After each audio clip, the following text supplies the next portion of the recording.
Welcome back, travelers. Last we left off, the guilty touched down on the planet of Kawa. We're not far now from the polity of Caledon, only a few short jumps until you get those scientists back home. Kawa is a small industrial planet, toxic air, mostly a desert world. They produce a lot of chemicals, and most of their production goes towards refinement.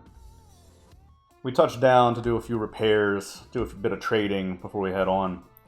You took a job to go help out with some construction work and some maintenance that was being done to a facility that had exploded. But while you were doing it, an Aloyan pinnace, an Aslan ship, came down from the atmosphere and started firing plasma into the factory yard. You were locked inside the building for a short time. As you gained your wits, Moira, you tapped into the comms, which you discovered to be mostly blocked. However, you learned a few things. It seems that an Aloyan battleship has come into the space overhead. While you don't see the battleship in the air, the pinnace is clear enough proof that Aslan are here, and all throughout the planetary comms it seems like the Aslan are striking at different places. Very rapid attack. When you escaped the factory, it was already just past the day cycle. It was mostly dark and with dust and sand blowing around over the desert, as well as the chemical fires burning from the attack. Visibility is extremely poor out here. You've guided the survivors of the attack up a bit north towards where the landing field is. You attacked a few Aslan on the way, stealing their weapons, and Foon took their clothes. However, Foon, when you went out to try the pull them away trick again on this last one, the commander of this squad, he rounded the corner and saw the two of you. He pulled you away from the rest of the group and down to where the pinnace is, because he wants your help unloading the explosives that they plan to use to sabotage the train yards with. Why they're here is pretty obvious. You have something they want. Last we left off, Foon, you made your way down to the pinnace as the rest of your crew watched up in the cliffs. You're surrounded by a couple of Aslan. Some of them are standing guard outside the pinnace. You hear the rumbling of the pinnace's engine running inside of its hull. And there are two Aslan taking turns bringing down explosives and taking them off to the east to plant them at the train yard. All of you see this, and you're not too far behind. There's a crowd of 15, 30 humans with you, but they're staying back and letting you guys lead the way.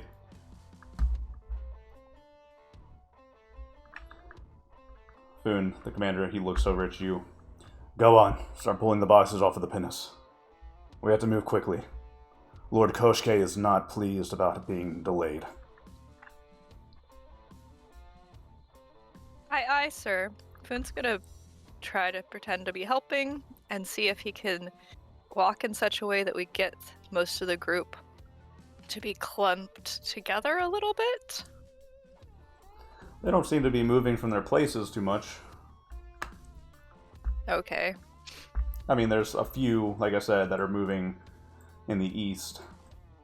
However, they're mostly out of your sight line. And which one is the leader? The leader would be this fellow right here. Okay.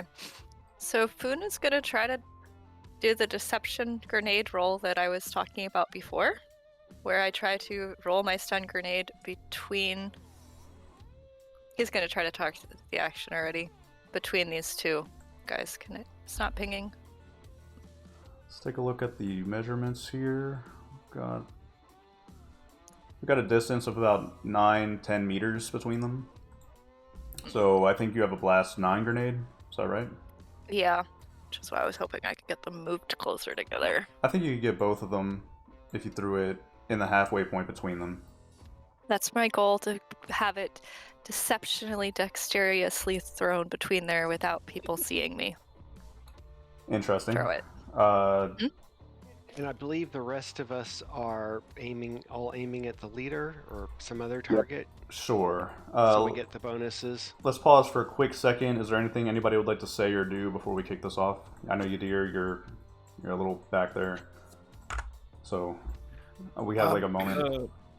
Yeah, if I could try to move up to be more in range, because if I check, if it's a stun shotgun, the range of that thing is 10 meters. So Yeah, you're gonna have to close closer. some distance. Remember, each tile is 18 meters. And how far am I allowed to move? It's 8. No, 6, 12, 18. 6. You're allowed to move 6 meters per minor action.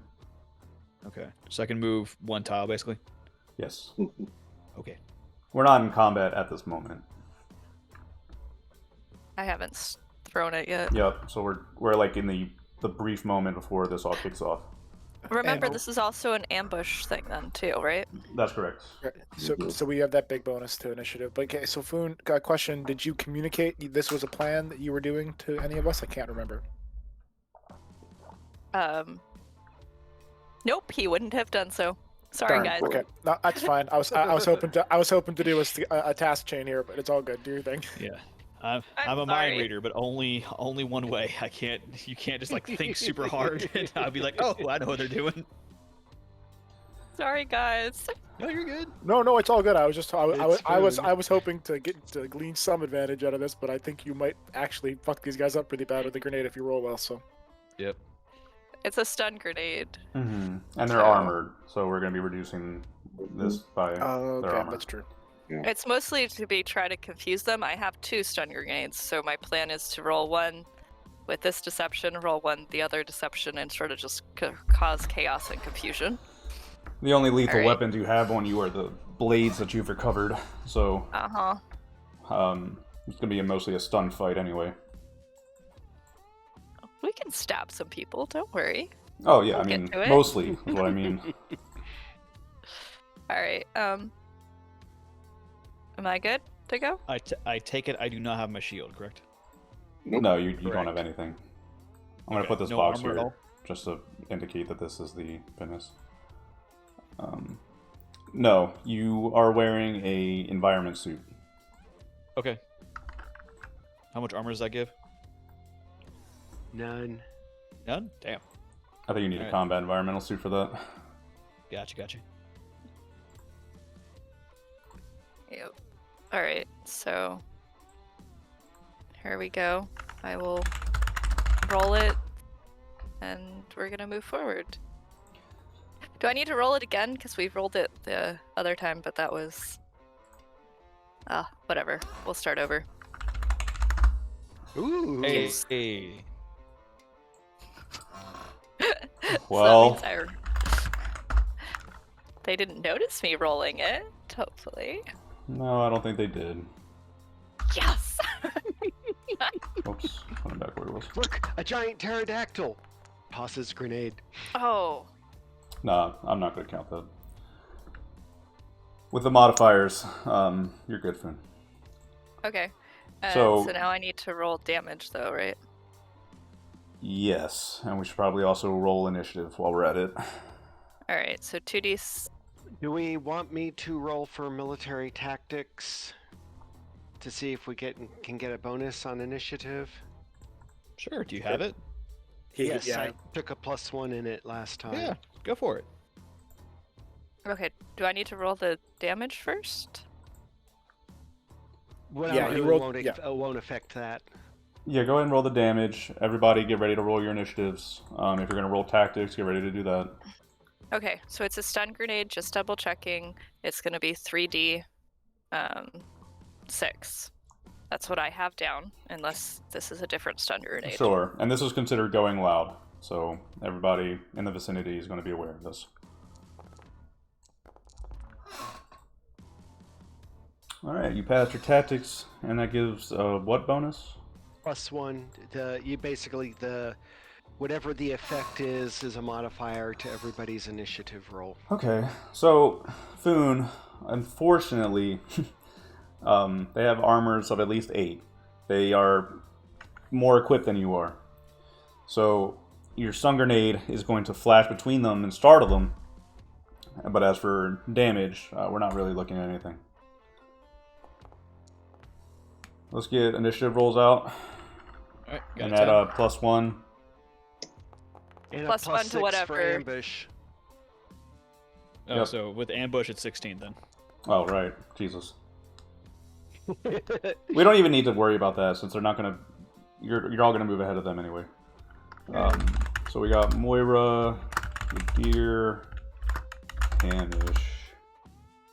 And I already went in a way, so... LeBlanc, did you roll initiative? I was just about to. Okay, I'm gonna do plus Double one, checking. plus one. Okay, 2d6. Okay.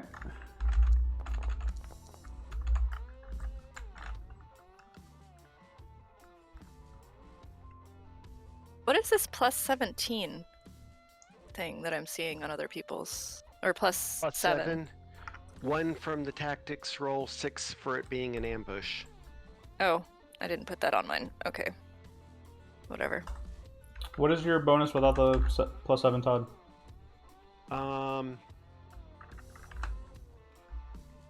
Like, what did you just roll? Oh, 2d6 plus 7, and then 6? isn't it plus 2?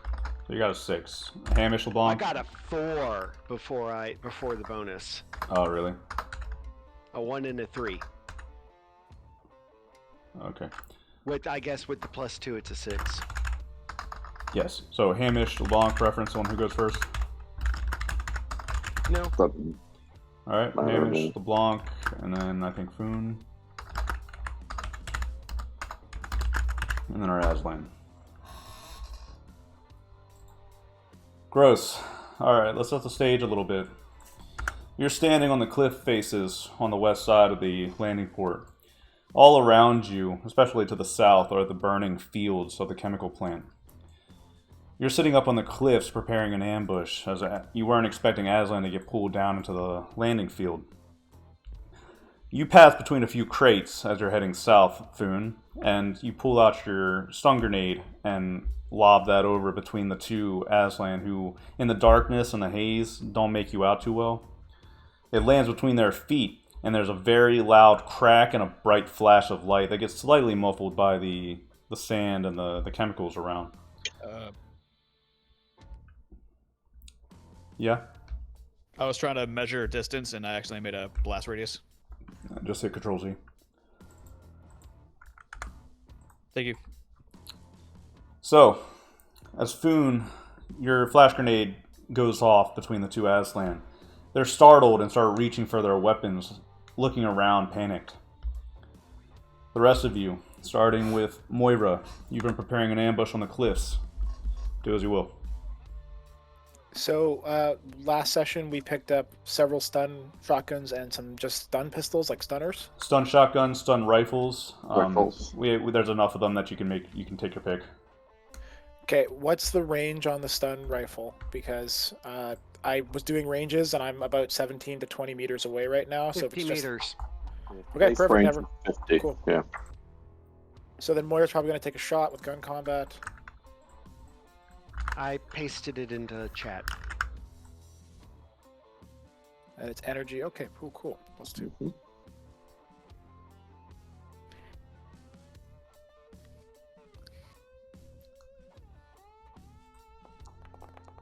You should roll blast rounds before we finish. Remember, you had didn't we have Rough. 6 rounds of aim? Oh, Yeah. right. Yes. So then add plus 6 to that. So it's a 10. Apologies. That's fine. Alright, so roll the damage +2. Okay, I don't actually have eyes on the stun rifle. Can someone tell me what the damage is? I'm trying We to I find do. it in just the book. pasted it in chat. It's Oh. 3D. Okay, thank you. Sorry.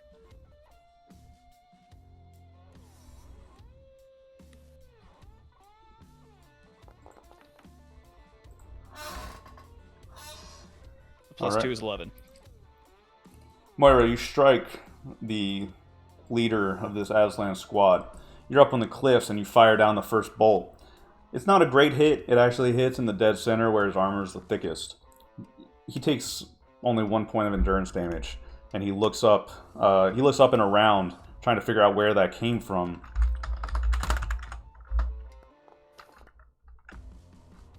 but he's spinning. He's looking to the north and the south. He looks vaguely over at the west side, but with the haze and the dense cover, it's hard to spot you at the moment. Yeah, she ducked down immediately, and she's just like, you guys can hear through comms, where it's just kind of like hyperventilating a bit as she's hiding behind the rocks again. Mm-hmm. Yadir, you're up. All right. So Yadir, I've already kind of pre-measured this. He's gonna kind of like vault over and slide. Oh, see, wrong. There you go. Vault down and kind of slide down this face. He's gonna get to this little covered landing, and then I should be able to. I already kind of measured the distance. I'm within 10 meters of this guy with my stun shotgun. Make a quick athletics dexterity check. Okay.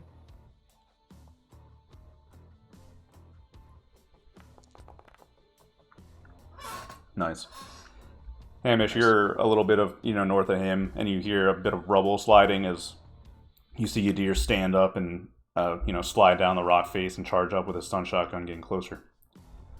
All right. Are any of these guys? I just gotta measure real quick. Don't shoot Foon.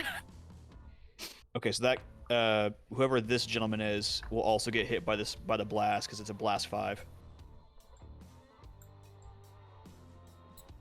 Blast 5, their distance is about 10 meters. So never mind then. All right. Yep. All right, so then I'm going to shoot.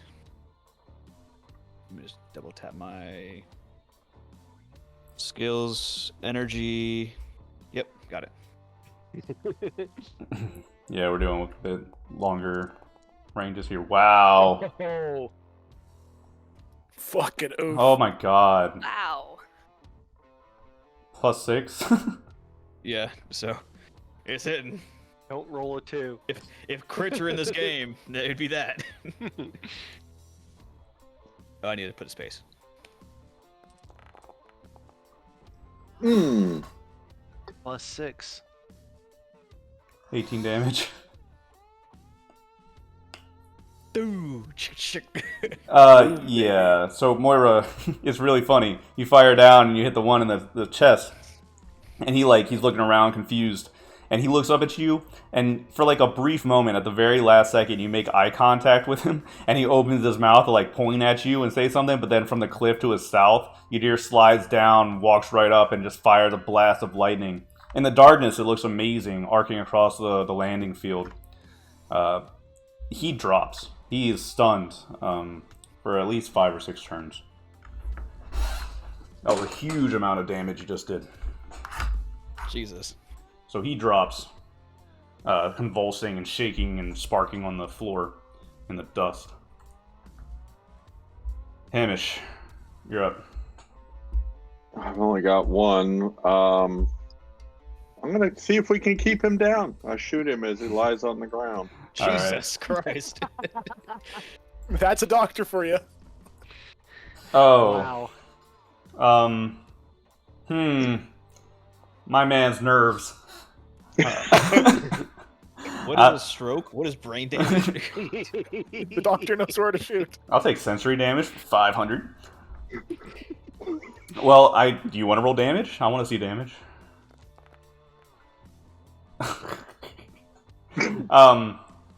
I think you just ruined this whole man's life. But anyway, yeah, Hamish, you're up there, and you fire down some blasts into the stunned commander there, ensuring that he is not going to be waking up for some time. That's brutal. It's at this point that, if picture now from the west cliffs, this one avalanche just lightning and arcs and everything just engulfing this poor cat. LeBlanc. I make the move. I use a minor to move what I just moved, Mm-hmm. and then use my major to shoot this guy, All right. which means I don't get any aiming bonuses, sadly. Why did you have to move? Because from where I was before, the only one I could see was Foon and the leader. Oh, gotcha. There's some. I think. Did you update the hills or something in between? No, Okay. there should be no walls between there. It's okay. For whatever reason, when I'm here, I can't see half the field. Yeah. Oh, I know why. I can't see Foon at all. I can barely see one of the extra people, but I can see the commander lying on the ground, kind of thing. Yeah, you have. There you go. Here, I got you. No, I don't got you. You have. It's because it's pointing to the south. Oh, is it the thing set up with directions? Yeah, but it shouldn't be. Let me look. Interesting. Vision range 360. Oh, I got you. Well, that's vision range. I need angle. Yeah, angle. There you go. I found it. Where you're correct, you're a circle, but he's wearing those goggles that allow him to see further. Oh, right. Okay, that's right. I totally forgot about that. Mm-hmm. All right, you should be good now. If you want to go back to where you were and use your aim. Okay. Okay, so it'll be a +1 to the existing 4 then, for being able to aim 1 minor action before shooting. I thought you were storing up your aim. No, I fired this round at this guy. I'd been aiming. I'd spent enough turns to get a +6 to aim at the leader, but the leader was down, so I switched to the Aslan just to the north of him. All right, so let's see your damage +4. Yeah, with an extra +1 because we fixed my vision and let me aim one minor.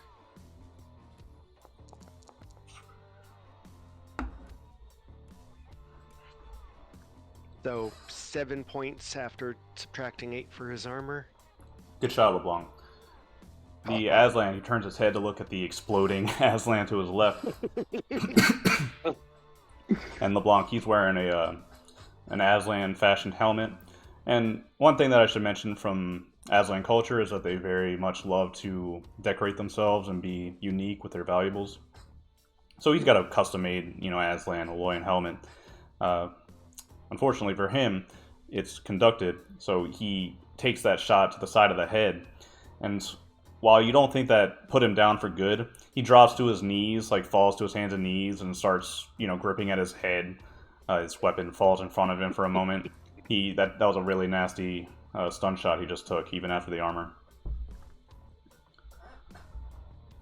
Boone, you're watching the west side light up in a blaze of glory. They haven't had a chance to react at all properly at this moment, so you threw your grenade to start off the combat. You can see the Aslan around you if they're not being shot or gathering their weapons and preparing to join the fray.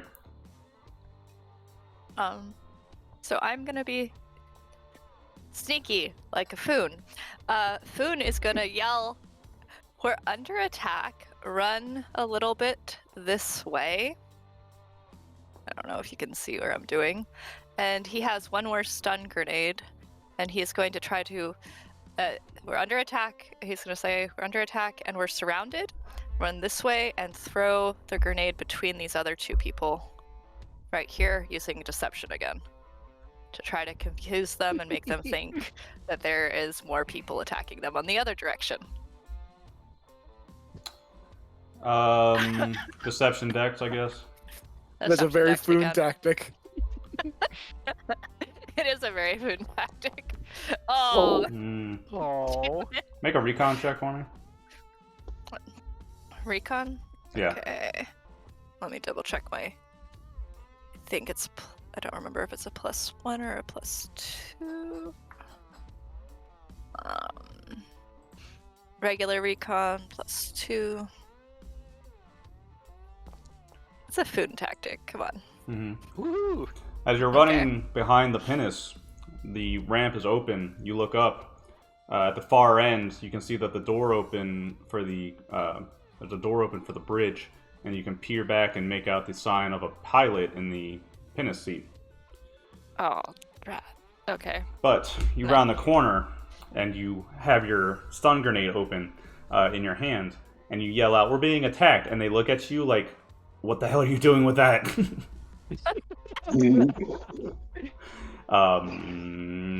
Roll it.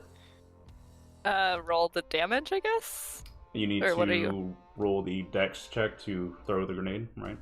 Oh, I did. I It's failed. a 4. Oh, you It was failed. a 4. No, that was a deception. That was deception. Yeah, Oh, that that was was the to hide it. deception deck. That was So deception now I deck to need fool roll. them. Now you need to roll the athletics dex to throw it, and then damage. Okay, athletics dex to. But they throw kind of like it. saw through this. Oh well. We can't expect everything to work. Roll a 1d8. Okay. You said Go inside. What? Have it blow up the shuttle. Have it blow up the shuttle. Ruh-roh. Okay. not that I'm not sure it matters, but it was trying to aim for right here. Mm-hmm. So you're I only have no going idea. to be able to get. So distance then. Oh, it It's might supposed even to do be 9. better. It might even do better. Yeah, because it flies off about 6 meters this way, and then that puts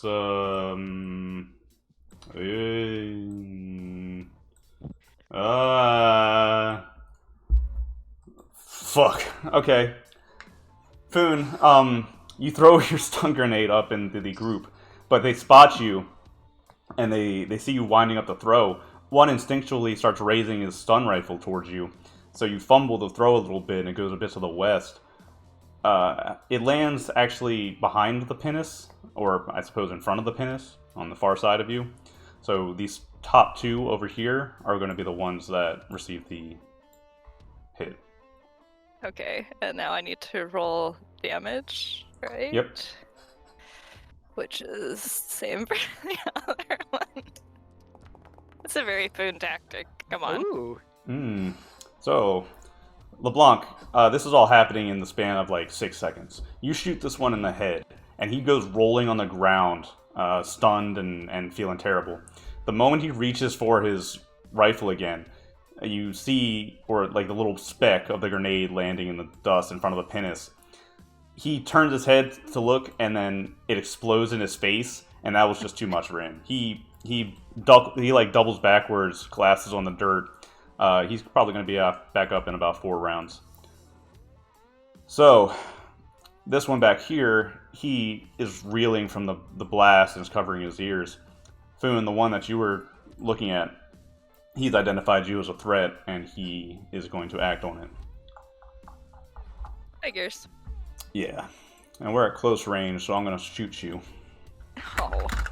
Ow. And that's a 2d6 plus 1, plus the Yeah. close range bonus. Stun is what being shot with the stunner is way better than stabbed with the katana. This is true. Hey, that's my next weapon. That's 'cause what I I didn't grab That's what I'm going to use anything next. Yeah, I think that's what Moira's gonna go do. It's a pretty rough Galaxy, guys. She's probably gonna have to go coup those 2 stun guys. Foon will do it for her if she's worried about it. Perfect. Moira's just gonna start that. That's what Moira's doing on her turn. She's gonna slide down,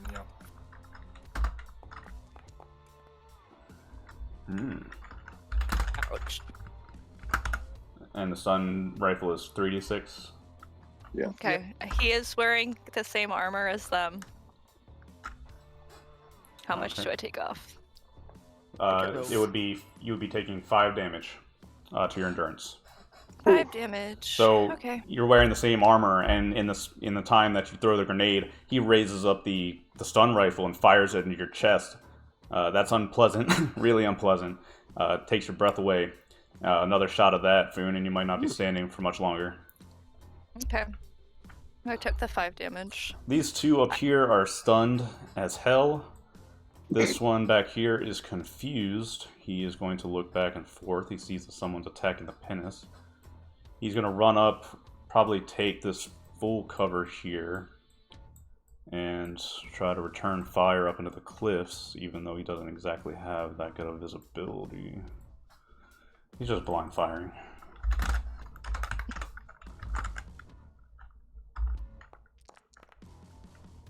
Yeah, that wouldn't pass with a Bane. So, LeBlanc and Moira, there's a few flashes of light passing over your head from the cliffs as an Aslan desperately tries to return fire back at you. But due to the visibility, it's just too much, and the distance is too great.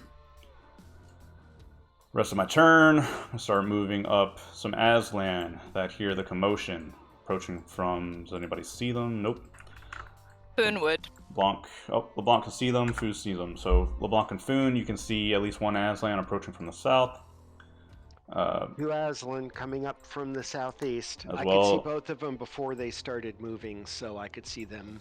As well as Go an out of sight. additional Aslan coming from the east. LeBlanc. So, Okay. So I repeat that on the radio. they're running, confused, unsure of the situation. You took out the commander, which was a really good move. Good for you. As time passes, Foon, you took that shot, and you can slowly hear the pinnace ramping up, although it seems that the pilot is unsure. Next. Back at the top. Moira, back to you. Okay, she kind of glances over, sees that they're kind of like shaking on the ground, but not dead. And the wall, I'm assuming like the little cliff face next to her, how tall is that? Tall enough that I would require you to make an athletics dex to go down it. Alright. You'd probably take like 1d6 if you fell. God, don't have a lot of health. Yeah, and falling damage doesn't get blocked by armor. I guess Moira's gonna have to go around the long way. What's the amount you can move in one turn? Look at the cheat sheet. 18 total. You have 3 minor actions, 6 meters of minor action. Okay, so I think Moira's just gonna have to start doing that. So she's gonna move.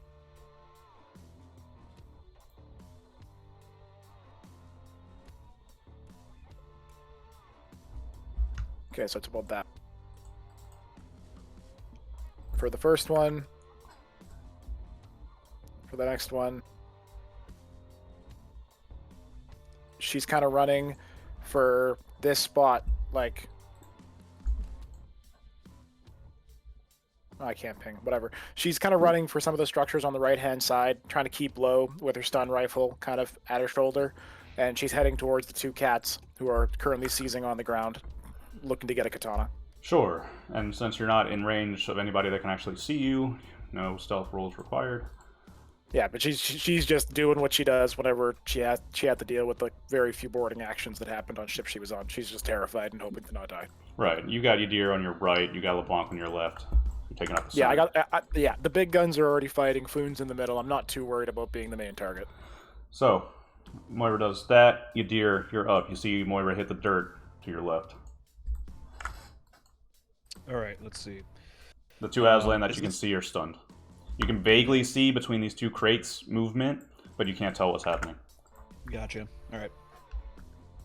And you heard LeBlanc warn you on the radio of more Aslan coming from the southeast and east. Gotcha.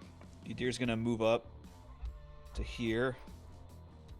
You see Yeah, an kinda- Aslan about 5 meters away from Foon with a stun rifle pointed at his chest, and Foon backed up against the crate a bit.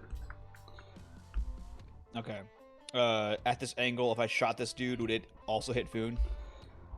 What's the blast again? It was like blast 5? Yeah. I mean, we're right there. I think if Foon... I mean... Yeah, no, I'm on top of him pretty much. Come on, point blank range. I'd be hit. I'd say it's a risk. We'd probably make Go like a luck for roll or it. something. Yeah, and I don't got... And my luck's pretty shit. Is he... What's he got on him? He has a stun rifle, armor that equivalates to 8 armor, and a long blade at his belt. Looks like a katana of sorts. Okay. Let's see. I'm going to...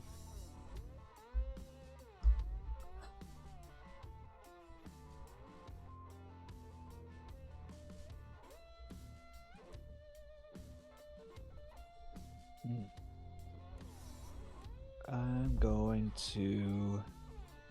What do y'all think? Telekinetic punch or pyrokinesis? Oh god, I want you to light people on fire, but I'm a little bit terrified of fire happening in an environment where we don't know if there's like gas or other shit being stored. True. We want to save the ship. That's just we're Yeah, gonna try to steal the Am I ship. We next want to Does to someone the make ship. someone make a common sense check? It's I mentioned this before, but due to the attack, you have random volatile chemicals that you know have exploded before in the air around you. Thank you. Is this the pinnace right here? The red block, if you see it, you see that? Yes. That right there? Yes. Okay. And you said it's currently whirling up? You hear the engine starting up. Foon saw there's a pilot, but you haven't seen it yourself. But you do hear the pinnace is active. Gotcha. Either hurt this guy with the telekinetic punch, or use control powers to turn off the pinnace. Shoot. What do y'all think? Punch is faster. Punch is faster? Yeah, we'll do the punch. Okay. So I'm at max, and it is telekinetic punch is telekinetics. Okay, so that's all right.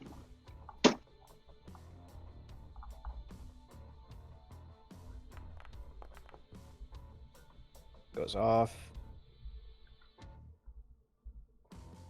Let's see. Telekinetic punch. So, okay. The damage inflicted is equal to the effect. Protection from any armor is applied as normal. So, I think all this is going to do is knock him back, not do any damage. Yeah. Could I aim it at his gun to knock it out of his hands? Makes sense to me. Okay. And it went off? Yes, it did. Alright. Foon, you've got your back up against the crate. You just took a nasty stun rifle. You want to say something, LeBlanc? I was just gonna say, for future reference, if somebody has a stun weapon and their alternative weapon is a sword, let them keep the stun weapon. Well, we can't all be cognizant of everything in the middle of battle. Well, yeah, And he's at also the- not, It's he's funny. It's okay. He's Go pointing on. the Also- gun at Foon at the moment, too. Yeah, also, not a big also deal. not holding the sword too, so still. So, as the stun rifle charges up for a second shot, Foon, you hear an audible crack against the side of the stun rifle. The stun rifle goes wide, and you see the blast of blue light, and the rest of you see it too, fly off to the southeast. He lets out a cry of surprise, but he's going to deflect that shot that he's going to take on his turn. The spirits are with me. My ancestors are with me, Imperial. Hamish, you're up. I will move to. Oops. Let me select here. I will move one minor action to there. That's Finn there. I'll use the other two minor actions to come over and seek cover here. And that's it. LeBlanc. I'm going to use one minor action to aim at the one I just pinged and shoot him. You said he was taking cover?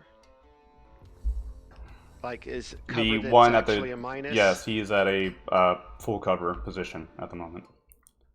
Even though he fired at us? Cover works two different ways. He can move and take cover and shoot, or he can hide behind cover, which is an action which gives him an armor bonus. If you're in full cover regularly and firing, you have a -2 to all attacks against you. Okay, so it's a -2? Yep. Doesn't even matter. It's that +4. Goddamn. Who needs social skills when I can kill you from across the map? Okay, this is the one that also got previously stunned. That's gross. Damn you, Foon, you grenading cat. Alright. Jeez. Foon's unlucky luck is pretty fun. LeBlanc, you shoot through the haze at this Aslan. You're not sure if you hit or not until you see him fall to the side behind the cover that he was in and twitching and convulsing. That was a good shot, and you guys are doing buttloads of stun damage to these guys at the moment. But he's probably going to be back up in 2 or 3 turns. This fellow over here has probably got about 4. This guy's probably in a coma, and we will move on from that. Foon, we are back to you.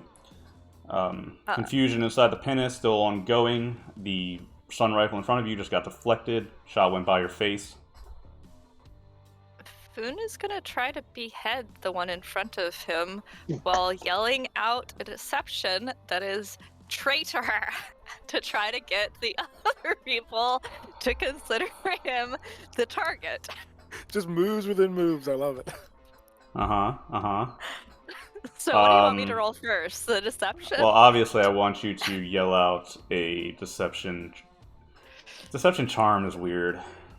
Deception strength? I Mm, would love it to be deception charm. I feel like Please it make has to be deception charm. Yeah, it does. But- yeah, I would agree. It's annoying, but yeah, it's definitely deception charm. It has to somehow. be.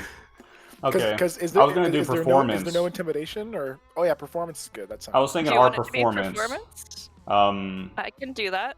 It's too bad we can't do like deception performance. You're the GM. You can pretty much do what you want. I know. Okay, art performance is 2. Deception charm is 3. You can make a choice. Oh, I'm gonna choose the higher one. That's fair. Alright.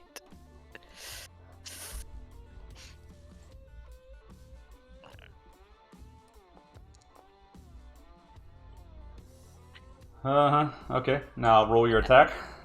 Now my attack is, I'm going to be having my mono blade, or not mono blade, sadness, the long blade that I stole from them, which is a 2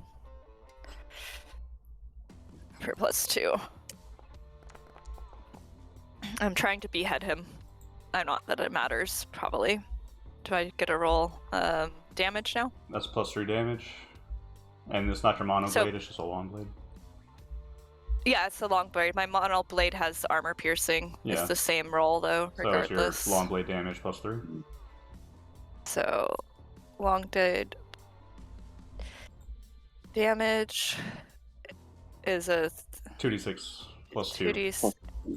It's a 2d6. Okay, that's what I needed to double check.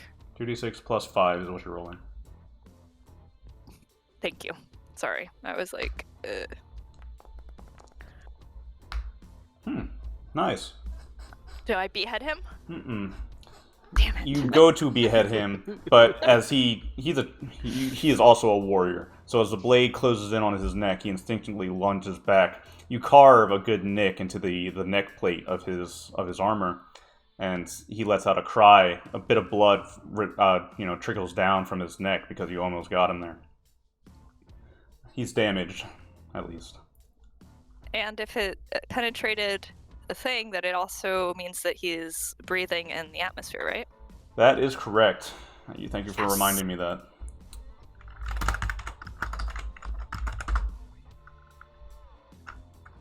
Okay. So that is my turn. As soon as you do that, he takes a step backwards, and as the chemicals and the sand and the fog pours into his suit, you can actually see it filling up the inside of his visor, and he starts gagging and coughing. He leans up against the side of the pinnace, struggling to act. He's going to take a negative to all physical acts as we move forward. Gross. Alright, back to the Aslan. This Aslan got interrupted by Yadir. He's not doing anything. This one's stunned. This one's stunned. Gross. The Aslan from the west, or the east, he runs in.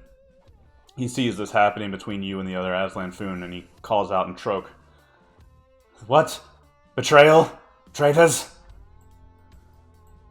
Yes, he betrayed us. With all the chaos, he is not going to believe or disbelieve you at the moment.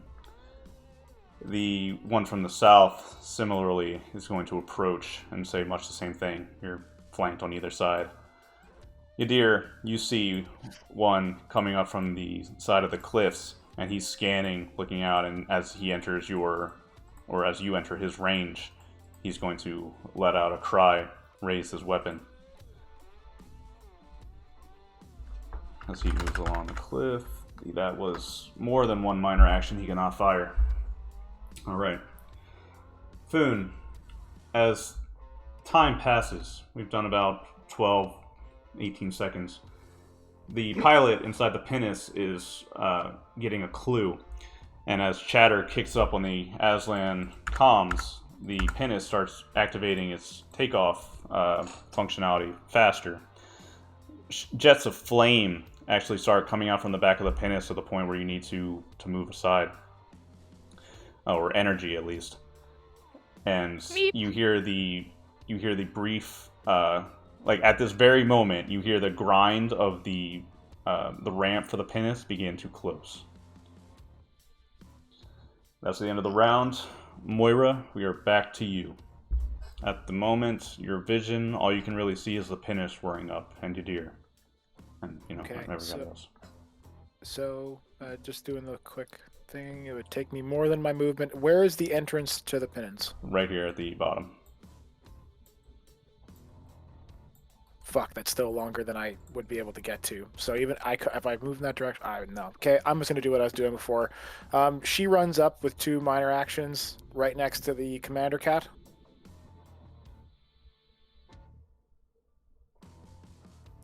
She rips the katana off his prone form, and would you let me make a melee blade attack, or is that too much while also taking his weapon? He's prone on the ground unconscious. If you want to slip the blade into his neck, go for it. Yeah, so do I get any bonuses? Because if not, I'm rolling with a really bad roll. We don't here. have to roll it. This is an execution. Okay. Yeah, so Moira kills him and then drops and uses his corpse as cover. Yep. Hey, this is kind of vaguely familiar. Okay. Yadir, you see Moira do that. Or probably not, because you're too busy focusing on the east. The doctor sees it for sure. But you are up, Yadir. You see the reinforcements coming, and at least one of the Aslan has noted your presence. You there, Pearl? Yep, I'm just measuring. Okay. So I'm going to kind of like get just barely to this cover, like this little ridge right here. Mm-hmm. And then I'm going to blast off a shotgun round again. Did not notice that guy there. That's going to suck later. But, yeah, these guys should be in blast range. That's on you, DM. This is a much larger map than we had before. I don't think, unless they're standing like this with each other, if we do the measurement tool, he's a little bit down the ramp. This one split off. They're not close enough. Yeah. So yeah, Yadir's gonna move, shoot, and then duck behind this little ridge. So I'm gonna shoot this guy closest to me. All right. That's close range. No. So what's the bonus on that? Is it close range? It's 12 meters. Then Stun shotgun has a range of 12 meters or 20. 10. What is it? 10? 20. 10. So no, that's not close range. That would just be a regular shot. Yeah. Regular. Yeah. Okay. This is a much larger scale map than we've ever done. Yeah. Huge scale. All right. So normal shot +2.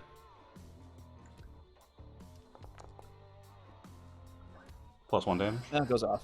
Nice.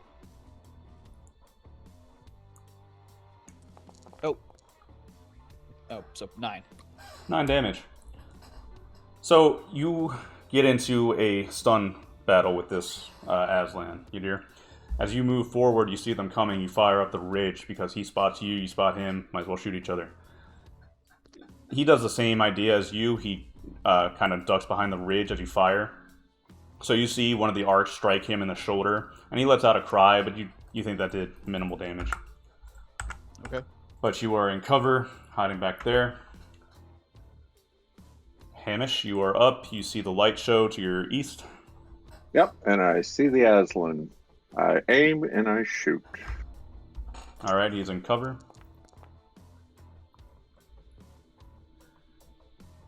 So 10.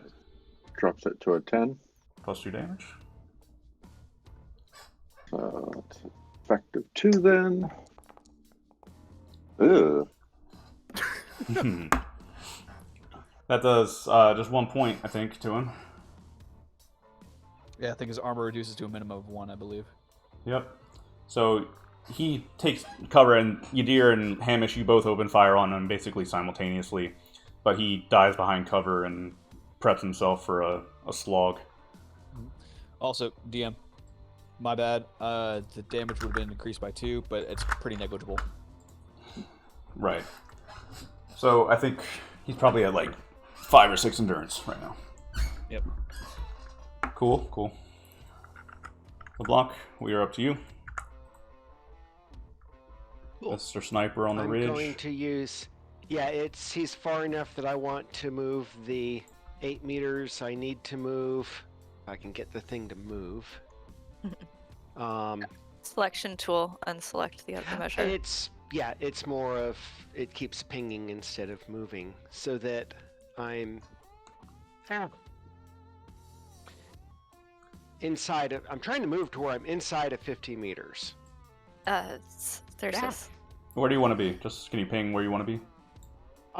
50 meters from 49 meters from him, so that I don't have a -2 to shoot him. So you're like right here.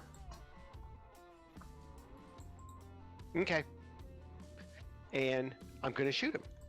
Cool. Is he in cover or anything like that? This one, no. He's standing out in the middle of the road looking at the situation that you can't see with Foon and the other Aslan. Yeah, that's why I figured the other Aslan was behind the pinnace. No, he's confused. Couldn't shoot him. +3.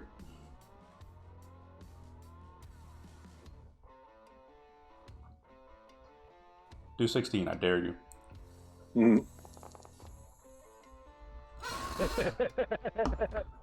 Okay. I tried. Respectable.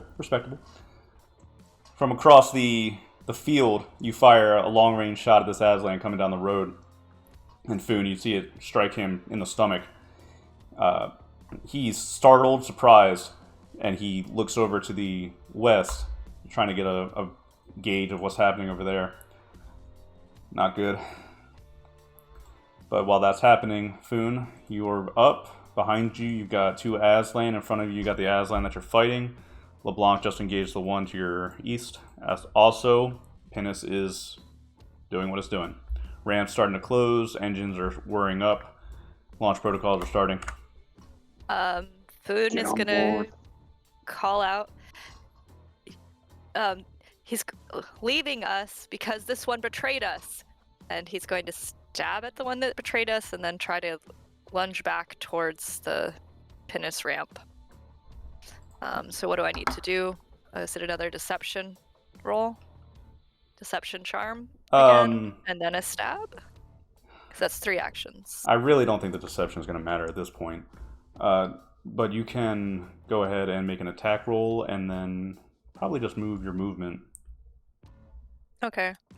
So attack roll would be this for the stab for the other guy. Oof, not that great. But it still should hit, right? So, and then this is my damage to him. I'm trying to behead him. Right. This is one that you cut earlier. Uh-huh. So the problem with... If you had your monoblade, this would be a lot cleaner. But the problem with trying to cut his neck off is that he's wearing, armor, and it's not as clean as you'd like it to be. So instead, you keep hacking away at his neck and face, and you're cutting into his armor. You're hurting him pretty badly, and I'm pretty sure he's close to out of endurance at this point. But you still got, what's left of his health to go if you really want to kill him like that. Okay. Well, I'm going to jump back a space to try to grab onto the ramp as my last move. Okay. I don't know. You don't have to jump onto it, and you can probably just climb in. Climb in. You're close enough to do so. So you break off from him. It's melee. You're not going to be... or he's got a ranged weapon, is what I mean to say. He's not going to be slicing at you. So you walk away from him and climb aboard the pinnace. Cool. This Aslan's having a really bad time suffering cut with the gas in his masks.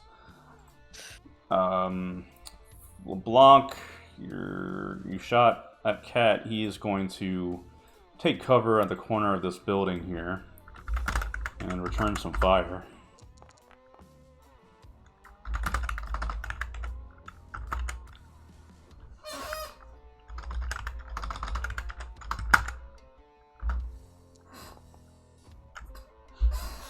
LeBlanc, as he returns fire to you, you take 9 points of stun damage. Ooh. And you're not really wearing armor, right? I'm wearing a vac suit. And that's 8 armor? Yep. Okay. Cool. Well, you take that shot, hair gets a little tingly. Doesn't feel that good. But it's better than being shot like the other time. Who else? You're busy. This Aslan is going to step around the corner because he sees you're firing, Yadir. And he's going to similarly fire into you while you're in cover. Hits into the stone overhead. It's very, jagged, and there's a lot of nooks and crannies you can hide in. But while he's doing that, Yadir, you hear loud shuffling and footsteps above you, and you hear the drawing of a blade as the Aslan above you is going to... Ah, come on.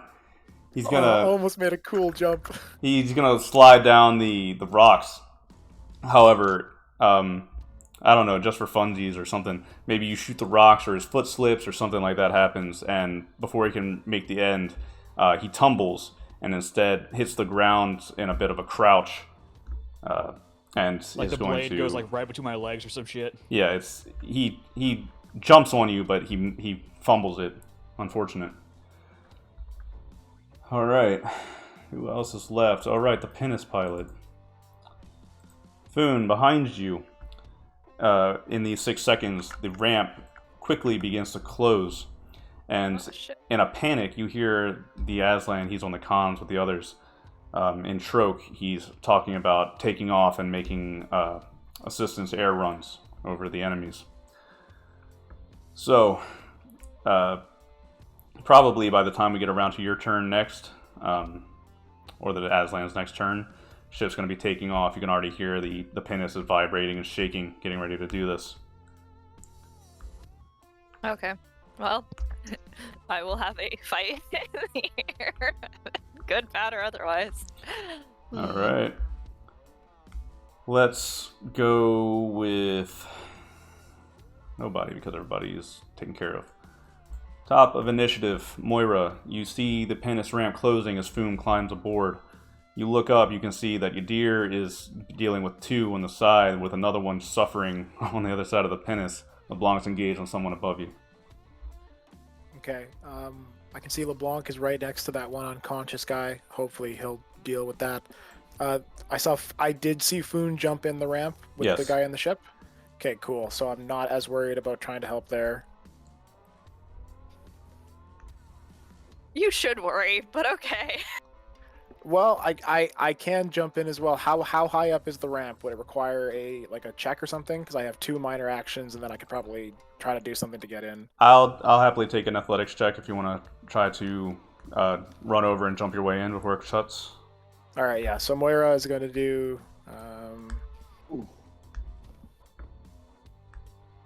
She runs to there, and she's going to try to make a check.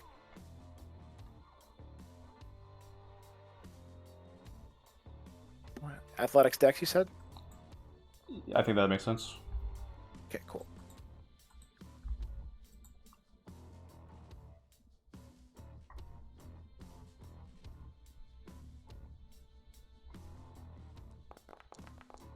Nope. Oh! Foon, as you jump onto the ramp of the pinnace, you see Moira making a mad dash across the Westfield. And she's... Can I do anything to help her? No. Okay. Well, I don't think you can roll anything that would help her. She would have to probably burn 2 luck, and then you would have to do like another +2 on a check. It's a lot. So if you want to try to help her, I think maybe make an athletics, dex, or strength check, Foon. But you're looking for like a +4 effect here. Yeah, Moira's luck +4 unfortunately is pretty effect? garbage. With Yeah, +4 effect strength to be able. or with dex? Just roll athletics, strength, or dex. Okay, I can roll an athletics strength check, and we can attempt this. Unlikely that it will work, but we will try. It's always worth And a try. obviously, I'm gonna have a minus when I try to do anything to the pilot, right? I don't know what that means. Later. So, unfortunately, Foon, you reach out with your hand as the ramp begins to close. Moira's making a mad dash. Moira, just as you reach out to grab Foon's hand, the ramp quickly slams shut, almost taking off some fingers. So Moira just kind of stop, and she quickly pulls up her stun rifle and takes a shot at that guy to the east. Is he still alive? That's the one Foon was chopping, right? Yeah, he's struggling a lot. You can see that he's bloody. He's got gashes in his suit that's impairing him, but he is up. Right. So knowing that she has cover to the south, knowing that there's another guy to the east, and she's probably going to get shot, she's still going to try to shoot the one cat guy. Okay.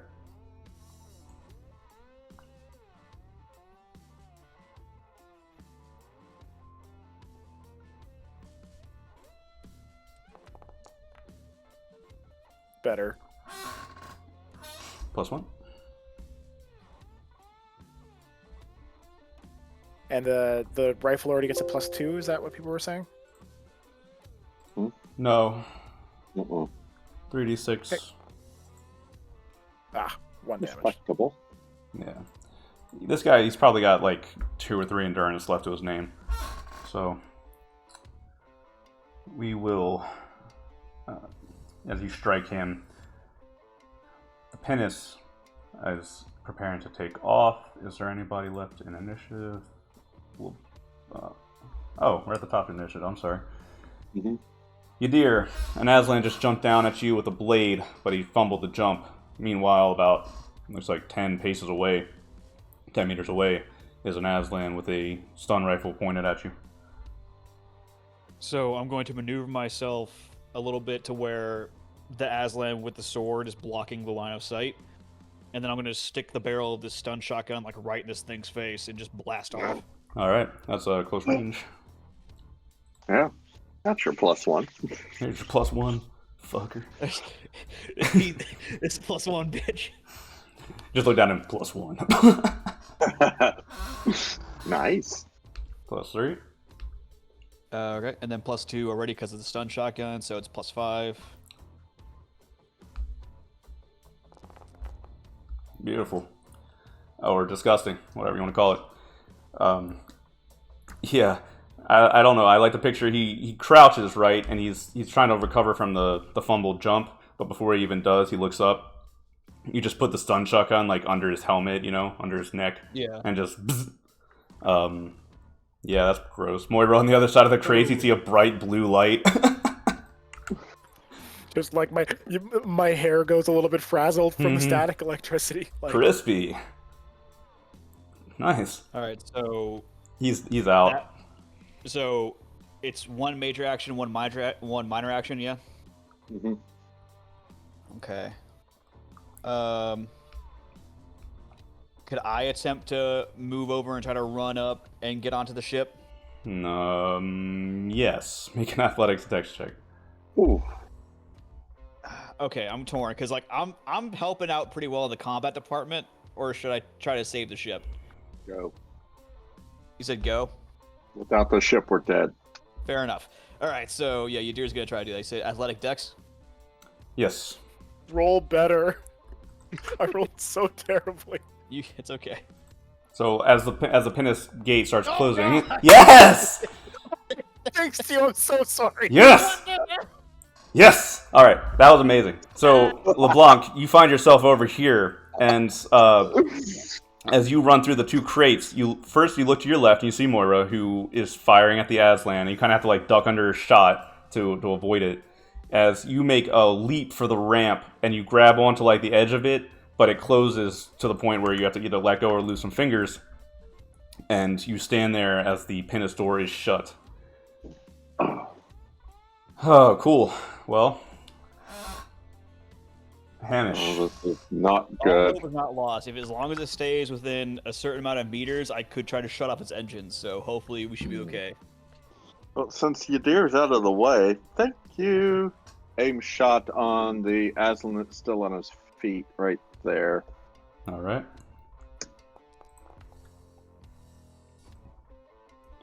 +4. Okay. Ah, really? Yeah. So he takes a shot to the right shoulder, and he stumbles backwards. You probably bought, Yadir a moment to pass by without taking any fire, at least. So he takes a bit of damage, but he's still on his feet, ready to fight. Okay. LeBlanc, we are back to you. You can see that this one, he has taken cover among the building and is returning fire back at you with the sound of battle to the south. Okie dokie. I am... where'd my page go? There it is. I'm looking something up because Okay, target prone. Okay. If I go prone, can I still shoot this guy? Yeah. Okay, I am going to go prone for my minor action and then shoot him. Because that way it gives him a -1 to hit me. Mm-hmm. That'll hit. Well, I hit him. As long as you included your -2. What's he in cover behind? There's a building right here. Okay, I thought he was in the road. Yeah, if he had cover, then I missed. He was in the road. He returned fire to you and moved. So he Okay. went north to take cover in the building. So, okay, cool. He takes another shot. I think he's got about three endurance left. Okay, Foon. Let's talk about you. Foon, you find yourself in the cargo Oh, dear. space of the pinnace. You're not going to be able to close the distance to the bridge in one turn unless you full out sprint. Here's what you notice. The cargo bay is empty. You notice fuel lines along the side of the walls for vehicle maintenance and things of that nature. Aside from the empty cargo hold, it does appear that there is only one Aslan with you, the pilot on the ship. Okay. Is Foon going to recognize anything that he could use to prevent the ship from taking off in this space? If you don't have ideas, I don't. All right. I was gonna have him cut a fuel line, but that was just The gonna have fuel us run line- out of fuel. No, the fuel line is the- for other vehicles. This is a Okay. vehicle Oh, transport. for other vehicles. Okay, so then Foon is going to try to deceive the pilot Oh my god. and Really?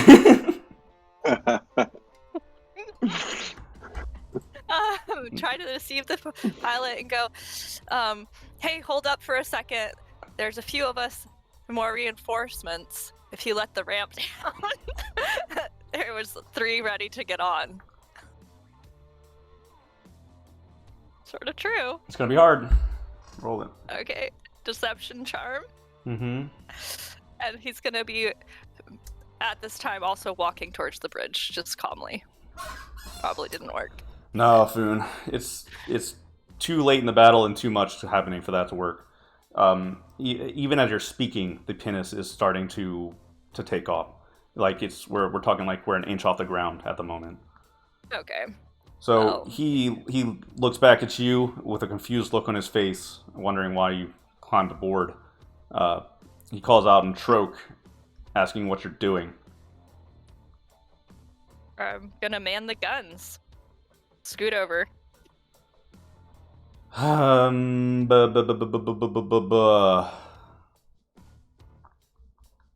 All right. Well, I think we'll worry about that next turn.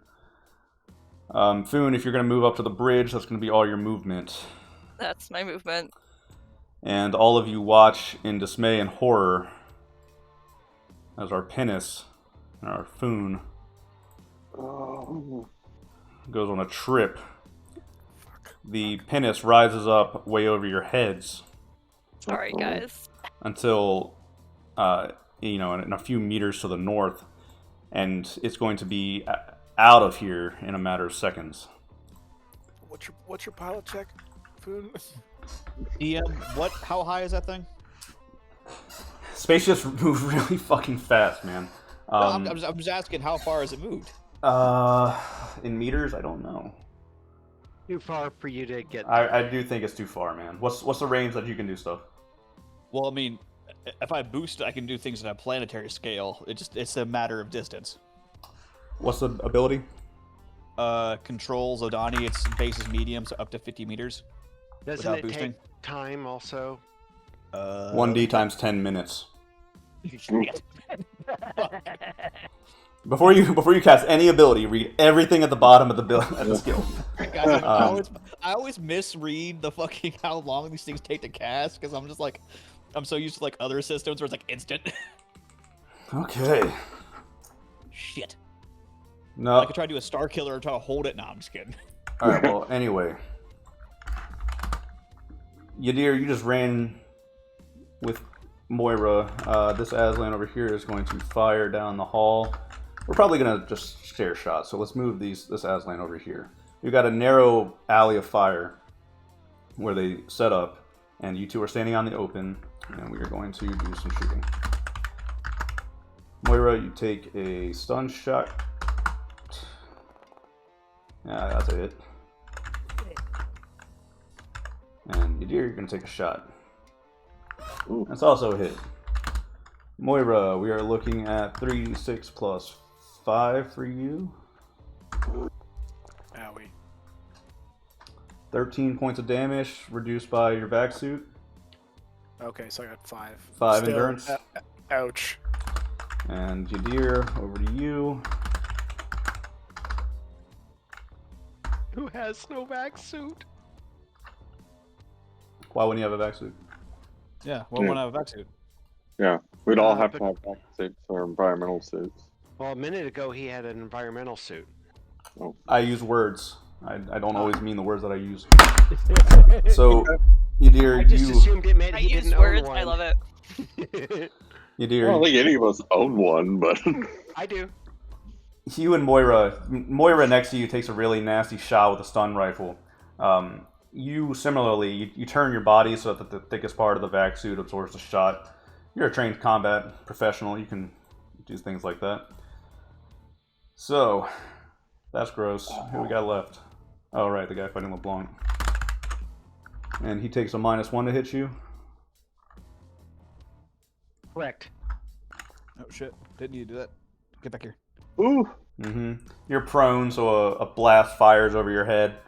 Pretty close, but you lower your head and your hand stands up a little bit. Your hair stands up a little bit Sniper further. battle.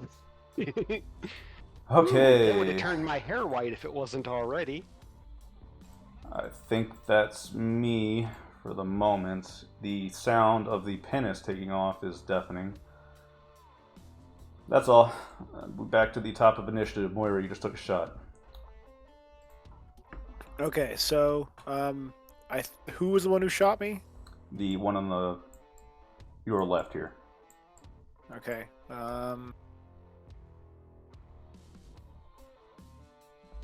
That's too far. Okay, so she's gonna move further into cover, closer to the one south of Yadir. Now that the pinnace is taken off, I think a change of mood is in order. Yeah. So Moira's trying to get out of sight of some of the people up on the hill to get behind the cover here, and then she's gonna shoot at the guy just down that Yadir was fighting. This one right here, he's out. Oh, the ace. He's out. Okay, so then she's gonna shoot at whichever one of the two she's seen getting shot at on that spot up there before. So left or right, I guess. Right. All right. Can we mark the ones that are KO'd? Fucking shit. I am useless this combat. Do you see the red marker, LeBlanc, on the guy next to you? It's blue, but yeah. It's like flashing. Flashing? Oh. No. No, there was a blue dot above him on mine. But I may have, animations and stuff turned off. He was marked. I see a light blue dot on the pinnace, and you took the blue dot on the guy next to me away.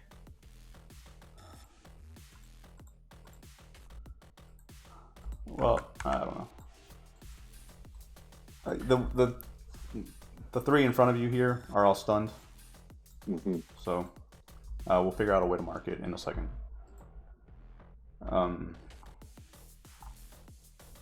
Is it your? Yep, it's mine. So Okay, these two your guys in turn. front of me are okay? Yep, they're still up. Moira, did you shoot that guy? I shot, but I rolled you a 6, missed. so Gotcha. I definitely did not hit, and then she's just frustratedly hiding behind cover right now, and that's the end of my turn. Okay. Alright. I'm gonna move up to get my +1, and I'm just gonna shoot both these motherfuckers in the face. Hello. And your YouTube stream just got demonetized. What? I said your YouTube stream just got demonetized. I don't know what that means, but okay, go ahead and shoot him. Alright, let's see.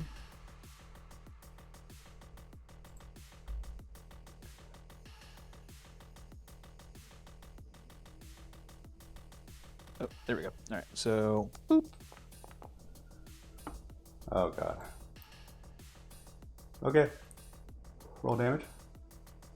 And that's what, plus how much? +2 for your bonus. Alright, so it's +4 total. You're always looking for an 8, so whatever you get over 8 is the effect. That's really gross. Okay, And it hits both of them, so pow. so this one, he goes flying backwards, landing in a heap in the dirt because he's just having a really bad day. He's probably going to suffocate. This one here, if Moira would have hit him, he'd probably be down, unfortunately. The shot fires into his chest. It mostly hit the guy on the left, though. He goes reeling off to the side, howling in pain, but he's still on his feet, and he looks pissed.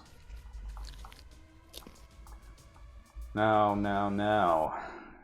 Hamish.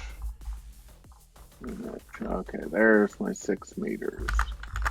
I'll take 1 minor to move. I can now see that Aslan. So I will take a shot.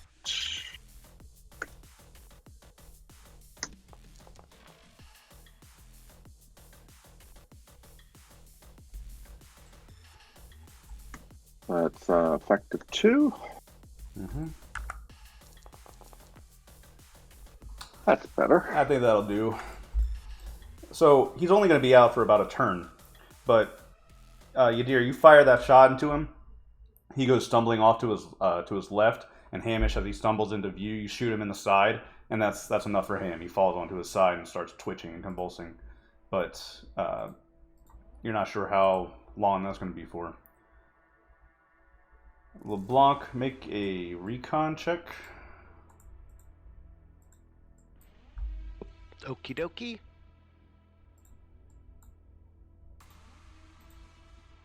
Recon.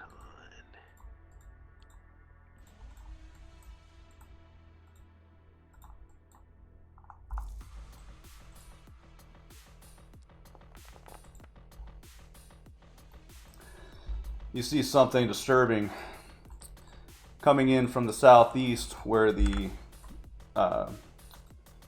train yard eventually ran into.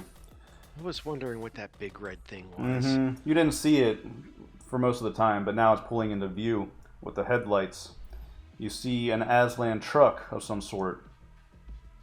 It's rolling down the southeast hill up to the north, approaching the small field that you're in. You see a bright spotlight attached to the mounted gun on the top, and you can see it swiveling up in the northern direction. You're the first one to spot it, but next turn you figure everybody else will see it too. The light's probably going to start flooding up the area. Everybody, there's a truck with a spotlight and a gun coming up from the southeast. And I'm going to shoot this guy that I've been having the Conversation duel with. +1 for an aim, -2 because he's still in cover. Yes. Nice shot. Okay, that's +5. 5. Nice. Beautiful. That's gross. That's really gross. Damn. So I don't know who witnesses this. Hamish. I guess you just see the bolt of blue light flying across the field. It goes into like a narrow window, and then just smoke rising from the slit of the window. Well, like you need to be nerfed, man. We need to take another look at you. But anyway, or I need to take another look at the guy thundering at you. That was LeBlanc's turn. All right, I missed Foon. last turn. I think I've been nerfed enough with cover. So Foon, last turn we said that you spent your movement to get up to the bridge of the pinnace. Mm-hmm. So you were at the door of the bridge, and you can see below you. I'm going to just move this up a little bit further. You can see below you the rolling mountains and cliffs of the terrain. You're going very fast northward, and you can hear the Aslan in front of you, with you. All right, gonna pass around. We're gonna make a sweep at them. He looks back at you. You coward! You boarded the ship while the rest of them are still fighting. I'll just kill you myself for that. Foon's gonna be like, it's not cowardly when I'm going to remove you first, and he's going to challenge him to a duel, and then try to, while he tries to stab him. There's a brief half second where he blinks at you, and then he reaches beside the pilot's seat and draws out his own long blade, stands and puts the ship on autopilot, and as the pinnace flies at like 1,000 miles per hour to the north, that This begins. was a bad choice, but oh well. I'm gonna include him. Well, we should probably, if you're dueling, let's do a separate initiative for you and him. Alright, so we're rolling initiative right now? Ooh. Yeah, roll an initiative Bonus check. if the guy's fudge. strapped into a seat. Well, I did challenge him to a duel, though. So I think it would be a good usually idea to duels, review I the believe, parry rules and things like that. which I don't remember all of, but okay. Let's take a look at. We should look at that. Read. Quick, Where's the parry rules? Attackers Let me look. will reduce by defender's melee skill modifier when you attempt to parry. Uh-huh. We should be doing a Oh, lot dear. of that. So, Foon, Can you paste it into the channel real fast? Thank you. Way ahead of you. I'm gonna edit initiative. Pilot. Foon This is Aslan. bad choice, but oh well. This is sick. So, as you are flying in the air on this pinnace that you're trying to commandeer, you challenge the pilot to an honorable duel, and he draws his blade and stands at the door. And I imagine you're like a few paces from each other with the blade drawn, facing each other. Let's go. He is going to charge forward and deliver the first sweeping downward strike. Botch it. Mm. Yes. He botches it. It goes wide as you step aside, Foon. You're up. Okay. So, Foon is going to attempt to attack him back. Let me double check my melee blade skill. Okay. Good. And just see how well that works. Hey, you hit him. Or I'm going to apply his parry, though. Do I roll something for that, or does it just happen? I should probably read No, the a rules. parry, you don't have to roll anything. It's attacker's roll reduced by the defender's dexterity or athletics dexterity modifier. Great. So he's rolling a +1 on that right now. So he's going to reduce I that missed by it. 1. So just narrowly, you jabbed forward And he has a -1 on his next action. Right, I knew there was a catch. So whenever you parry, you take a -1 to your next hits. Your next attack. Okay, so now he's gonna try to attack me. Nope, that was your round. As the duel begins, he slashes at you, you stab at him, and both of you go wide. Well, he parries mine. In other words, mine would have hit. Right, that's exactly. Dodge. So he parries the blade, sparks fly as he parries your attack. Very cool, very cool. Oh, okay. Sorry. Were you dodge? Parrying is attacker's roll reduced by defender's melee skill modifier. A dodge is. That's fair. I'm rolling. by- I'm rolling +1 for both of them for these Aslan anyway. Yeah. Okay. All right, All right. but there's no reduction for the next one. Actually, with the parry was the point. No. Okay. Cool. So melee fights can be fun and lengthy. That's sweet. Damn, we really wish we had more up there. Reaver. But anyway. Yeah, shut up. I fucking rolled 2. I know, I loved it. You both rolled double ones. It was great. This is my favorite session so far, alright? both of us. Like, fuck. Okay. Well, I'm gonna do bad things to the rest of you. Yeah. Alright, We're so gonna this pause one here. no, we have quite a bit of time before we pause. No, it's still a -1. Okay. Because it's considered a reaction. Could you copy and paste it in the thing so we can all read it? That'd be helpful. Because like the best way I think that I remember hearing it described was that parry is just specifically for melee combat, dodge is for everything, and like because you can't really parry a blaster bolt fired at you. It's not Star Wars, so Yeah. Well, so what's interesting here to me though is parry. If you are actually fencing, whatever, never mind. they're using the It terminology wrong. They're using the bothers etymology of me. the word wrong. It's fine. Yeah. So if parrying is just it applies a negative DM equal to their attack roll. So Deflection. Yeah. yeah, Cool. It's just flat, simple. All right. So where were we? You just went? Foon? Boon. Okay, my Boon turn. went, so it's all your people get the fuck us up now. Well- Unless you're gonna have us completely fight for the whole entire roll, but that would be boring for everyone else. Moira, you see this guy on the ground. He's rolling in the dirt. He got stunned last turn by Hamish.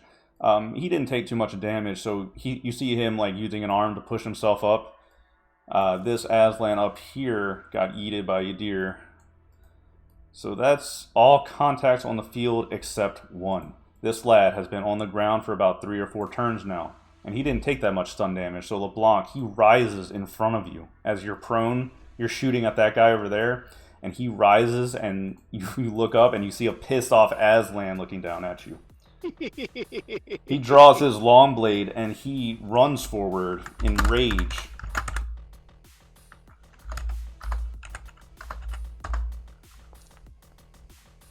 He stabs down into the dirt, and LeBlanc, you have just enough wits and reflexes to start rolling out of the way as he stabs down right where your head was. Okay. Neener. Stupid ass cat. Yeah. Moira, we're back to you. Like I said, guy in front of you is getting up. LeBlanc's engaged with somebody other than that. Yeah. So did Yadir like absolutely completely stun obliterate the one closest to me?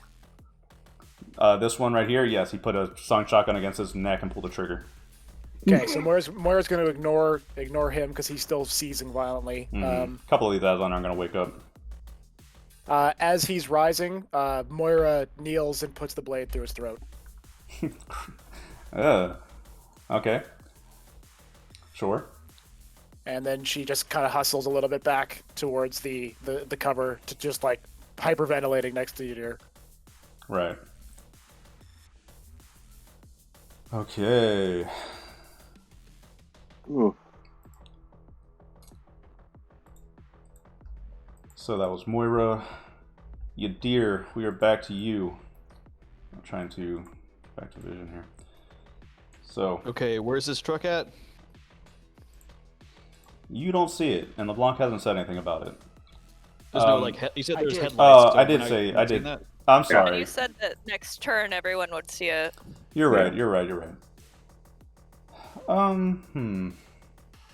Since we're doing that, maybe we just transition to daytime. Can everybody see now? No. I can Ah, see a lot. I can see a lot more than I could before. I know why. Yeah, it just made the blocking buildings less shaded. That's a little confusing. What do I do about that? Interesting. I do like the idea though that we've been fighting in like the pre-dawn and it's like now sunrise. The sun is finally. That's kind of cool. Sun rises. Yeah, let's say that. I would need to manually fix all of these. Let's pause for a second. It'll only take me a minute. Vision range. Just, yeah, all of it. I want all the range. Whatever you can see. Yeah, and that's pretty much what Moira's staring at in terrified fear. As the headlights come over the hill, as the sun begins to rise, as the fires rise around you, as the pinnace takes off with your can't see Aslan. whatever you guys are measuring to. I am updating people's vision as we speak. Our doom. Yeah, I'm pretty terrified. Jeep, At least go you're in beep cover, beep. fucking Hamish. Jesus. No, I'm on the wrong side of the cover from that truck. But you know, That's true. I still want to say that it's still fairly dark enough. I encourage you to not get shot. You know what I'm saying? Yeah, that's Wow. always been the plan. Yeah, that's the plan. All right. So the fires, the light, everything rages on, and with these headlights, we're gonna go ahead and call it that. There's enough visibility to kind of get a gauge of everything. So I'm going to take my beep beep machine and move it down the hill. It comes to the edge of this crossroad, Moira, and as you look down the road, you see the edges of its headlights as it moves forward. The spotlight, is like shooting a cone of light that's basically just missing Yadir, pointing up towards the northwest. Fun. I feel like I skipped somebody. You skipped me. I think I skipped everybody, actually.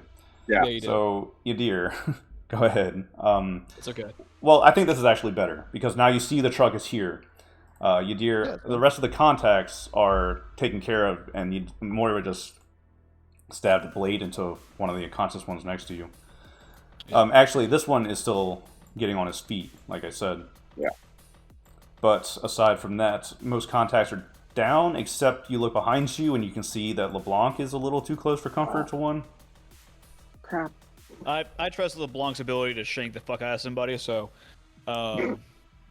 Just for clarification, the one directly to Yadir's right is the one that I stabbed in the neck, and I'm heading back for the one to the south. Oh, really? Okay, then I'm incorrect. All contacts are it was- down near you. It was legitimately Moira slid up next to Yadir and in the process stabbed the weapon into him and then is And then now doubled back. slinking double back to go take care of the last one. Understood. Because Gotcha. doesn't think the doctor's going to do that. Understood. okay. No. Okay, so, like I said, Yadir, the only contact that's up and active right now is... where are you going, LeBlanc? Get back there. I was trying to undo some paint, and yeah, it moved. It didn't do the right thing. It's your turn, Yadir. Gotcha. Truck coming. It's around the corner. Truck's coming. Theoretically, I could try, keyword try, to use pyrokinetics if it doesn't take me a minute to cast. Because it could take 10 seconds, it could take a minute.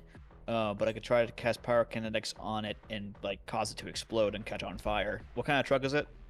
Do you have a picture? Metal Aslan truck, enclosed turret, spotlight on top. Okay, so is it like a technical or like an APC? It's like an enclosed truck with a back and a turret on the top. The turret is enclosed. It's not obvious who the gunner is. Okay. Little combat APC that they are driving around to. Okay, little combat APC. They stuck it in the pinnace to bring with them. Gotcha. Are there any rubble or anything that I could use telekinesis to move in the front of it to stop its advance? Sure. I mean, this area just got bombed by a pinnace last session, so there's plenty of rubble and pillars and things like that. I could see a pillar being dropped into the road. That's a good idea. Yeah. So Yadir's gonna reach out with his telekinesis and attempt to move that stuff to, if not hit, try to hit on top of it, but if not, at the very least, get in front of it. I think the priority would be blocking the road. Okay, I'll block the road then. Well, you can do both. I'm just saying, like, that's what I would think would be most effective. But yeah, go ahead and roll it. Okay. Let's see, telekinesis. Okay, it would basically take my action because it's 1d6 seconds, but needs an 8. All right. A little +4. Oh my it goes god. off. Let's go, baby.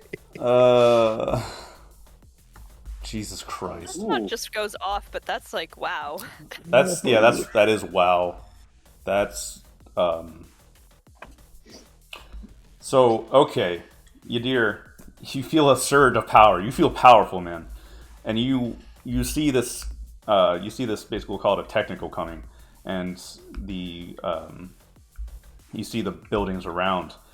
I don't know, what does this look like? I could pull up an Aslan APC real quick. No, I didn't mean the vehicle. I meant like, okay, Moira, you're standing behind the crate, and you see Deer take a step forward. And as the vehicle is coming, you look up in terror at it. You see the entire left building. It seems mostly structurally sound for the most part, but then the base of the pillars start cracking. And eventually, as the technical begins making a left turn, it's almost like the wall explodes outward from the force being pulled against it. Half of the building on that side goes tumbling into the road, some of it crashing onto the top of the technical. You can see it like crash into the roof, denting into the top of it. It begins trying to backpedal out of the wreckage, but that entire stretch of road is now covered in stone. Stars be damned, you dear. And she's just kind of pulling back further, kicking through the stand to get away. That buys you some time. DM, roughly how much does that stuff weigh? The stone? Yeah. I don't know. Heavy. It's rock. I assume there's like a weight limit, but I think with your roll, you know. Yeah, my psi build. The reason why it's because it cost me 1 point of psi per 10 kilograms. I got you. So maybe I don't know. I still like with your roll how we did it.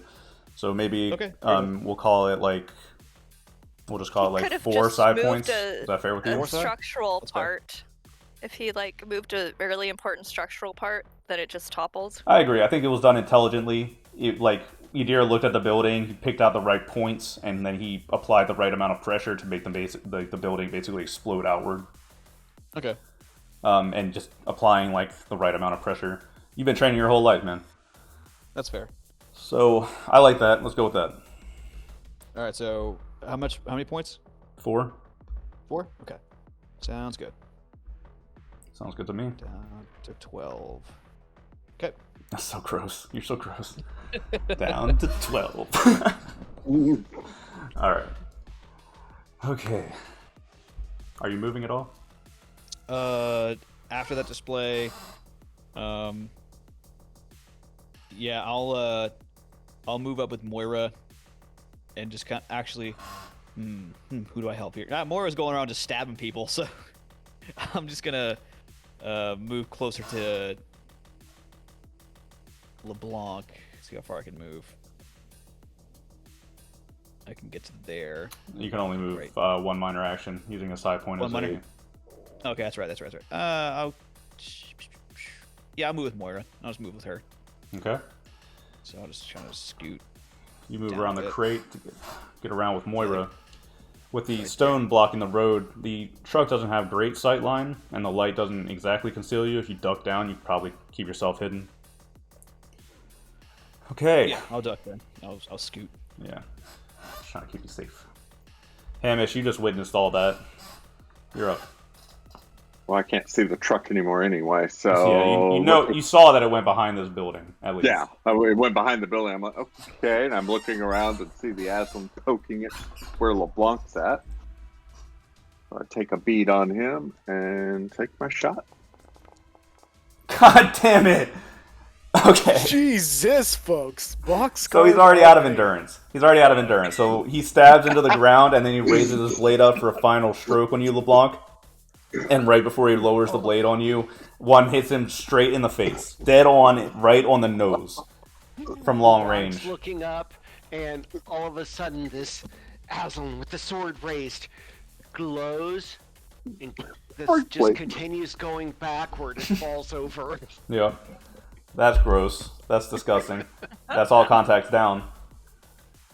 Okay, LeBlanc, you're on the ground. Then,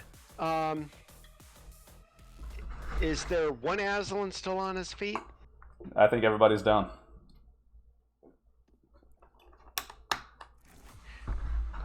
Okay, and You know what to do, LeBlanc. Start stabbing. Join the stab party. I was gonna just maybe shoot this guy again before he wakes up. Because That's he was also the a thing you next can do. set to wake up. Maybe not walk out into the open field with the truck coming. Yeah, I was just gonna lay here, aim one, and shoot at the guy. Sounds good. And if you hit, I don't think we have... Well, you can roll damage, but he's probably going to be out for the rest of the combat. Okay.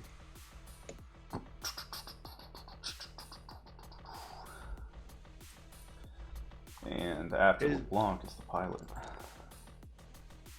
Yeah. You can roll damage, see how bad you fuck him up.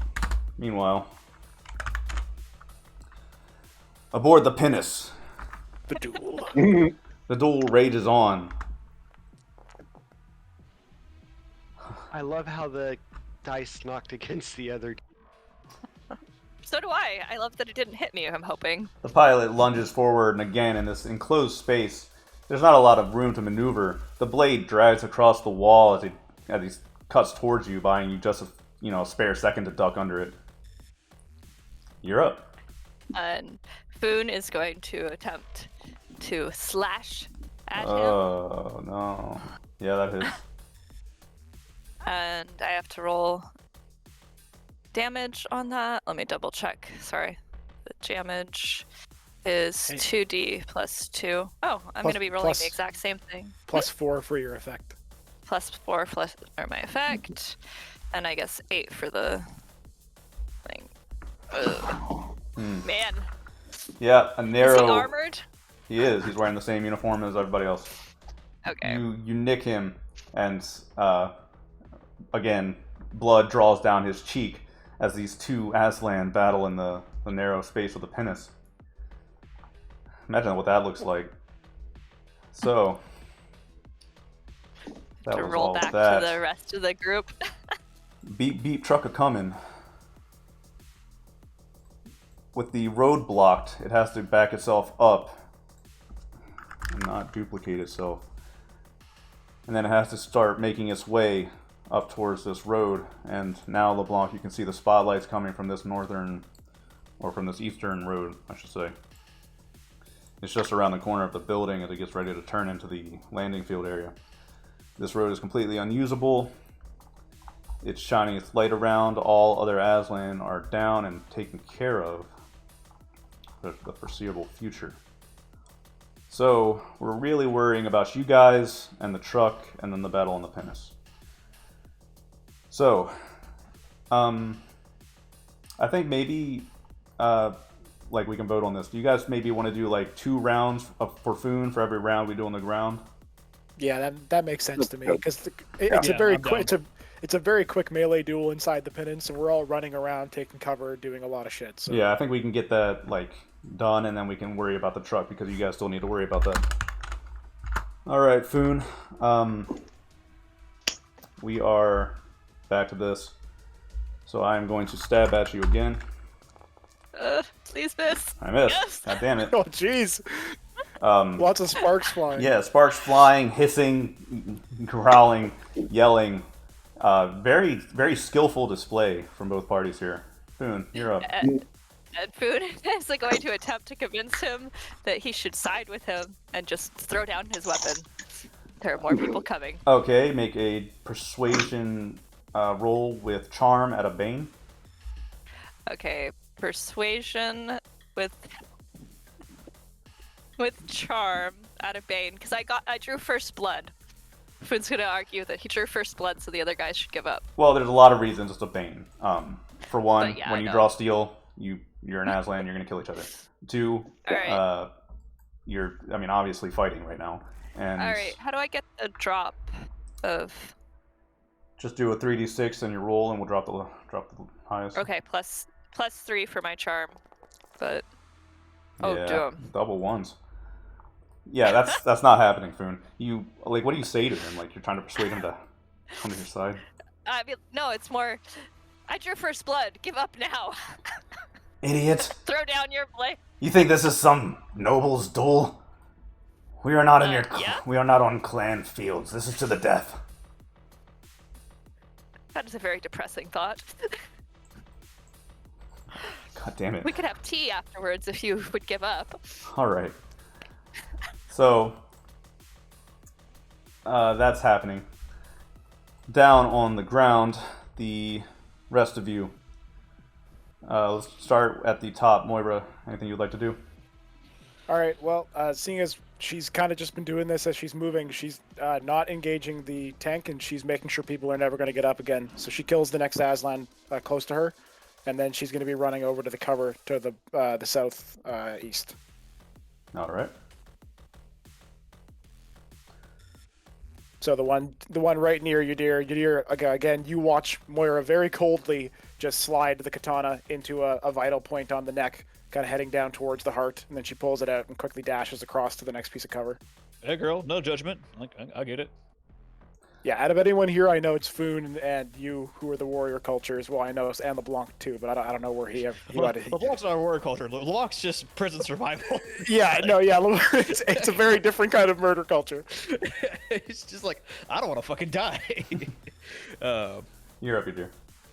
All right. Shit. Okay. Do these Aslan have any kind of like ordnance or grenades or any kind of like? They would have. They would likely have stun grenades on them. They seem to be kitted out for taking survivors. Shit. They have their stun rifles on them. You can find a stun shotgun among them here and there. Nah, I don't need that. I'm just trying to think of something to take out that APC. Actually, here. You know what? I'm gonna do something real stupid.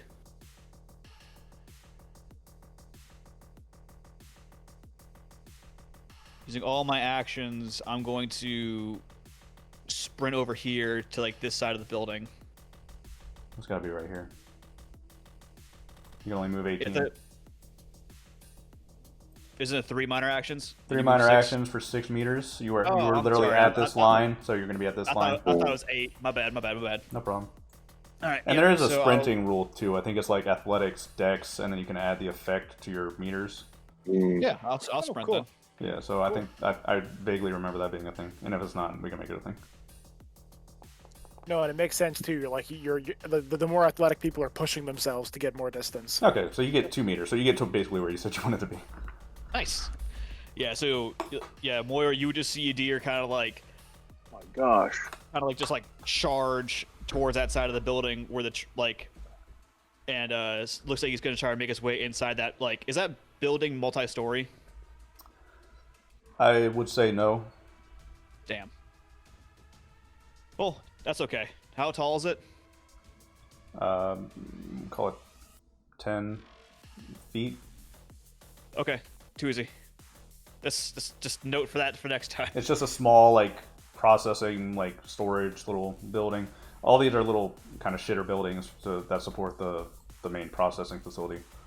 No, I got you. I'm just making sure that I'm able to eventually get to the top of that building. Yeah, So you would have that's to all I climb need to it. It's like athletics, dex, I guess. Or fly. Or traveler. I can fly. He's like, GM, I can fly. Oh, all right. Oh shit. Okay. Hamish, you're up. Yep. Oh gosh, this is not good.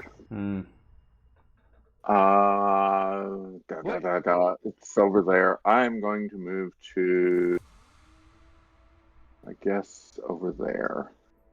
I'm going to move to right there. What exactly is a stunner going to do against a vehicle?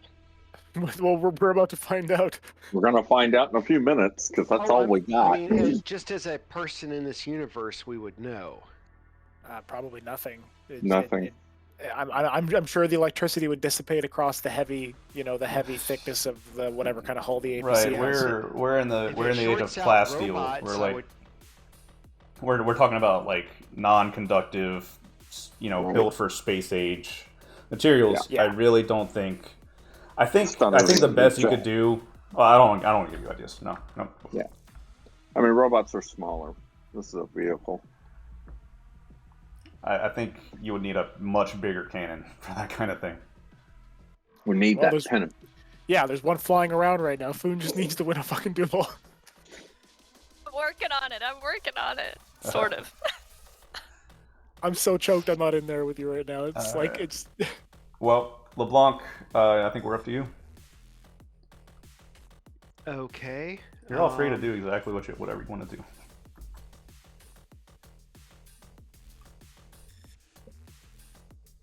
I'm going to search the Aslan in front of me for, grenades or some sort of decent weapon. Similar loadout. Hey, make a recon check. Cool. I can do that.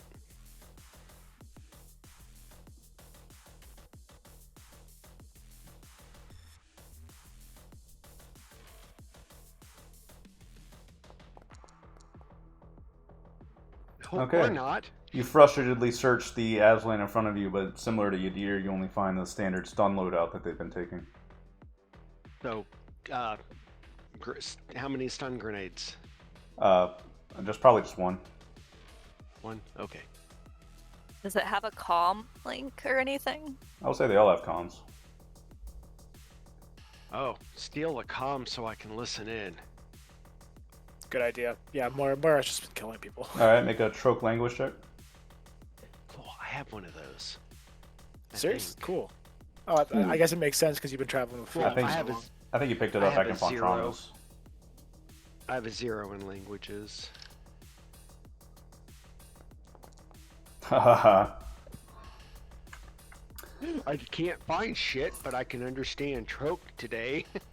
You are listening in to the communications between the Aslan. They've got their own channel separate from their jamming methods that they're using. This is a very smash and grab little attack that they're running. You listen into their chatter for a while. In the immediate moment, it sounds like several of the Kawa facilities have activated air defenses and are causing a bit of trouble. They also mention that Lord Koshke will be arriving very soon. It seems that the battleship is, for some reason or another, staying in orbit or space. I passed that information along on the comms. I don't know if Foon is in range to hear. Probably. Because the Pennis was originally going to be sweeping back around.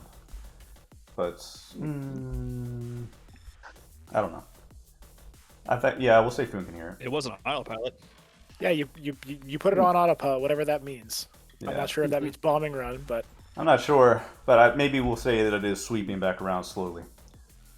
It's getting, without the pilot's direct intervention, it's taking its time. Now, that's LeBlanc. We're back to the duel. I'm going to stab you. Don't stab, don't hit! What is wrong with this guy? What you literally is- rolled the same thing 3 rounds. This guy's got Okay. problems. All right, Foon, you're up. He really wants to actually die. So do you. What the hell? We rolled the same number again. Let's do it again. Nice. Monkeys. Okay, now I can parry. You can reduce the attack by your melee skill. So like your melee Okay. blade skill. My blade skill is 2, but Okay. you would Better still than a hit. dodge. Right. Yeah, you know. you would need a -3. So, But it But still I- takes 2 off. Right, it's It reducing drops damage. 2 effect. but if Yeah. I tried to dodge Oh, it reduce again, the I effect. could.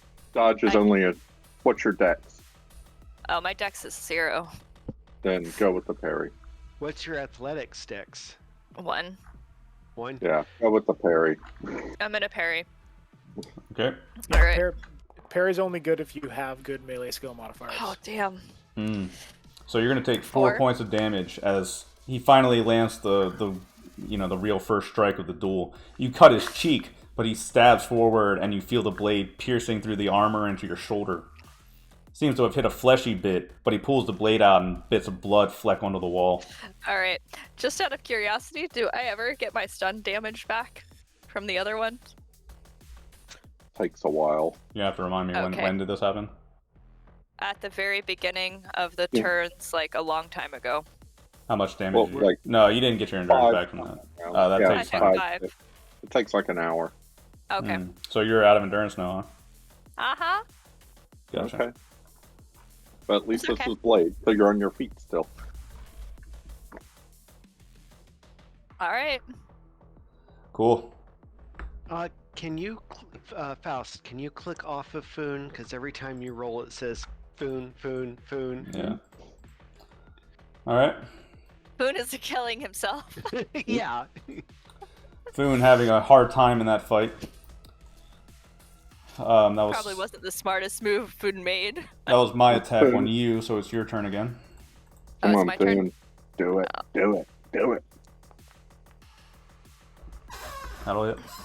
Hey, you hit. It hit, and then it should be the same for the 2d6 plus 2. 2. What do I like? Not. I'm just nicking his armor. Yeah, he's quick. You cut his cheek, but he runs forward and jabs the blade into your shoulder, pulls it out. You stab forward at his face, but he moves his head to the side. You again cut him like on the side of the neck, and a bit of blood trickles down, but you're doing minimal wounds compared to what he's doing to you. Boone is gonna say something into his comm. This is not going as I planned. You can always try grappling. Okay. All right. So the truck now, the technical, is going to be pulling its way around the side here. It comes down the open road, begins flashing its light around. I think the obvious people I need to make rolls are LeBlanc for a stealth roll. I'm still prone. Yeah, you can add a +1 to your stealth roll then. Okay. And that's probably it. I think the others are reasonably within cover. Yeah, you're out in the open, so the spotlight may potentially hit you.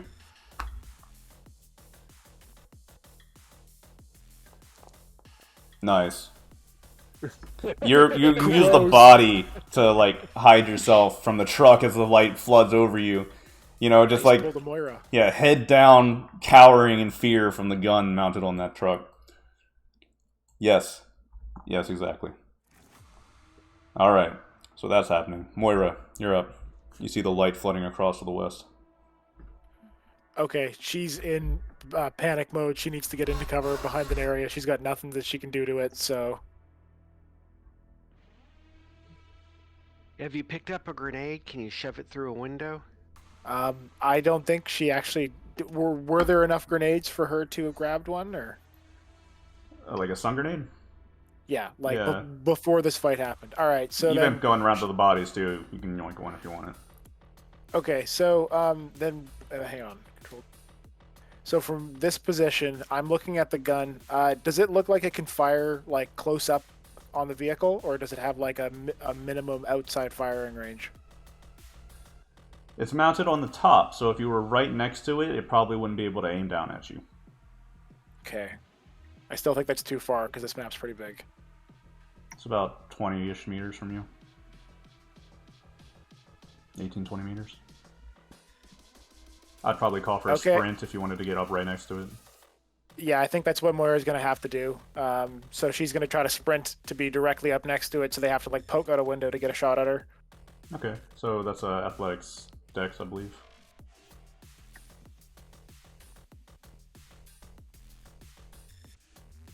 The goddess of dex. Maybe it should be athletic strength, who knows? I don't know.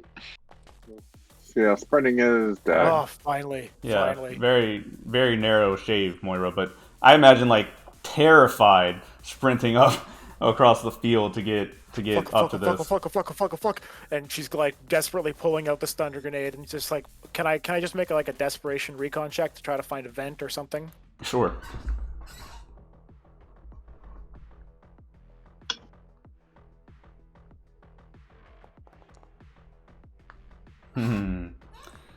Well, okay, so for next, it's for next round. She knows because I used up all my actions. But she's just like vent, trying to find a spot. Obvious vent would probably be up by the turret.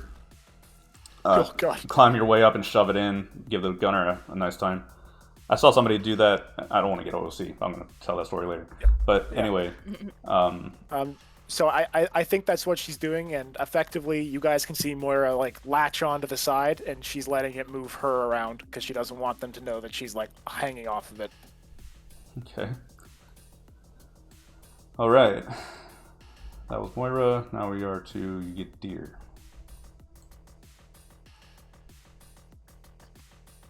All right. So Yadir, so Moira, well actually, I'm going to attempt to make a flight or like kind of like a forced jump. That's the best way to describe it.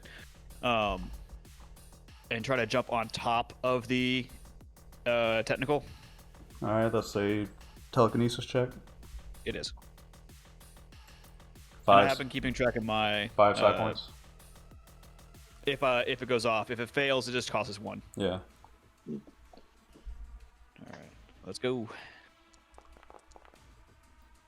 It goes off. Let's go, baby. So you can fly for 15 meters per round. Yep. Moira looks up.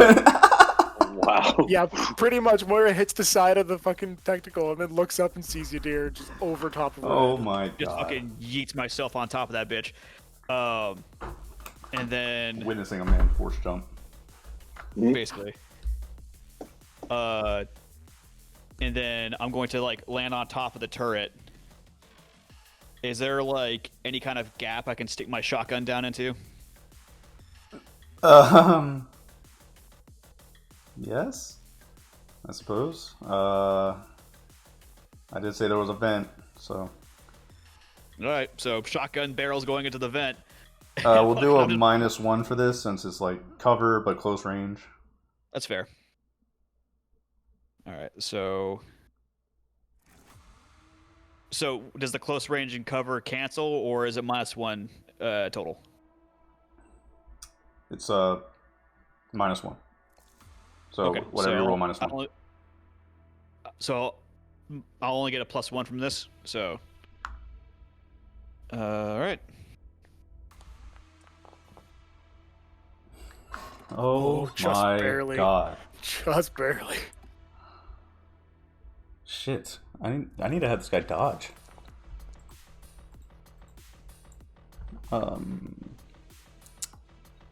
Dodging. Somebody remind me. I'm sorry, I know we just talked about this. Gives their dex. Attackers rolls are reduced by the defender's dex / athletics dex modifier. Dodging inflicts DM -1 per dodge on the character's next action. And then it's applicable to both melee and ranged attacks. Okay, so that's going to do 5 points of damage to him, Yadir, as you fire the blast in. Sweet. And then as one last final thing, Yadir's one hand holding the trigger, like part of the shotgun. He's gonna like see Moira and like hold his like left hand down to her to like toss up the grenade so you can like throw it in there. Yeah, our turns are over. Yeah, but totally. Next turn. Yeah, next. That's what I'm saying. It's next turn kind of thing.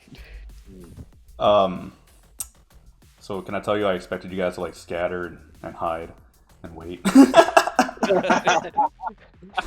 I kind of expected Yadir to do this, but not Moira.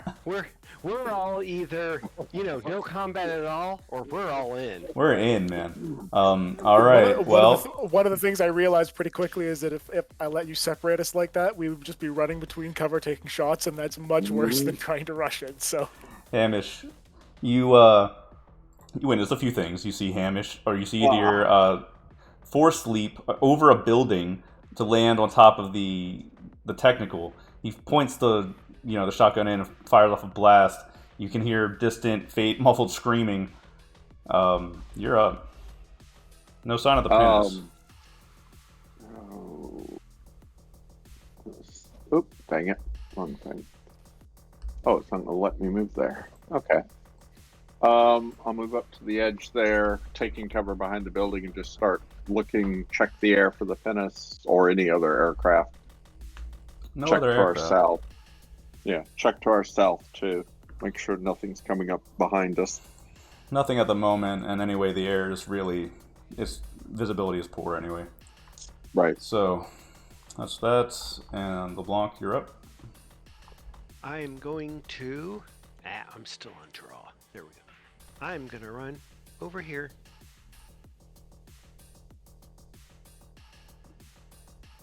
That's pretty much it. That was 3 minor actions to go 18 meters. Okay. Back to the duel. Fuck yeah, food. Let's do So- this. Oh, Boone! Don't die! Dear. This Yeah. recap, this duel is going a bit poorly for Foon. His Mhm. opponent is It's agile, poorly. and is an agile Aslan. In a one-on-one duel, he's quick, he's fast, and while Foon is getting minor nicks on him, he managed to stab Foon pretty good in the shoulder, and is pushing him back. He's ferocious about it. He is going to charge forward again.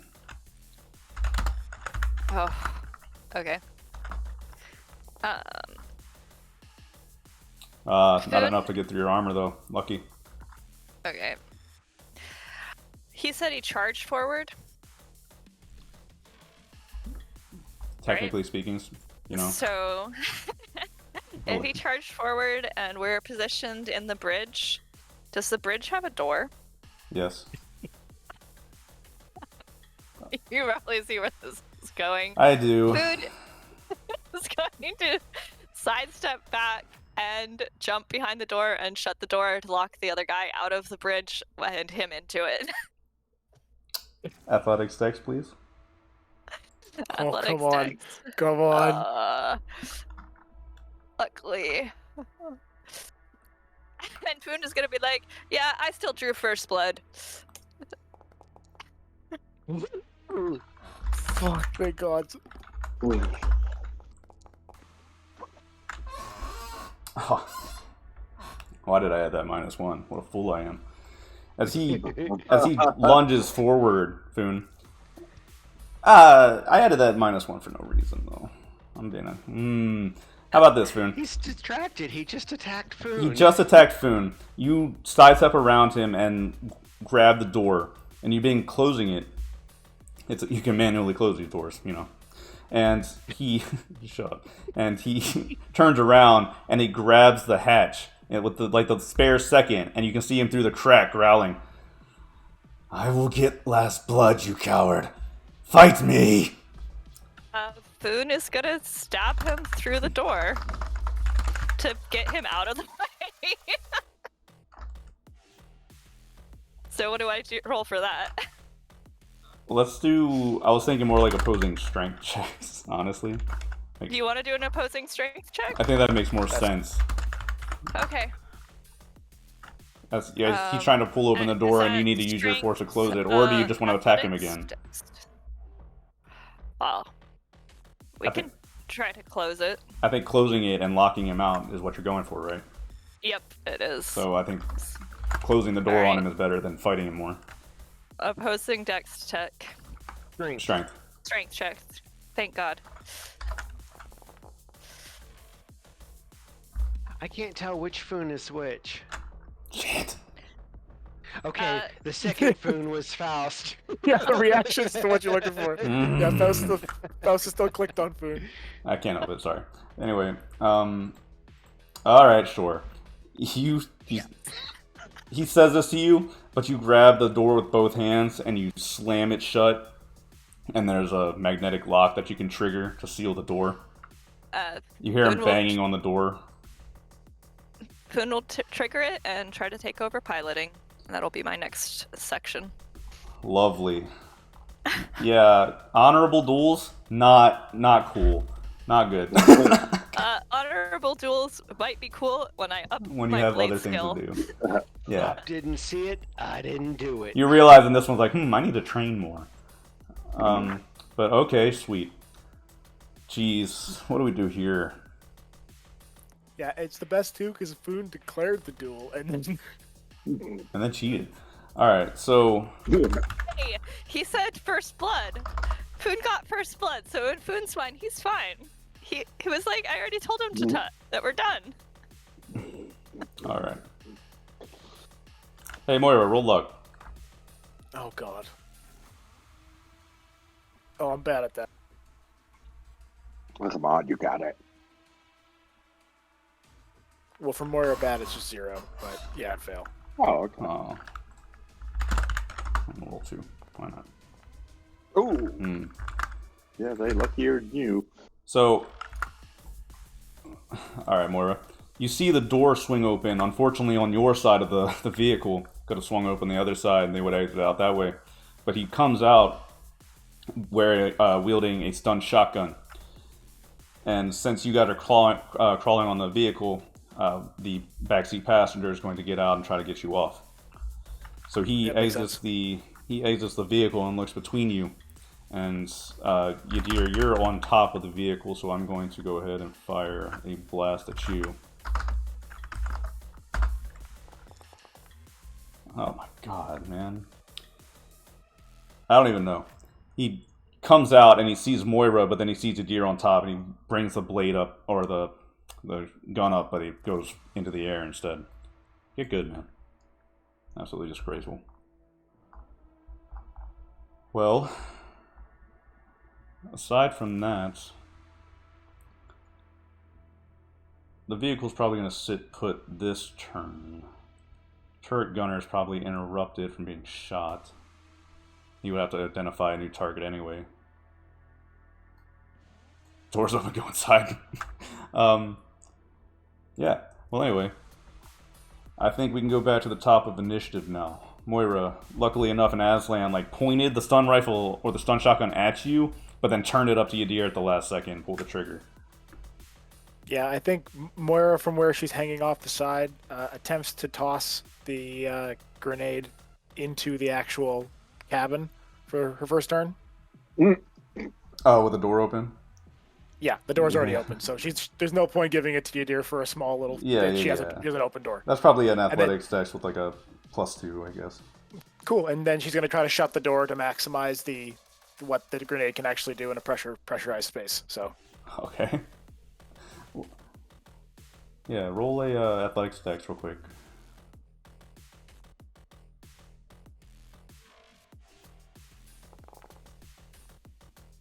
Yeah, I think that works.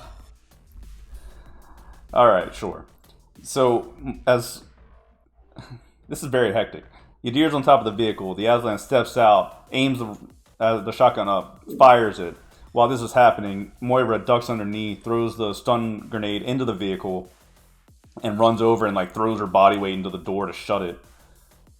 You hear the faintest "what the fuck" inside before the door shuts, and then Yadir, a split second later, inside you just see a flash of light and a crack scream out from the turret inside.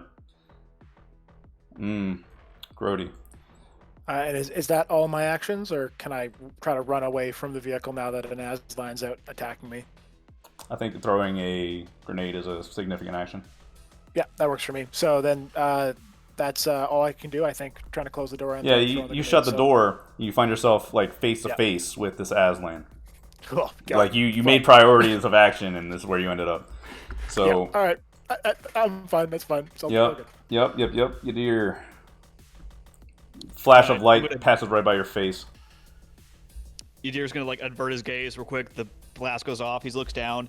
He sees Aslan next to Moore. He's gonna simultaneously jump down, shoot, and hopefully land on top of the Aslan. God.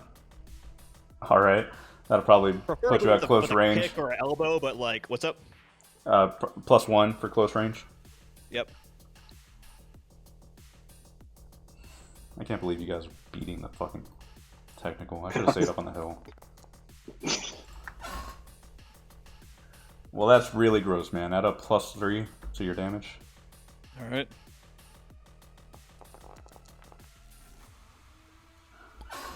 All right. And then, do I do any extra damage for trying to unarmed strike him with a kick or something, or body slam him? Make a melee unarmed check. Okay.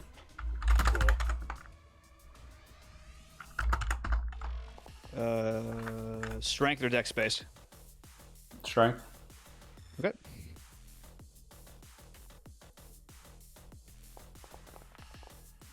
Oh. Snake eyes.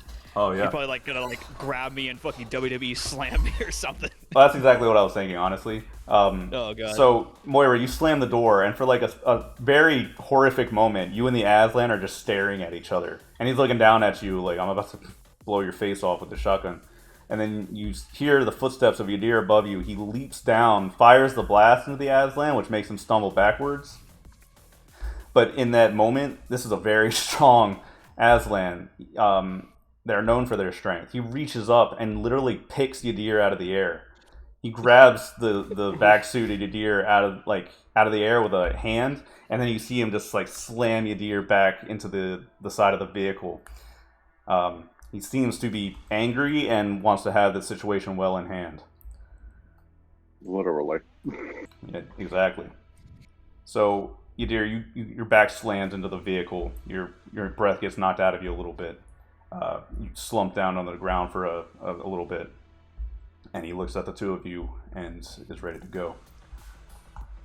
Hamish, you're up. And I'm watching this, drawing a bead on him. Yeah, but you're firing the melee. Firing. I'll take the shot. Fair enough. I feel like this Aslan, you don't think how in like every main movie is that one random big ass motherfucker? This Aslan's that one random that was like the truck driver. He's just a stupidly big Aslan. Bolg! Yeah. Hell yeah. Hamish, that's Fucking disgusting. Yadir rethinking his goddamn life right now. So what happens is he has you like pinned up against the side of the vehicle, and then a flash from across the yard hits him in the chest from Hamish. That's really gross, man. I don't know what to tell you. So thanks to Yadir with that jump, firing the shotgun down into him, and doing some stun damage to him, you managed to land a direct hit, and with the damage he's already accumulated, Yadir, he drops you from his hold, and he stumbles backwards, and he's convulsing while he's standing for a few seconds before he falls backwards on the ground, twitching. And I genuinely think that's the tactical mostly taken care of for a few turns.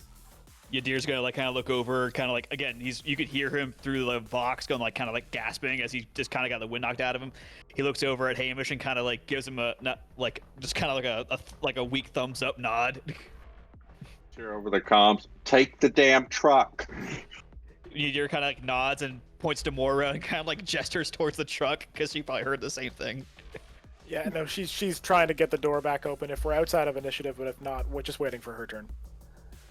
Sure. Okay. So we can probably step out of initiative for a second here. LeBlanc, you are free to move around. It seems that the other 2 or 3 have subdued the technical. It's not firing, the turret isn't moving. Whoever's inside, at least the turret gunner, is probably stunned for at least a minute. Yeah, again, like it was an enclosed space. It's nasty. It's really We're gross. able to get the door open? Yeah, that's what she's trying right now. That's an Well, interesting we're out of question. initiative, I figure. I don't imagine these doors. Well, probably. Let's say yes. You open the door, we can get the door open again. That's fine. So Moira, with a bit of work, you can wrench the side of the technical door open since it's idling and not. Would you like me to resisting throw you. in another grenade? Moira kind of looks at LeBlanc and just says, I don't really care about stunning them more. If you're not going to tie them up, we have to do this proper. And she's stepping in with the blade. Okay. Dark. Yeah. I'm just worried they're still awake and will shoot you as you go in. Absolutely. So Moira then kind of looks at you and goes, shit, right, you've been doing this longer than I have. Please. And she steps aside, letting you do your thing. Okay, I'll toss a grenade in. Okay. You don't have to worry about it. They're done. So Okay. yeah, they're done. They're done for, unless you want to roll. So okay. Now we have a shuttle and an APC. You kind of sort of do, yeah. Wait, Foon, them? with the banging on the door, impotently trying to get his way into the bridge, you turn and face the pilots, and I can't wait. Let's see your pilot check. Small craft. Okay, pilot check. Well, I guess it would be Is there spacecraft. It would be anything I can spacecraft. do to increase my chances of passing a pilot check? Pray, Study I the board, and suppose. the fact that it's Aslan makes it The slightly only better. the only thing I would say is that since your comrades have cleared the board, you can probably take time. There's Alright, no so I'm gonna take immediate my rush. time a little. Alright, I'll take my time a little bit, but Oh, I'll do a +2. direct +2. Great. Now pull gently back. A Wow, little more gently next time, but that was good. good for you. So you sit love down, and you remember the time when you used to fly Aslan ships, and it comes back I to you. crash them. Yeah. So you take your time, figure it out, and eventually you manage to, get the autopilot either under control or disable it, and turn it back towards the place that you just came from. We'll see you in probably 2 or 3 turns, which will for us mean that I think we're out of combat. Can Foon try to dump the guy that is in the back container carrier that's trying to get Open in? the back Yes, doors, how would you do it straight up. though? Can he do that? Yeah, how would you do Basically it though? open the back door. Okay.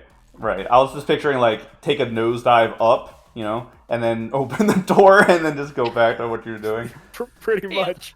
Pretty much. Yeah, you're in space. You can be in space. Like, why not? Yeah, that's horrific. So you on the way back to the field pull the shuttle up, and the back door opens up, and the last thing you hear is "Dishonorable bastard! Cheat! Cheat! Cheat!" And Foon will say, I did first blood. You're supposed to surrender. Yeah, you don't hear him anymore. All right. The rest of you, after a minute or so, can look up to the north and see the lights of the pinnace quickly approaching the landing field again. And for a moment, in a dive bombing formation down to the field, but then pulling up at the last moment. And Foon, you can land the shuttle if you would like. Do I need Does to roll it for look- that? Sorry. Yeah. Quit. You don't usually fly. I want to see you land. I'll do a normal roll because I just did some weird stuff, so... Luckily for you, there's a floodlight on where you're supposed to land. There you go. Well, There you go. if you would crash the pinnace, I would just Foon, you bring the pinnace finally back to the field. Flying without it now. Well, Wings! well done. And as the rest of you watch the pinnace land, the cargo doors can open up, and there's Foon, bloody but up. Medic. Probably a little bit. Can we drive the technical into the You absolutely cargo? can. That's how I got here. Okay, Yep. so then I guess Moira hops into the seat. Actually, she looks over at LeBlanc and immediately, do you know how to do this? You usually know how to do these things. Yeah, I can drive it. All right, And I cool. move over and start treating Foon. Yeah, and Moira is being a little bit rough, and she's just making sure that there's no one else who's, slightly alive or stunned. Slightly alive. Is it wheeled or tracked? Wheeled. Ooh, can I please make a wheeled roll? To do what? Go for it. Are you bad at it, or? No, I I just just get a need skill. to roll. For And LeBlanc, take he's my bad at it. time. I have a +1 to all that drive stuff, so. Yeah, you don't need I to have a roll to get into the +2. thing, but you're just getting your skills, so that's fine. So am I treating Foon within the 1 minute? No. Okay, so there's no point. Just stabilizing and cleaning up. Yeah. You clean him up, get him tended as best you can. But unfortunately, he took some pretty nasty hits during that duel. So, not exactly a frontline fighter at the moment. Food's gonna be like, I'm voting someone else drive, fly. Well, that's why we have LeBlanc. You just need to rest. As he's oozing blood out of his wonderful shoulder cut.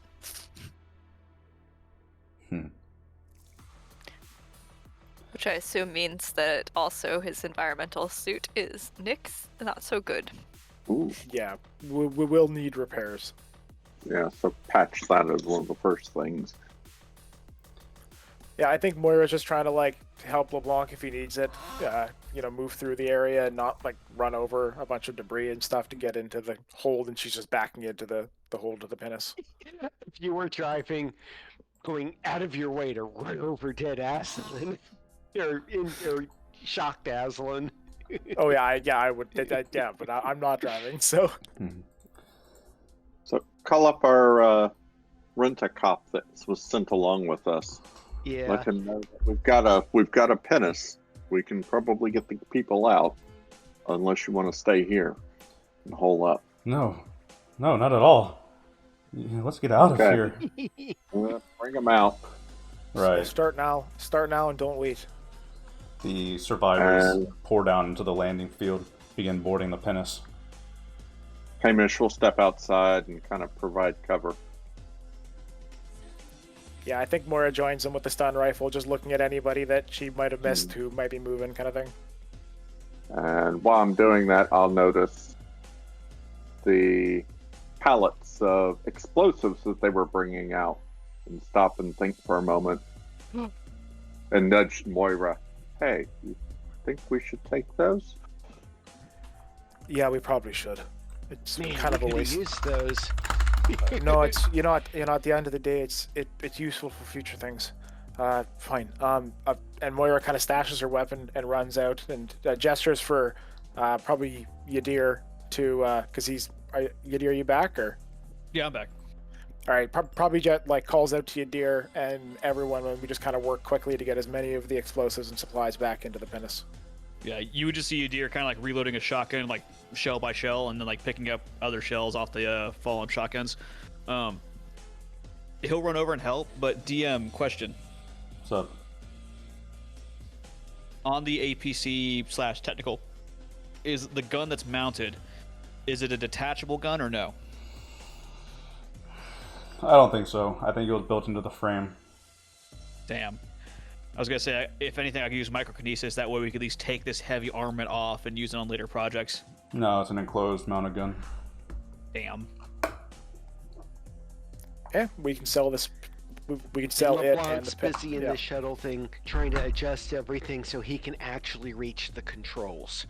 Yeah, Can because the technical fit inside the pinnace?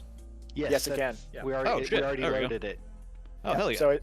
So it's all loaded. The pinnace is pretty much loaded, and I think after that, Moira maybe asks somebody, maybe Hamish, if he could just gather their weapons so that if one does wake up, we're just not gonna get shot. We just missed one. No, I don't think you missed one. No, I don't think she missed any. I don't think Moira missed any of them. So yes, I'll just do a quick sweep over the bodies then, and Take things that are useful. Stun Take the rifles, rifles, and energy cells. A new Yeah. axe suit for food. grenades. Yeah, new replacement battery for Foon's a good idea. Well, one of Okay. the questions I have then is that which one of them didn't get stabbed, but was just like because I Well, this I one went up here, yeah. for one. Yeah, Yeah, we two got or so three there of you them go. have just been stunned, and I think then most of them maybe at the you top. walked up and stabbed them in the head. Yeah, LeBlanc, it's mostly in the flesh areas. yeah, LeBlanc did work up here on these three, so all of these three are just stunned. Okay. So then, yeah, probably like we're dragging one in and tying him up so that we can strip him like properly because it'll take a long time. All right. So you gather up your loot, assorted stun rifles, energy cells, long swords if you want them. Load them up in the technical, load them up in the pinnace, whatever you want to grab. So, as the raging winds go over Kawa, as the pinnace is loaded up, take one last look over the battlefield that you just fought in. And then we'll close the cargo doors, start working to get out of here. With that, I think we'll take a 15-minute here. Nice.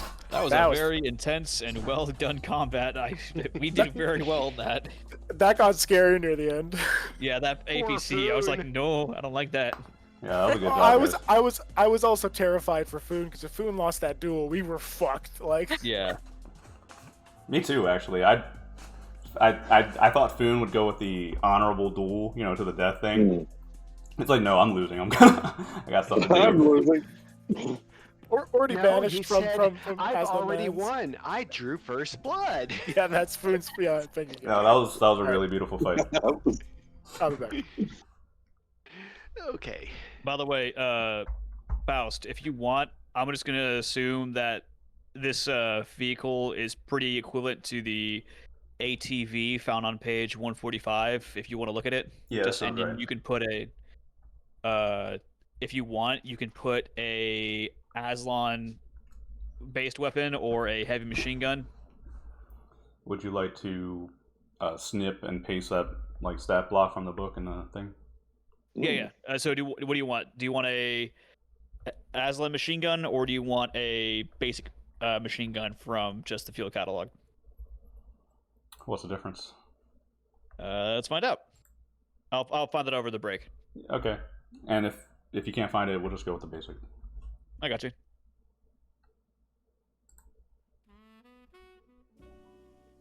I apparently have decided that Foon's You're back. thing is duels of honor should not include death, and if it includes death, then we have no rules.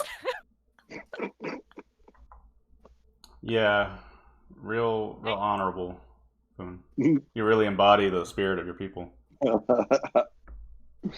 He might have been rejected for a reason. A little bit. Maybe A little. maybe the fact that you spend all your time with humans and are just a little bit, Foonish. Is a little bit. Whatever. Okay, I'll be back. I think we're gonna go walk the dog real fast. Be back in a bit.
Yeah, I don't think the Super Bolter is something I want to give Foon.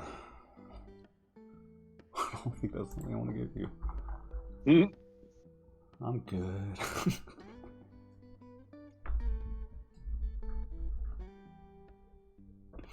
I didn't even get to use it. Whoa, is that an actual like traveler gun? It just came back. Yeah, I think so. Yeah, Jesus. that's the Aslan heavy machine gun. That is so intense looking. Like I love it. And It's a strong bolter. Aslan males can carry it. Yeah, it's an Aslan Bolter. It fires explosive shells. Yeah. Drum-fed machine gun. If all 4 shots hit you, that's 16D plus 12. Mm. Disgusting. That just vaporizes pretty much anybody. Yep, that's enough to damage ships. Yeah, because like I think I remember when I was looking into it, like especially with players, because you can't get above a certain score with armor. Your max health is like sometimes like 40 to 50. So like, Yeah, how do we feel doing? Yeah. So yeah, I'll 65 look up. So damage to Faust, do someone. you want No, I don't want that. a more like no, I'm tracking, but like do you want a more like single shot kind of cannon, or do you want like a MG or what? Or a grenade launcher or let's what? go with the cannon and Cannon? yeah, well, it's not like you can fit this thing in your scout ship anyway. All right. Do you want a? Let's see. Do you want a demolition gun or a light? There's a light gun, light howitzer, or a demolition gun. I think that'd be probably the. Yeah, let's go with the demo one. The demolition gun. Mm-hmm. All right. It's got a range of. Let's see. 1 second. It doesn't really matter, man. You can just pick whatever you want to do. I know. I'm just looking.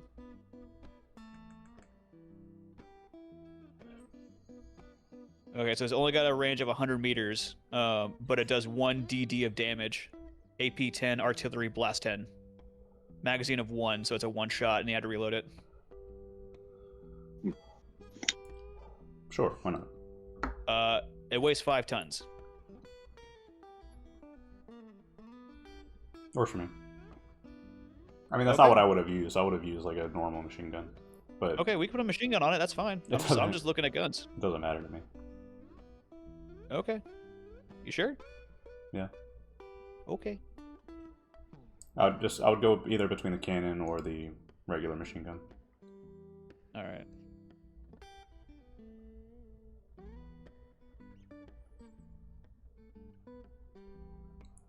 they did deploy this for a demolition job anyway.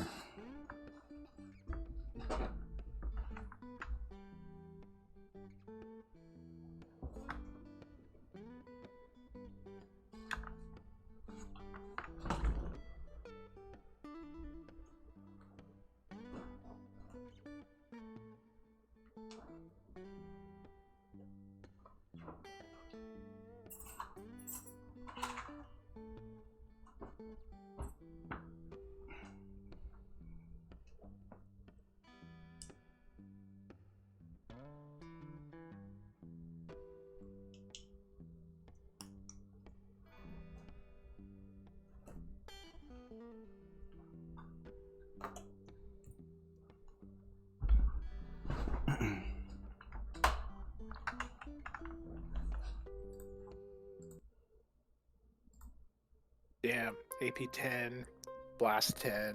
Ugh. Yeah, don't get hit by any of those ever. Yeah. My idea was actually we're going to try to hide until Foon comes back to deal with the pinnace or the thing. That's what I thought to do initially, and then I realized Yeah. I couldn't get into proper cover. Yeah, that was my original idea, and then I was like, if I can get on top of it, and I was like, how can I get on top of it though? And then I saw that I had the ability to fly, and I was like, force jump, that'll work. Yeah, I usually do the job. Yeah, that was cool. It's a very cinematic fight, I will say that. Like, I think we all like did really well, and like, there's definitely stakes. There was never a time where I was like, okay, we're winning. It was like, oh shit, okay, oh fuck. Like, I was just so happy that everyone else was rolling so good on their gun energy. Like Hamish was blowing shots out, LeBlanc was blowing shots out. Like it was all really good shooting. yeah. And, like, Well, we definitely did good by dropping the leader first. Like, Yeah, we all just said, fuck that dude. I would have probably started the pinnace fight early. He would have given the command for the pinnace to take off, and then Foon would have had to jump in, and then nobody would have had the opportunity to get in besides him. yeah. I still can't believe we both rolled double ones on that shit, man. What the Yeah, fuck? that was awesome. fucking crazy. That's I mean that's meant to be, right? Yeah. Yeah, that was meant to be like some sort of fight between Foon and that guy. And then Foon was just like, yep. That's get out of initially here, what I Deadpool." planned. That's why initially when we were like, "Can I get on?" I'm like, "Yeah, sure, why not?" I thought it would be a 1-on-1 to begin with because I pulled Foon away, but you guys like closed the distance much faster than I thought you would. Yeah, And as soon as then- I saw like how far away everything was, and I looked at the range of the shotgun, I was like, "Oh, I gotta be aggressive with this." That's why I was just like, "Yep, sliding down the hill, fucking just, let's go." Well, and just knowing that, like, you're like I was like, I don't know if I'll go in there, and then Anna was like, oh, okay, that's fine. I was like, oh, okay, maybe it's time to actually get on that ship, and then it didn't work because the dice decided that it no, go fuck yourself. Oh, yes. Lovely.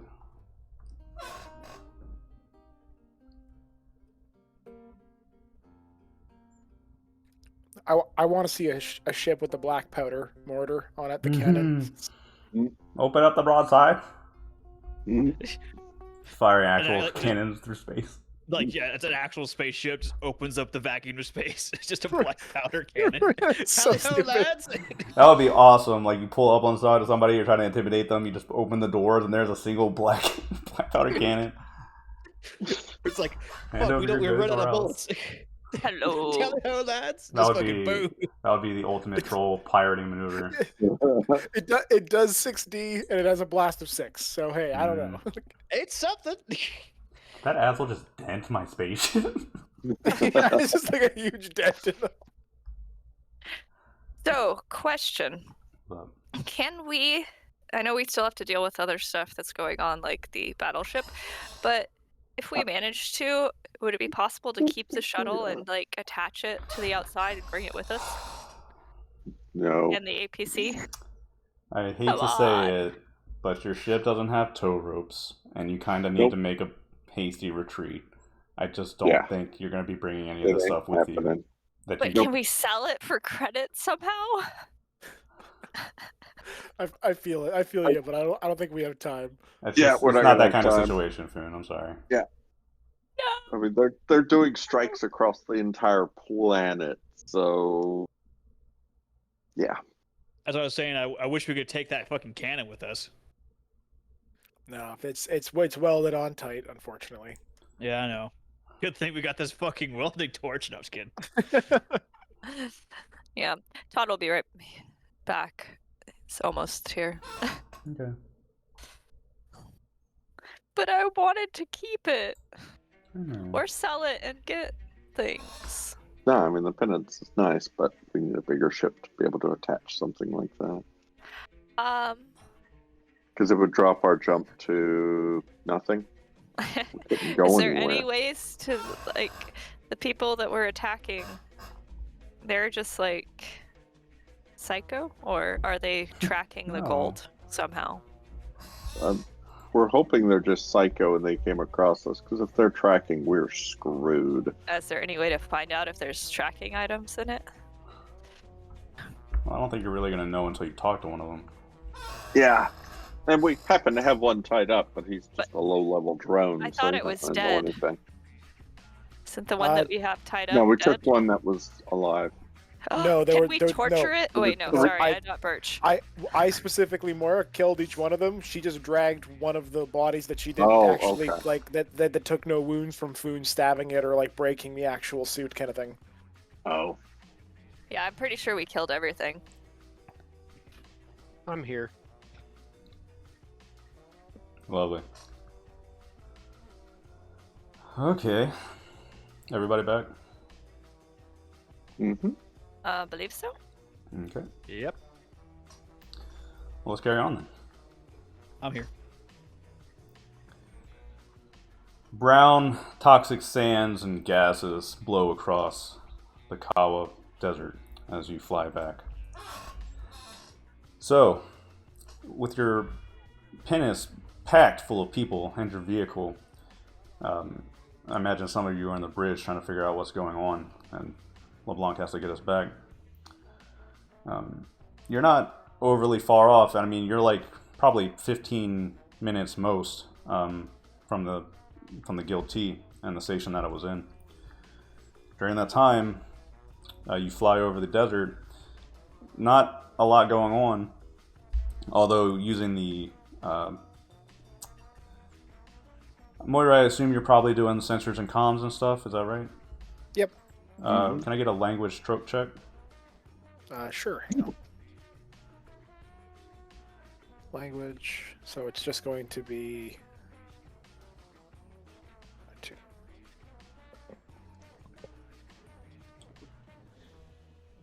And I will make sure that Moira knows.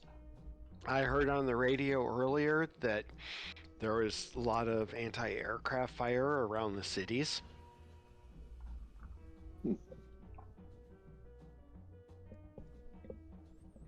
People in the back So are like panicking, talking among themselves, very loud din. Sorry. No, Moira's just listening in. We are not taking more humans. Okay. I'm just gonna say that into the comms. I don't care the situation. They don't fit anymore. No more humans. In the very far distances at other spires, you can see not many. There's either Troke fighters or Aslan fighters or larger craft like pinnaces. They're doing wide sweeps, trying to keep out of range of the guns, and you can see them, LeBlanc, out of these spires that are popping up out of the desert. These little spots of humanity. Massive bolts of plasma are shot up into the sky. It's like a light show being fired up at little dots flying over these spires. Moira, you're listening in, and you can gather that their Lord Koshke, which in Troke translates roughly more or less to Hanged Man. He is touching down on the planet where the thieves have hidden their ship. Currently there's a great effort to sneak in or break into the facility, get to your hangar. Oh crap.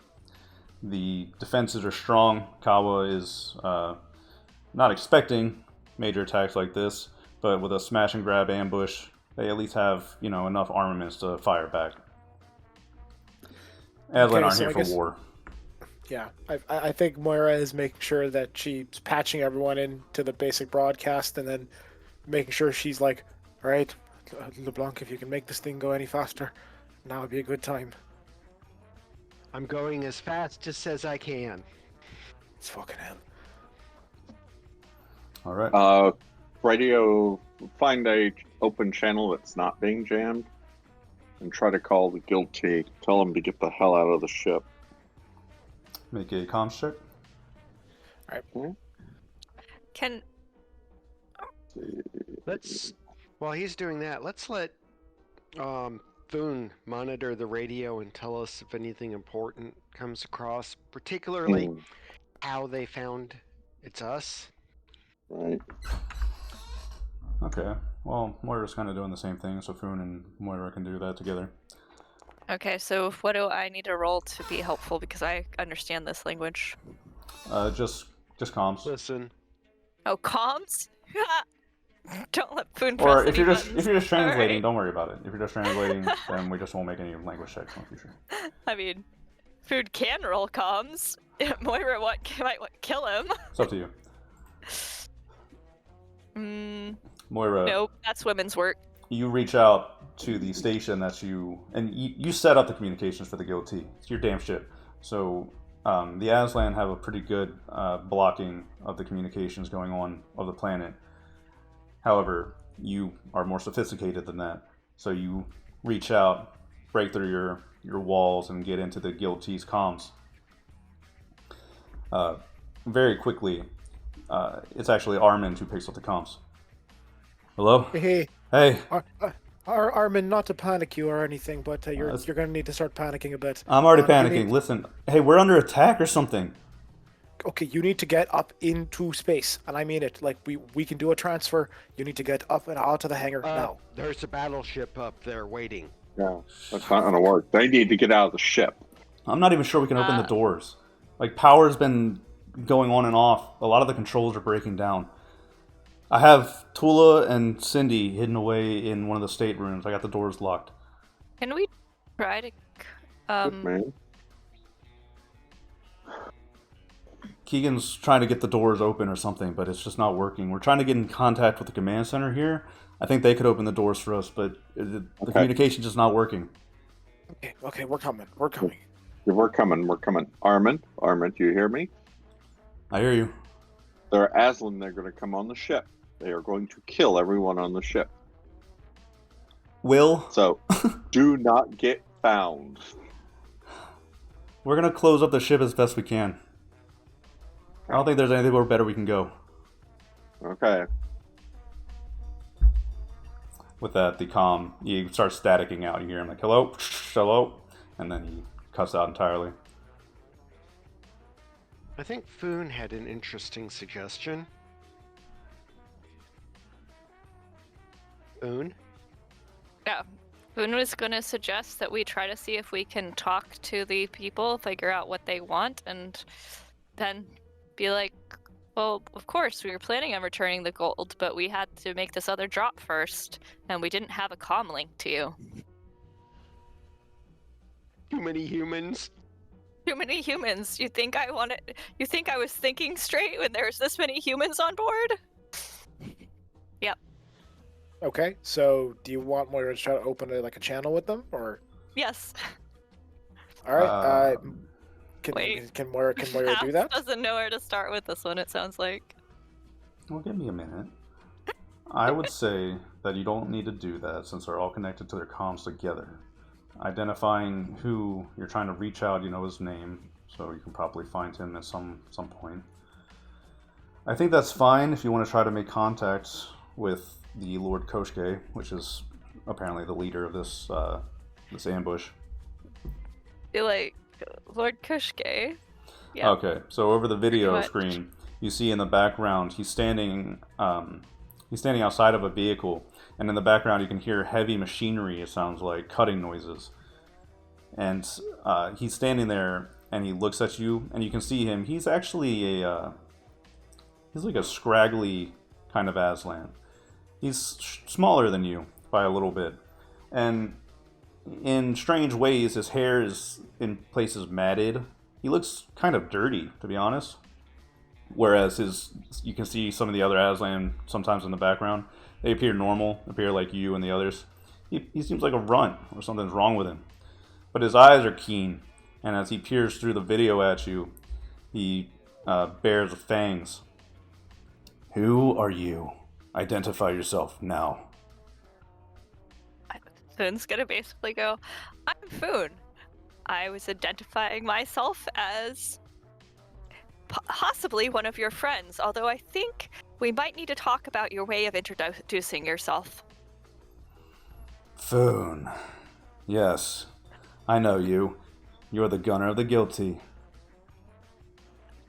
Foon goes, wow, I've never been recognized by that name before. I'm so glad that it's starting to become famous. Don't worry, I know all of you. LeBlanc, Foon, Dr. Hamish, it seems, Cindy, Tula, John Smith. Each and every one of you on this list is going to die for what you did. Wait a second. Why would we die? We haven't even had tea together and discussed this in a polite manner. He walks over to the side of the vehicle and he actually pulls open a door. I wanted you to see him in person, but take a look. And you look inside the back seat. And without going into too much detail, you see Gon Ferrata tied up, looking worse off. And he is wide-eyed in terror and pain. And the Aslan turns the combat to him. I know everything. Everything about what? You can play dumb. We'll see you in your hangar. It's not playing if I don't know what you're talking about. You stole the heirlooms of my clan. As an Aslan, you must understand the dishonor and the retribution that comes along with such things. You certainly weren't coming to bring it back to my people, were you? Have you seen how many humans we have on board? Did you read the list? Yes, we were taking a circuitous route, but we were planning on coming back.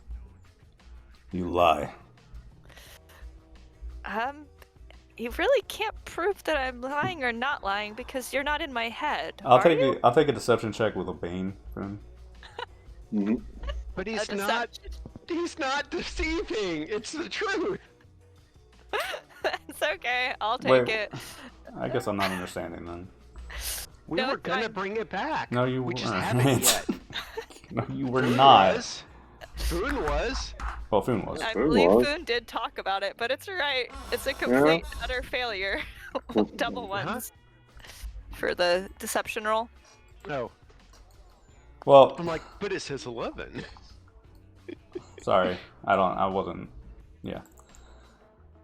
Foon did pack it under his bed and said he wanted to bring it back, but it doesn't matter because Well, it's been a long time. I'm sorry. I guess if you roll something that you don't want to roll. I'm cool with it. You got double ones anyway. I know. I failed bad. Well, anyways. Which means you told the truth. Which means he believes you. Guys, show me some mercy, please. Never. Okay. So Foon. No, double ones. We failed. Yeah. Come forth. You guys really throw me off. All right. So the communication seems to break down, Foon, and he looks at you through the comms and he says, I don't believe you. And I came here to kill each one of you and take my treasure back. And I'm going to do that. I'll see you in your hangar. I will talk to you then. He's gonna turn to Hamish and go, I need to be patched up really badly. I don't think I can duel him without being patched up. I can't. I mean, I have to do it quickly. I might be able to get rid of the fatigue from the stun, but is there anything I can do there? Drugs. Dims. Stims? something to give the endurance back? Oh, damage received from stun weapons is completely healed by 1 hour of rest. Yeah. Food. But we don't Sleep. have an hour. Yeah. Someone drive around for an hour. Foon's gonna go take a nap. Yeah, we don't have an hour. No, we don't have an hour. I don't see why we don't have an hour. You It dear. seems like we should be able to evade stuff for 1 hour. While they chop Yeah. into the guild tea and murder Yeah. everyone they find. Yeah, That's not gonna fly. they're cutting through the walls of the hangar defenses. See if any of the other people have like, Hospital. yeah, something from the hospital. In other words, we just go in guns blazing, see if the guy will duel Foon, and let the dice fall where they will. Well, hey Moira, find out from the locals. I assume he's landed his shuttle or penance or whatever outside the low port. That makes the most sense. What do you want me to say to them? No, just let them know. I mean, we need to know where it's at. If we fly in and vaporize it. So Moira tries to do that, trying to get a hold of the Kawa port authorities, who I am assuming are currently fighting off their own battle. Sure. Could I see one last comm check? Okay.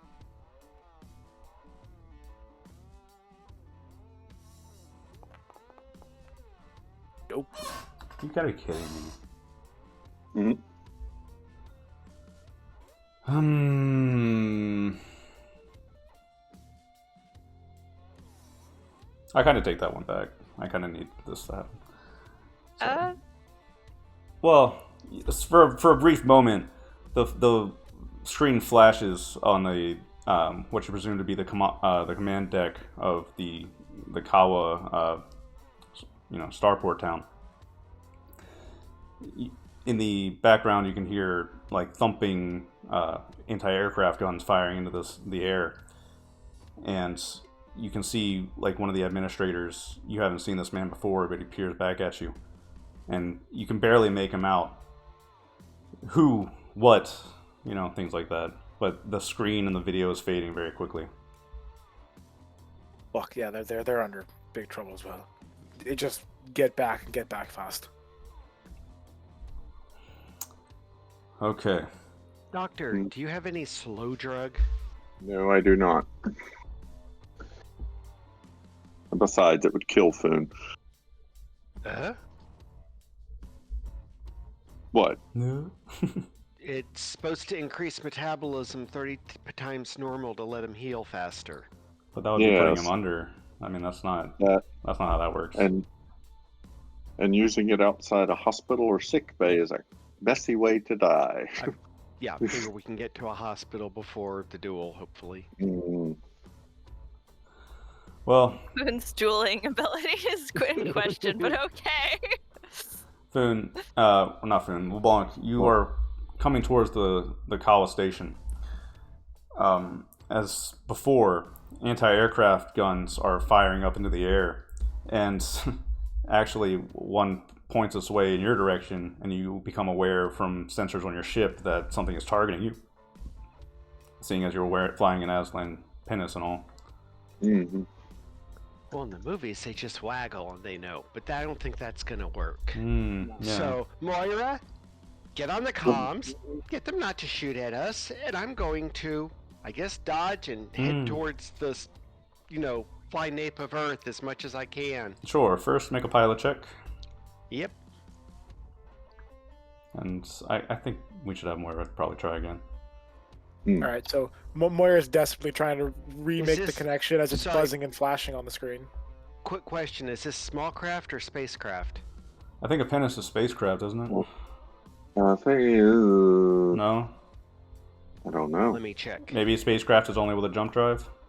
No, Penance is a small craft. Yeah, Alright. it's less than 100 tons. Okay, small craft then. Okay. Sadness. Yeah, you can roll with a +4 and +5, right? +2. Unless there's some bonus from the ship itself. Ooh, that's not good. Where's what page is the pinnace on? I don't know. It is the core rules, and it is page 223. Ah, found it. Thrust It has- 5 was faster than crap, but It has maneuver software, I believe. it does. I'm looking for the software section. Okay, while you're doing that, Ooh, a driver can maneuver their vehicle without making skill checks. No, that's that's not weird. what you want. Hmm. Yeah, Um, no. All right, Moira, you open up the comms, and you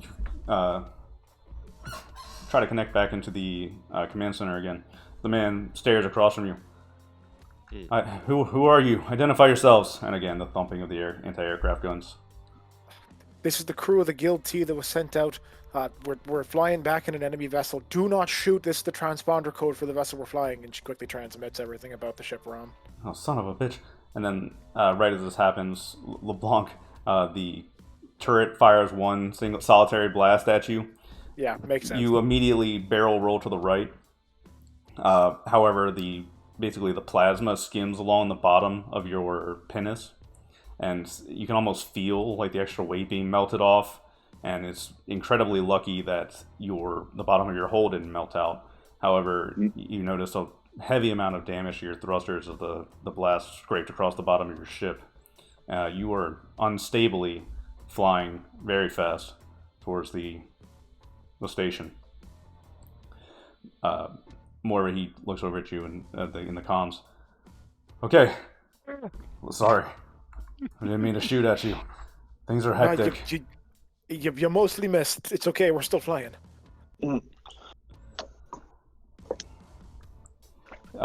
In the background, a man, he's like walking by and he sees the comm. He's like, comes over, runs over. He literally throws the administrator out of the way, and you can see Jasper Levine looking through the video. Holy shit! Hey, is that the Guild T? Hey, can you guys hear me? I know it's us. It's us. We're aware of a lot of what's happening, but not everything. Can you fill us in? Holy shit! Yeah. These Aslans started attacking. A few of them managed to get into the hallways, but we took them down with stun weaponry. However, then the aircraft started coming in, started bombing the outside facilities, started attacking the anti-aircraft gun. We've been watching on the cameras for a little while now, and one of the vehicles that they have unloaded came around the side and is trying to cut into the hangars. It's your hangar. No. As far as we can tell, that's the information we were able to pick up as well. Thanks for the help there. We're going to be flying there as soon as possible to make sure that doesn't happen. Shit. All right. If you're heading to your hangar, I might be able to help. These guys look heavily armed, though. We'll take what any kind of help we can. All right. I'm heading back to my hangar. You guys stay alive, okay? I do our best. He literally like sprints away from the comm, and the administrator comes back on. Oh my god. Okay. Yes, I authorize strafing runs. Do it. Administrator's panicking. Like, if you're in the air and you can help, please help. What sort of guns do we have? Plasma, wasn't it? That doesn't. It shows a fixed mount, but it doesn't say any what the guns are. Probably plasma weapon. Okay. Yeah. Because they were shooting up the facility, so it's got to be armed. Yeah. It should Can we be. shoot those? What type of guns is it? I mean, he has Plasma gunner. guns. I mean, depending on how they are, he has gunner, so we can probably shoot them. Or if it's energy gun combat, whichever one you want. But I thought if they're plasma guns, they'd be. So I think it's like a pulse laser instead. Okay. Because that's what I see for weapons. I mean, if I anything, mean, you do Foon have to has try to talk. gunner, so it's good for any of them. Yeah, I have gunner. That's fine. I have plus extra if it's turret. And really, lower spacecraft on screen. against ground vehicles is kind of unfair anyway, so it's not super worth. Like, You'll instead be that's making fine. like a gunner turret check.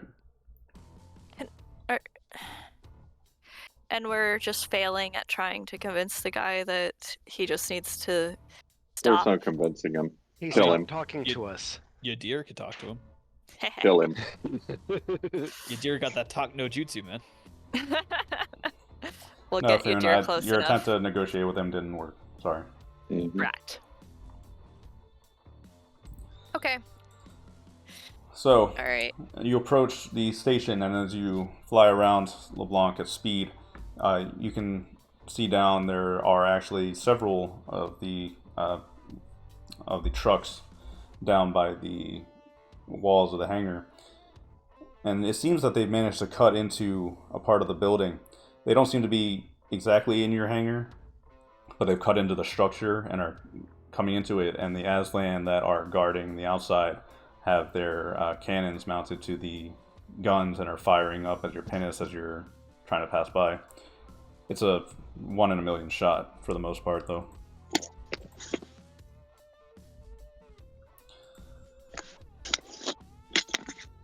Okay, well, let's blast him.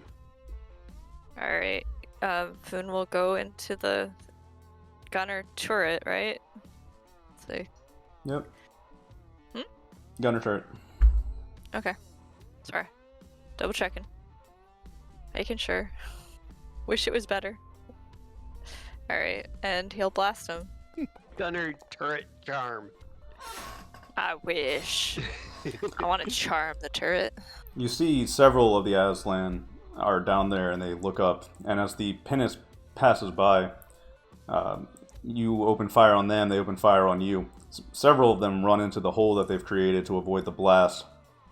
However, the strafing run, you take out one of their vehicles, Foon. Yes.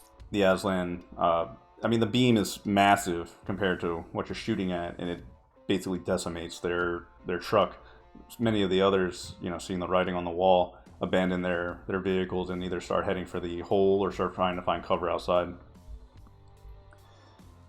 The the administrator, Moira, he contacts your ship again. I can let you in from the administrator's hangars up on the top spires. You can probably fit your vehicle in there if you want to. You just have to work your way down to your hangars again. Yeah, I know that works. And I relay that to everyone else. All right, I'm trying to work on your hangar doors, but I think they've identified where you are. I think they've jammed your door somehow. I'm working on it, but it's tough. Anything you can do to help would be great.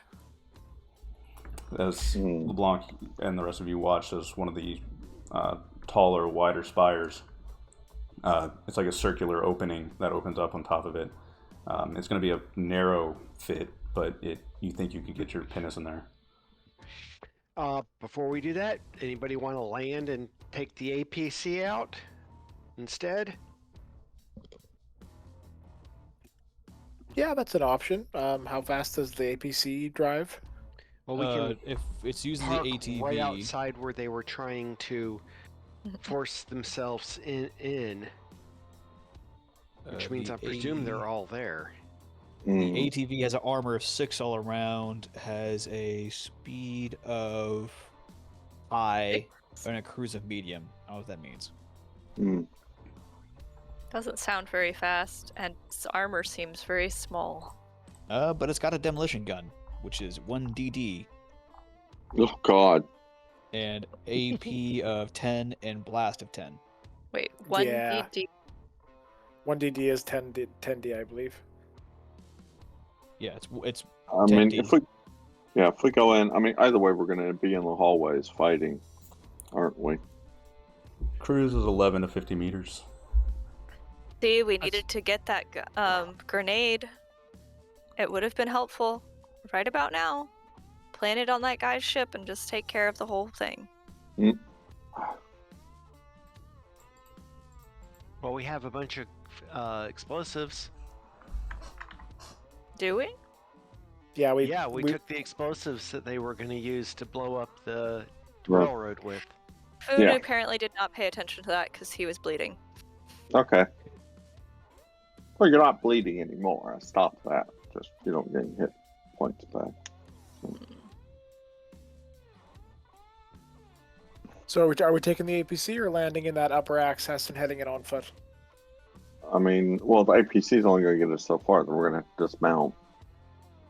I say we go in through the ship because if we're doing APC, there's still a couple out there. And then that's a duel with other vehicles with the same weaponry shooting back at us. Well, they abandoned their vehicles. We could shoot them up before we land. Okay.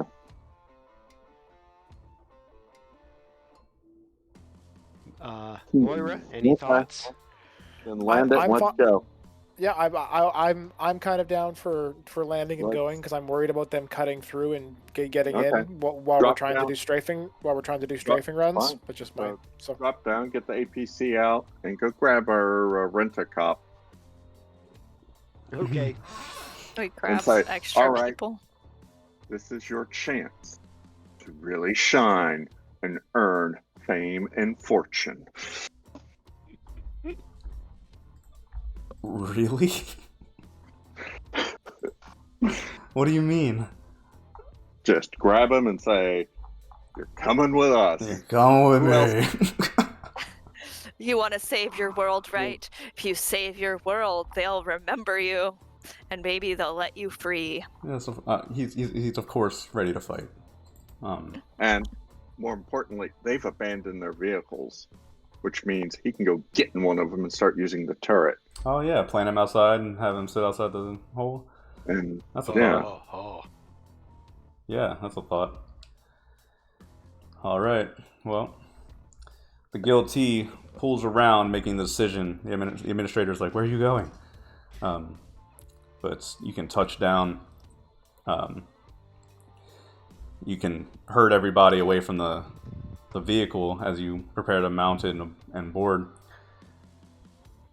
And come out into the open desert. The spires of the station are over you. You'll have to pass around a mound to come around to where the hangars are. But once you come around the corner, you'll probably be expecting to see the vehicles there.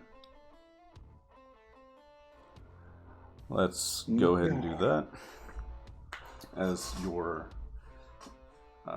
truck, your technical, leaves the pinnace, pulls around the mound, you do see the the Aslan-sized hole, essentially, that they carved into one of the weaker walls of metal around the hangars.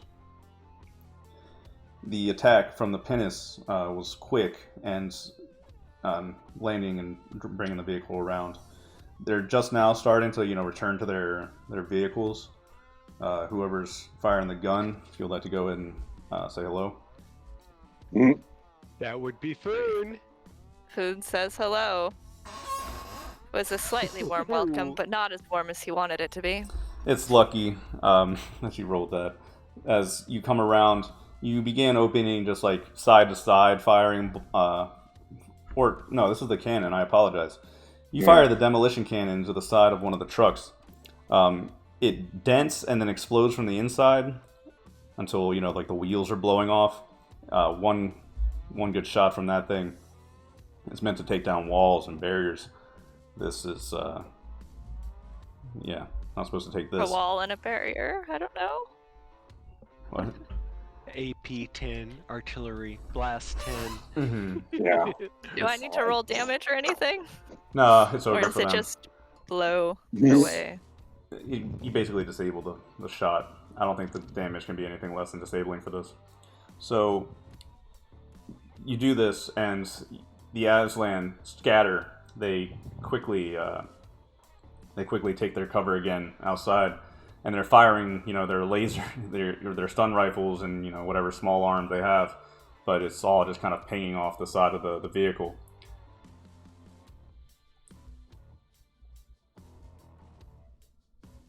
Get us there.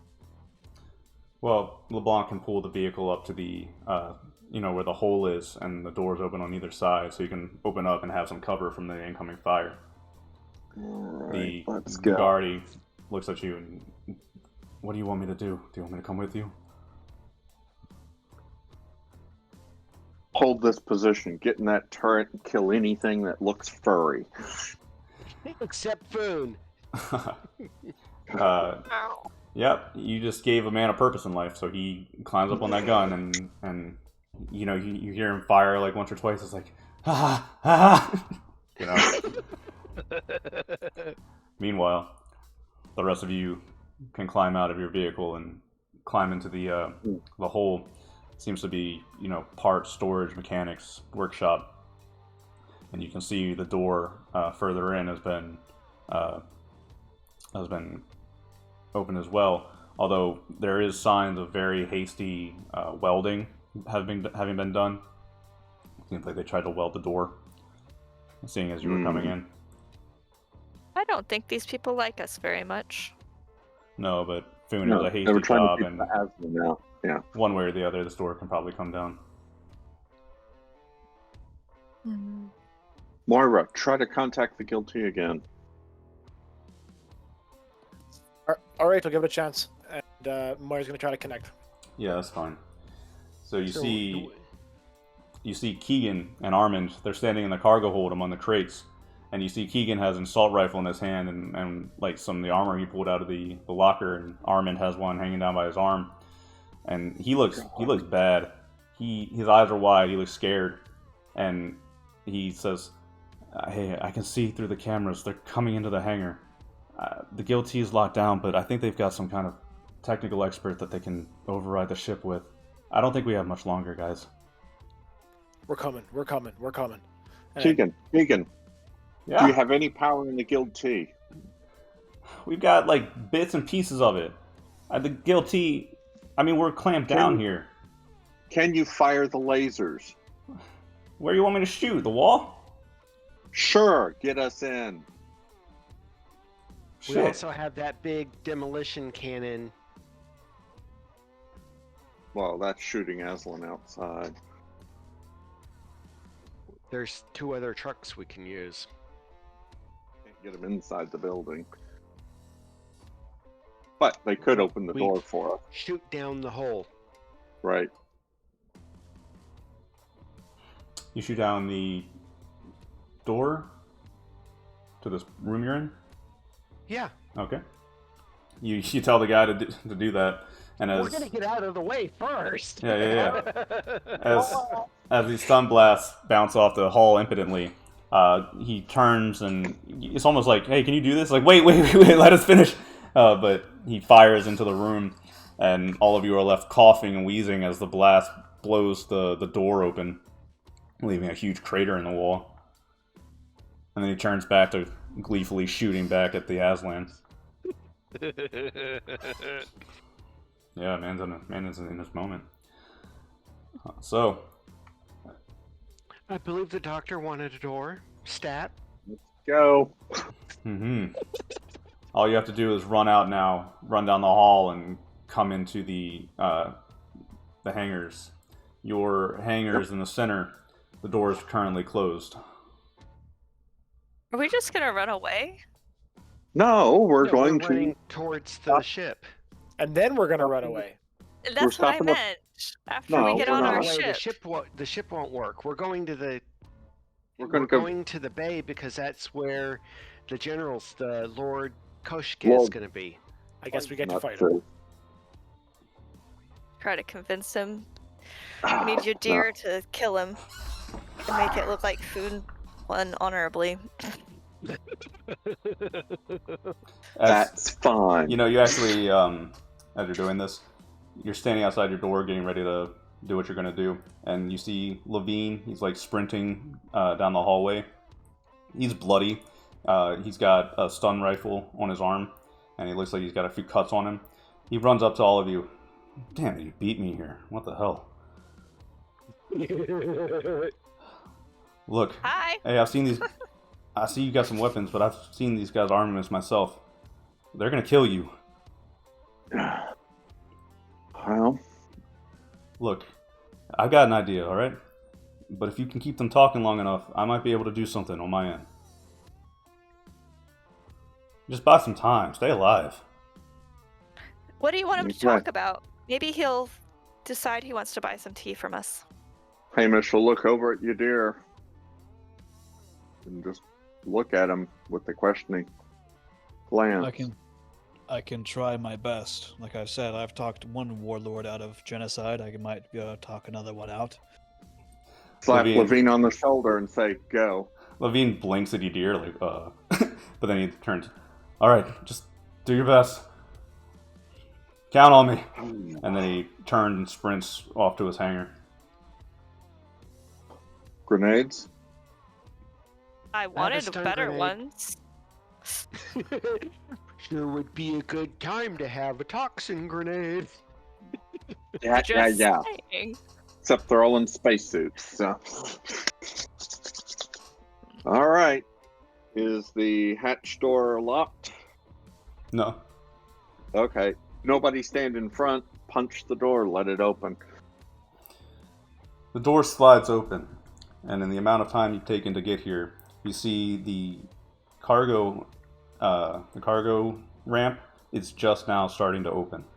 It inches open from the top, but as the door opens, you see about 6 or 7 heavily armed and armored Aslan, and these are wielding bullets, real weapons. Yeah. This stun rifle ain't gonna do shit. And you can spot the Lord Koshke that you were talking to, and in person, again, he's this black furred. It's matted in places.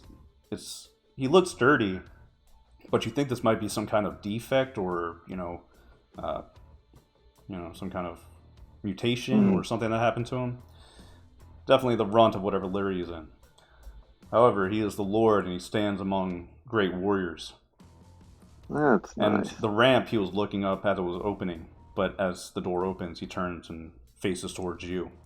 And past the ramp, you can see Armin and Keegan were literally about to have their last stand with the guns raised behind some crates before the door opened, and they turn their attention towards you. Okay. Can I take aim at the control mechanism for the door?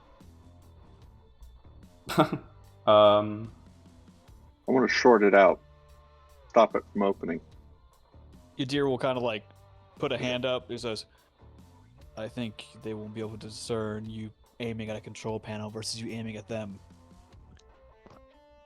Uh-huh. As Yadir will kind of like So are you doing walk that, Daz, or forward. not? No. I'll let Yadir do his thing. All right. Yadir, No pressure. you pause Hamish before he fires, and you step forward. Yep. The Aslan, he turns his head towards you. And in the background, you can see between the warriors on his knees with his hands behind his back is a bloody and beaten Gan Ferrata. You remember him from Tharad. Mm-hmm. And he's on his knees, and when you come in, he looks up and he stares at all of you. And even in his state, he has this, like, hatred in his eyes towards you. The I Lord, take it you don't want to get tea with us. the Clan Lord, he steps forward and looks at you, dear. What? Do you wish to parley before you are executed for your crimes? 1 second. I didn't think we committed Yadir any kind of like crime. walks forward and he goes, yes, if you would allow us, we would like to plead our case, as it were. Forgive me if my troke is poor, if we could speak plainly in common. He'll immediately switch to clean Galanglik. Seems to be an educated Aslan. And he nods his head and says, of course, it would be dishonorable to execute you if we did not hear your side of it. Aslan, have Yadir- honor. Yeah, Yadir will hand off his shotgun towards somebody, and he'll start to kind of walk forward. Then let us begin the case of the guilty and decide your fate, shall we? But he has this, like, he's just playing with you. You Yeah, can of course. tell he's not even hiding that he's planning to kill you. And he looks at you. You recognize this one, don't you? And he gestures to Ferrata. Yadir doesn't even need to look down at the man. He goes, yes. He remembers all of you. Faces, names, everything. We found him in a prison on a human planet. We trapped him after he stole the gold from our temples. We found him rotting in a cell. They were keeping them for us. But the ship was still there, but the gold was gone. And all we had to do was persuade him to tell us who took it. And then all we had to do was ask the rod very, very nicely to hand over their logs. It's that easy. So, what defense could you possibly have for this? Heading away from my people's land with my gold! Ydir will kind of bow to the... What's his name? Lord Koshke. Koshkai. He will go, Lord Koshkai. Forgive myself and my crew for our transgression. This man seems to have had a number of things go wrong in his life. When he ran into us, it was almost a literal sense. His ship almost collided with ours. We went down to investigate him, and then we found that he was a dishonorable one, as you've seen for yourself.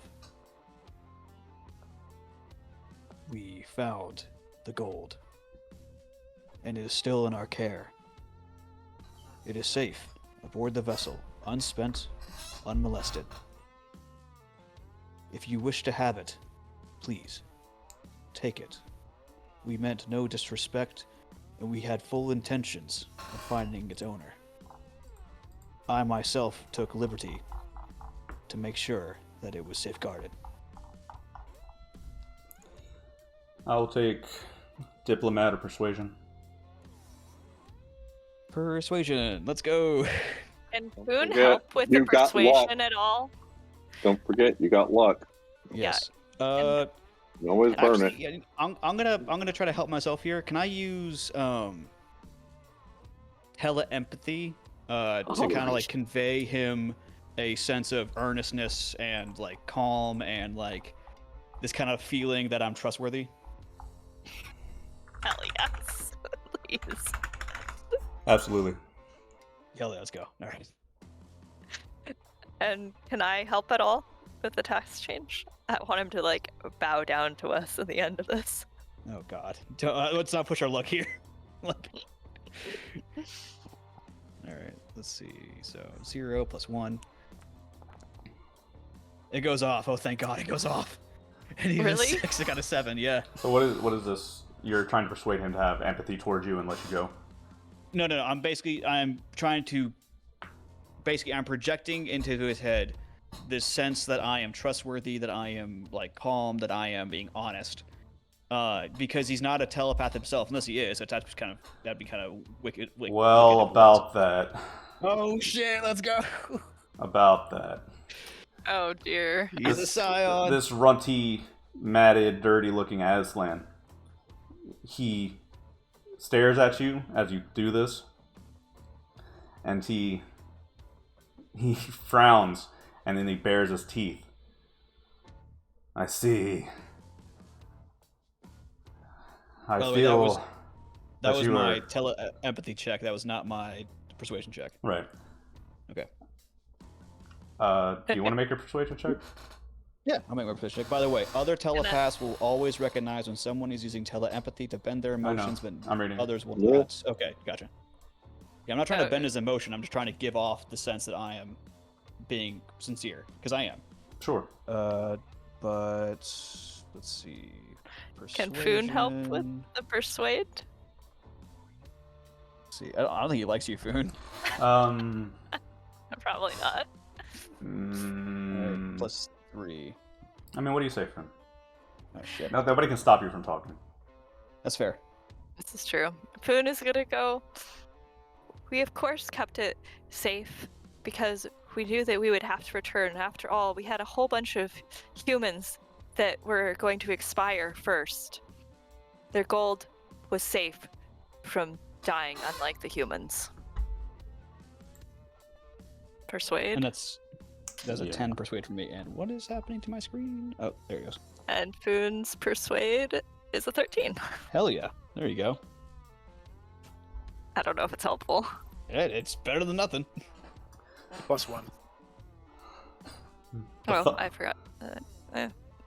The thumping sound of the AA guns rings out through the hangar as he stands here in a brief silence. You can tell from his reaction, he had a visible reaction to your telepathy, and he shakes his head and then nods.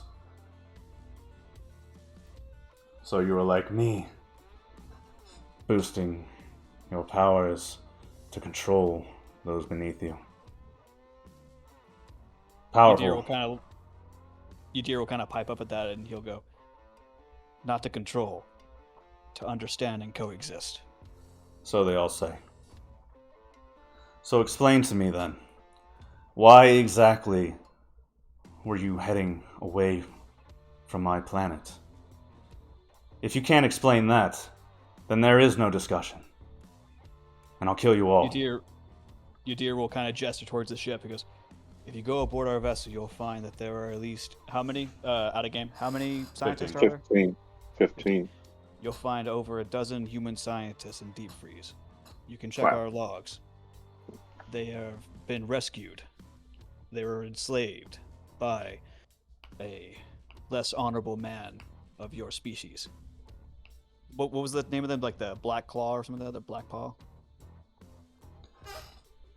Oh, it was Crimson the Paw. The purple claws? Yeah. The slaves? Yeah. Slavers? purple claws. Yeah, it was purple. It was the Purple Claws, a brutal and infamous pirating group in this sector. We rescued one of our friend's packmates. He kind of gestures towards the doctor. We were honor-bound to do so. Unfortunately, we were not able to know the location of the owners of the gold. But we made sure that we kept them safe for you. We knew that one day they hold sacred value. We knew one day that we would have to bring them back. You may collect them, count them, check them. They're all there. He looks between you and the ship, and Armin and Keegan are staring down the ramp at him. He looks back at you, takes a moment. Throw down your arms and show me. Udir kind of nods and he goes, "And I have your word as a chieftain, as a lord, that you will not slay us the minute we throw down our arms." Oh, he's not going to do that. Make a Hamish already recon dropped check. his rifle. What's up? Make a recon check. Recon check? Okay. Moira's already pulling her guns off. Yeah, Hamish already dropped his stun rifle. Let's see. Recon. Where's my recon at? Oh god, there it is. Okay, 3, sweet. Fuck. There it is. Alright.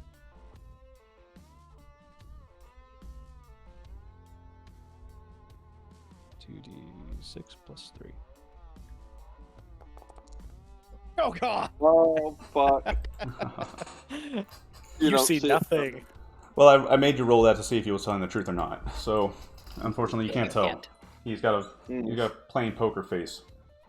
But he says to you, "Very well. Show me. I will see if you are telling me the truth or not." Half of us Udir's already have, unarmed. so might as well just put my guns down too. All in. So, I guess Udir Foon's will- like, I don't want to be unarmed. I just finally got a sword. Boone, you're always technically armed, as Moira puts the sword and the gun down. I was Foon, gonna put I'll walk Udir- over, put my hand on your shoulder and say, Foon, do this for me. I'll do another commercial. Really? So Udir Foon unstraps the thing, takes it off, puts down.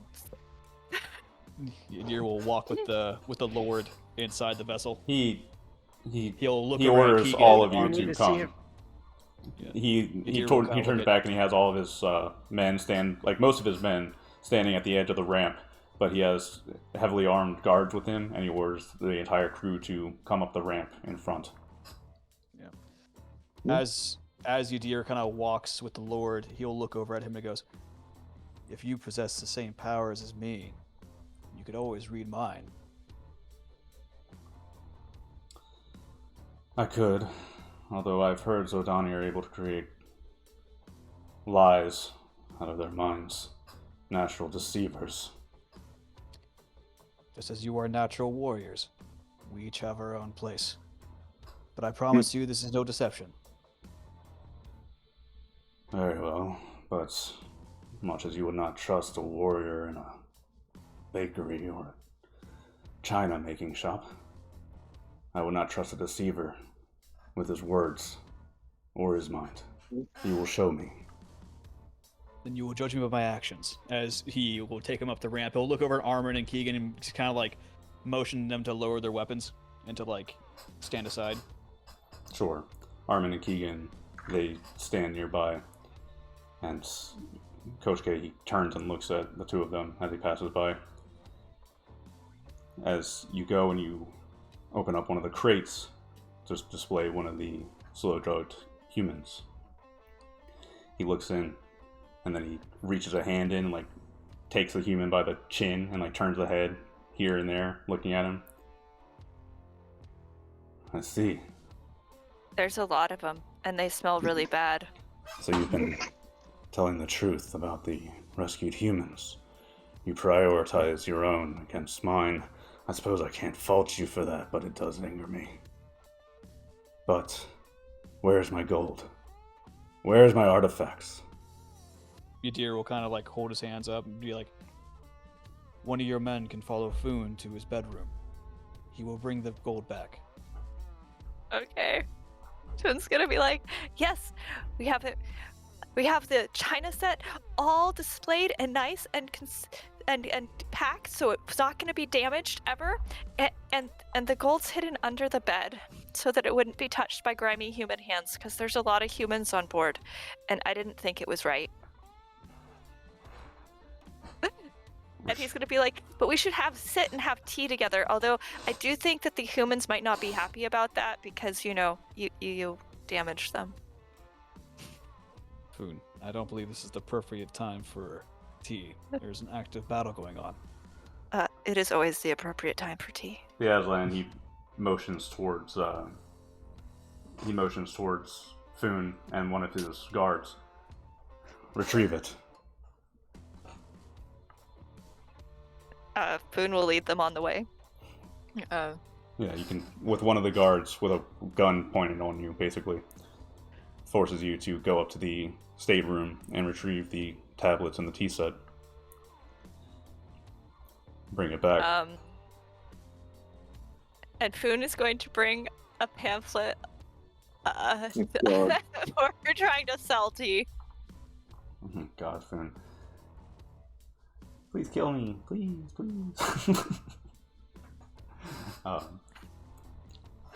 Alright. As the tablets and the artifacts are brought back to the cargo hold, standing around are several of the Aslan guards. Keegan and Armin are against the wall watching this in tense horror. You bring back the artifacts, and he gestures for you to set them down. And he goes over and he opens it and he inspects each tablet one by one. Greasy human paws on my tablets. He mutters to himself as he looks through everything. But as he counts that all of the tablets are there, he nods. And he looks up at you.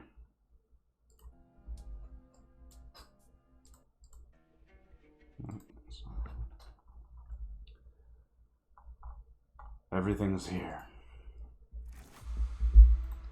As I said.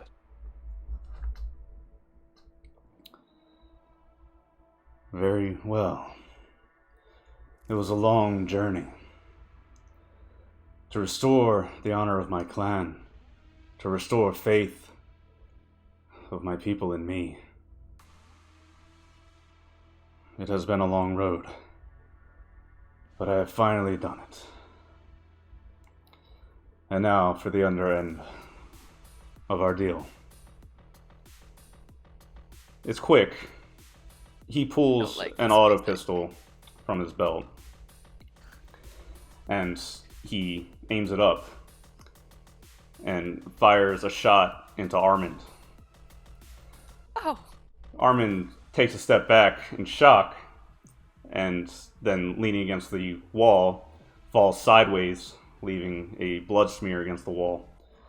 Keegan yells and hops back, and anyone who makes a move, the Aslan raise their weapons and point the pistol towards all of you.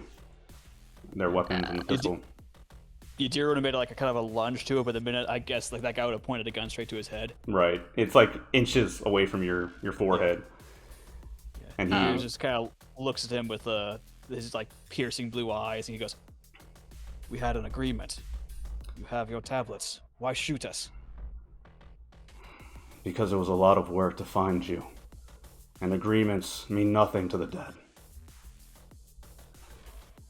You'll pay for your crimes. And Interesting. he tenses his finger around the trigger, Anytime and you're elevating, just as he's about to pull the trigger, there's a thunderous shaking throughout the hangar. It's almost distant at first. It's like a thumping. oh my god. Thump, thump, thump.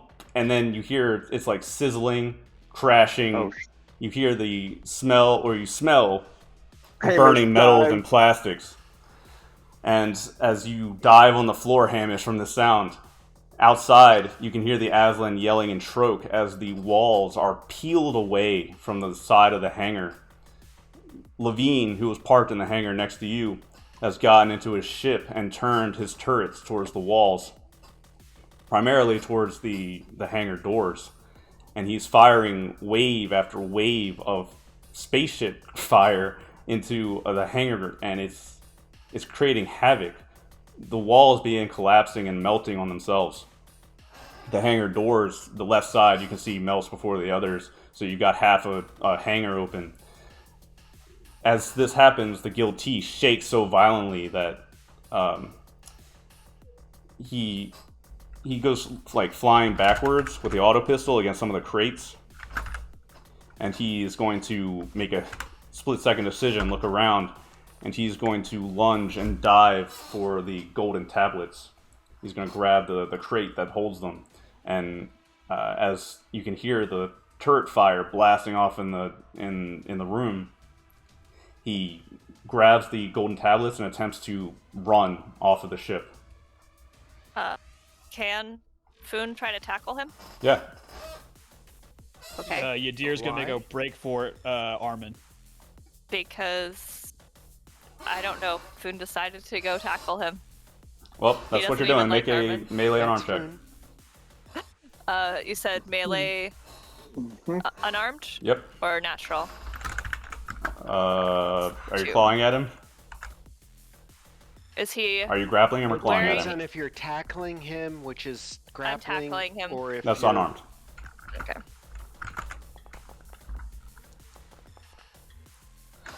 It's actually really impressive.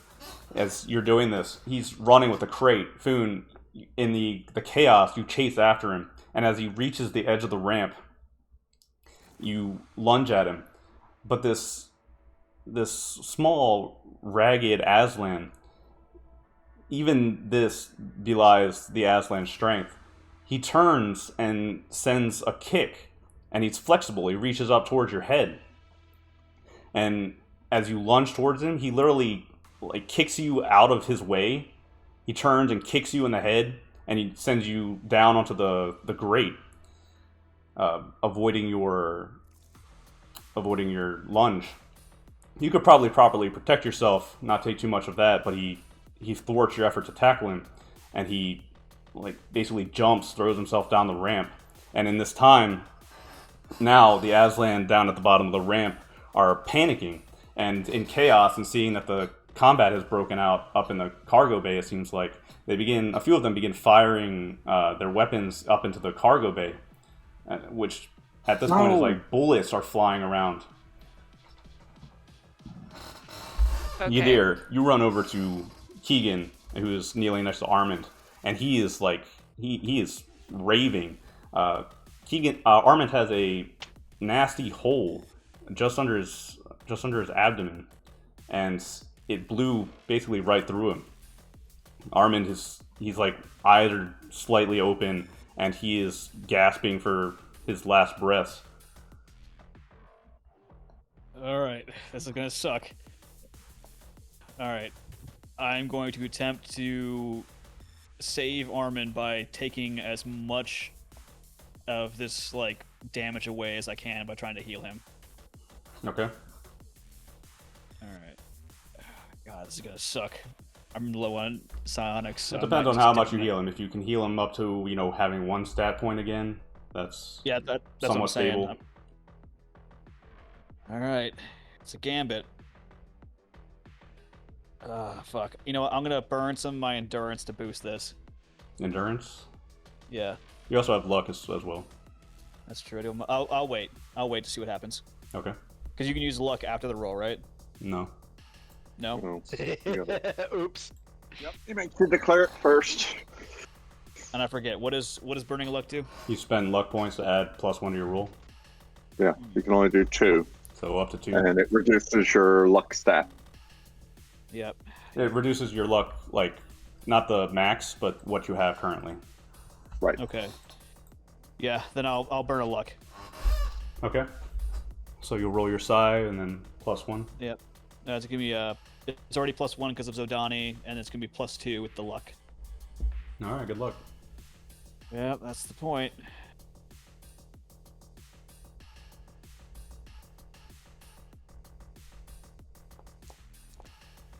God damn it.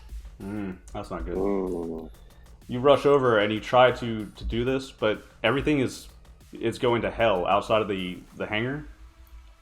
You're being literally like thrown around. Yeah.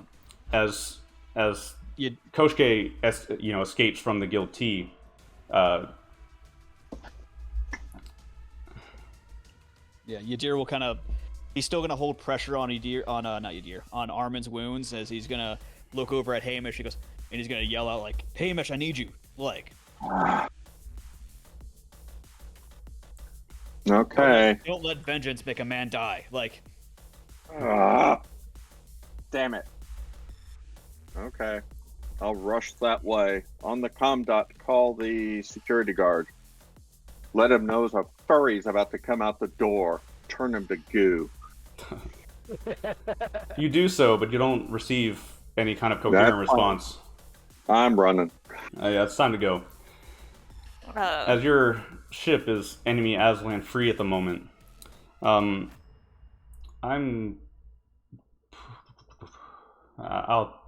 do this later. But anyway, the front hangar doors have now been mostly blown off. You're probably going to be scraping through some molten metal, but it's a hole.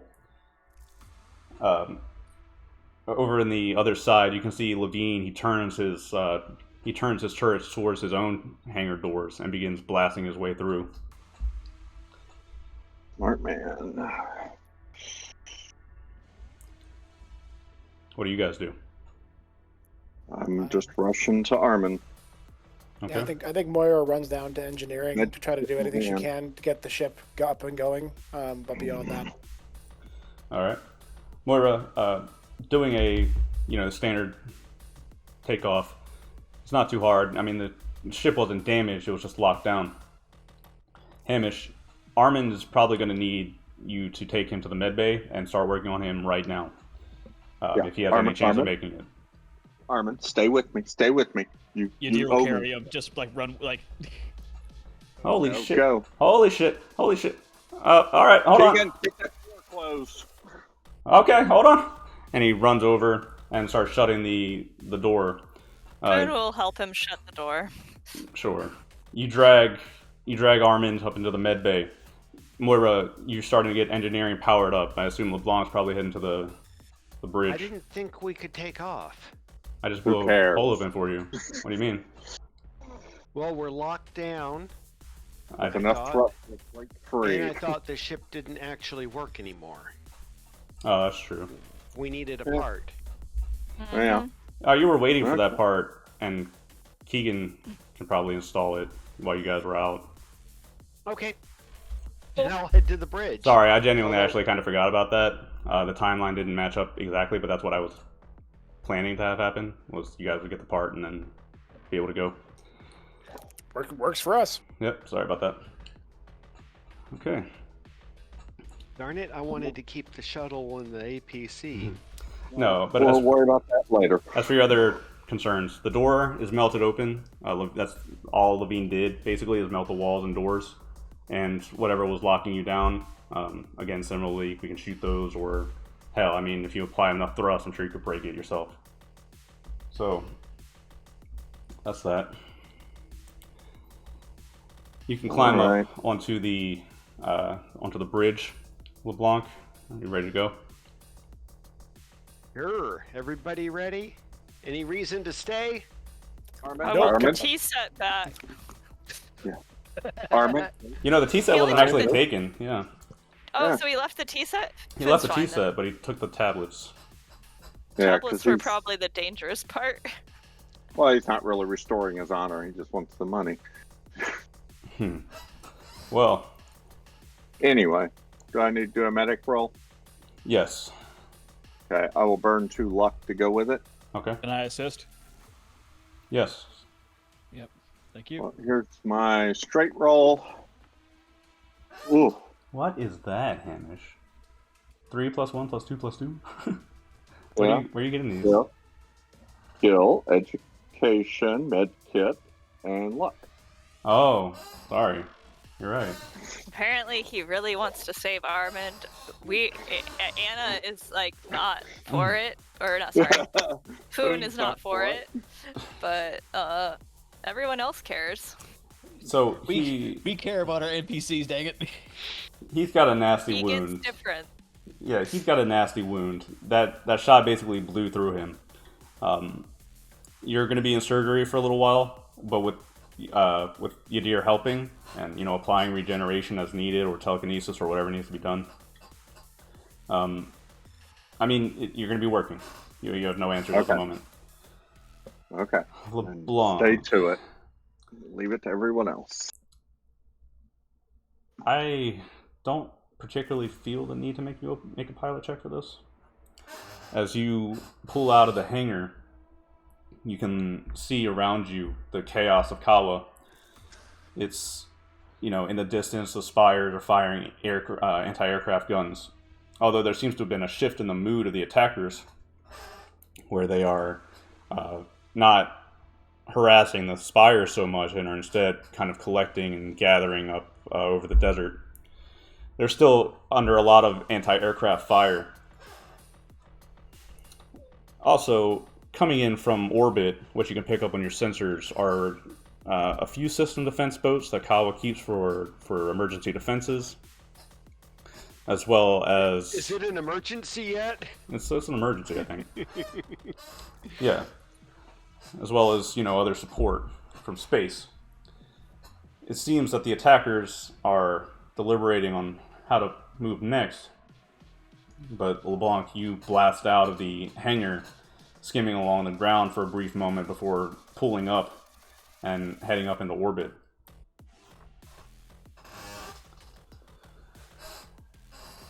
As your sensors pick up the ongoing smash and grab attack on Kawa, you can sense, or not sense, but you can detect that in space there has also been some kind of skirmish or naval operation. There hasn't been a direct, ship-on-ship battle. However, it seems that the Kawa defenses are trying to manage or deal with the battleship. And surprisingly, it seems like there's favorable news on that front. While the system defense boats are, sitting around on the outside, surrounding it from a distance, it seems to have been slowed or something like that. Kawa's feeling pretty good about that. Battleship is disabled for the moment. One ship contacts you. One of the Kawa defense boats is just returning to the planet. And in space, you can look down and you can see a lot of flashing lights over the desert. Guilty. We've identified you. You're escaping? Yeah, you can certainly say that. Godspeed. Get out of here. Good luck with you. Yeah, good luck with your defenses. Aslan are gonna have hell to pay for this, I promise you that. Yeah, I'm surprised they're making a raid like this, but like you said, they'll pay for it. Off to the side of you, flying a bit behind you, is the Osric. Levine followed you out and up into orbit as you were exiting out of the hangar. Over the comms, he sends out a message to you. Hey, well, I'm just glad all of you are all right. Everybody's okay, right? Well, we did take one man take a pretty bad gut shot, but our doctor is working on him, and we're pretty sure, at least at this point, that the prognosis is at least positive.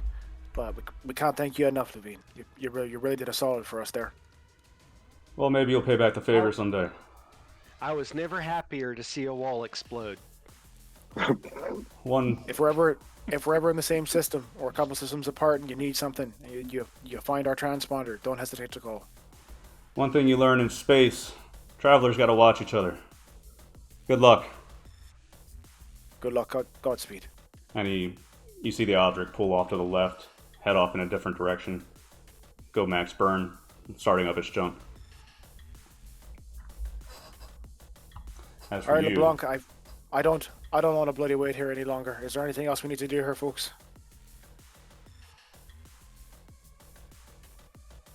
You don't hear anything from me. We should go after him and get the tablets back. I don't like him. I don't like him either. We really don't have the firepower, I think. Yeah, Foon, our ship barely flies. He has a battleship. Next time.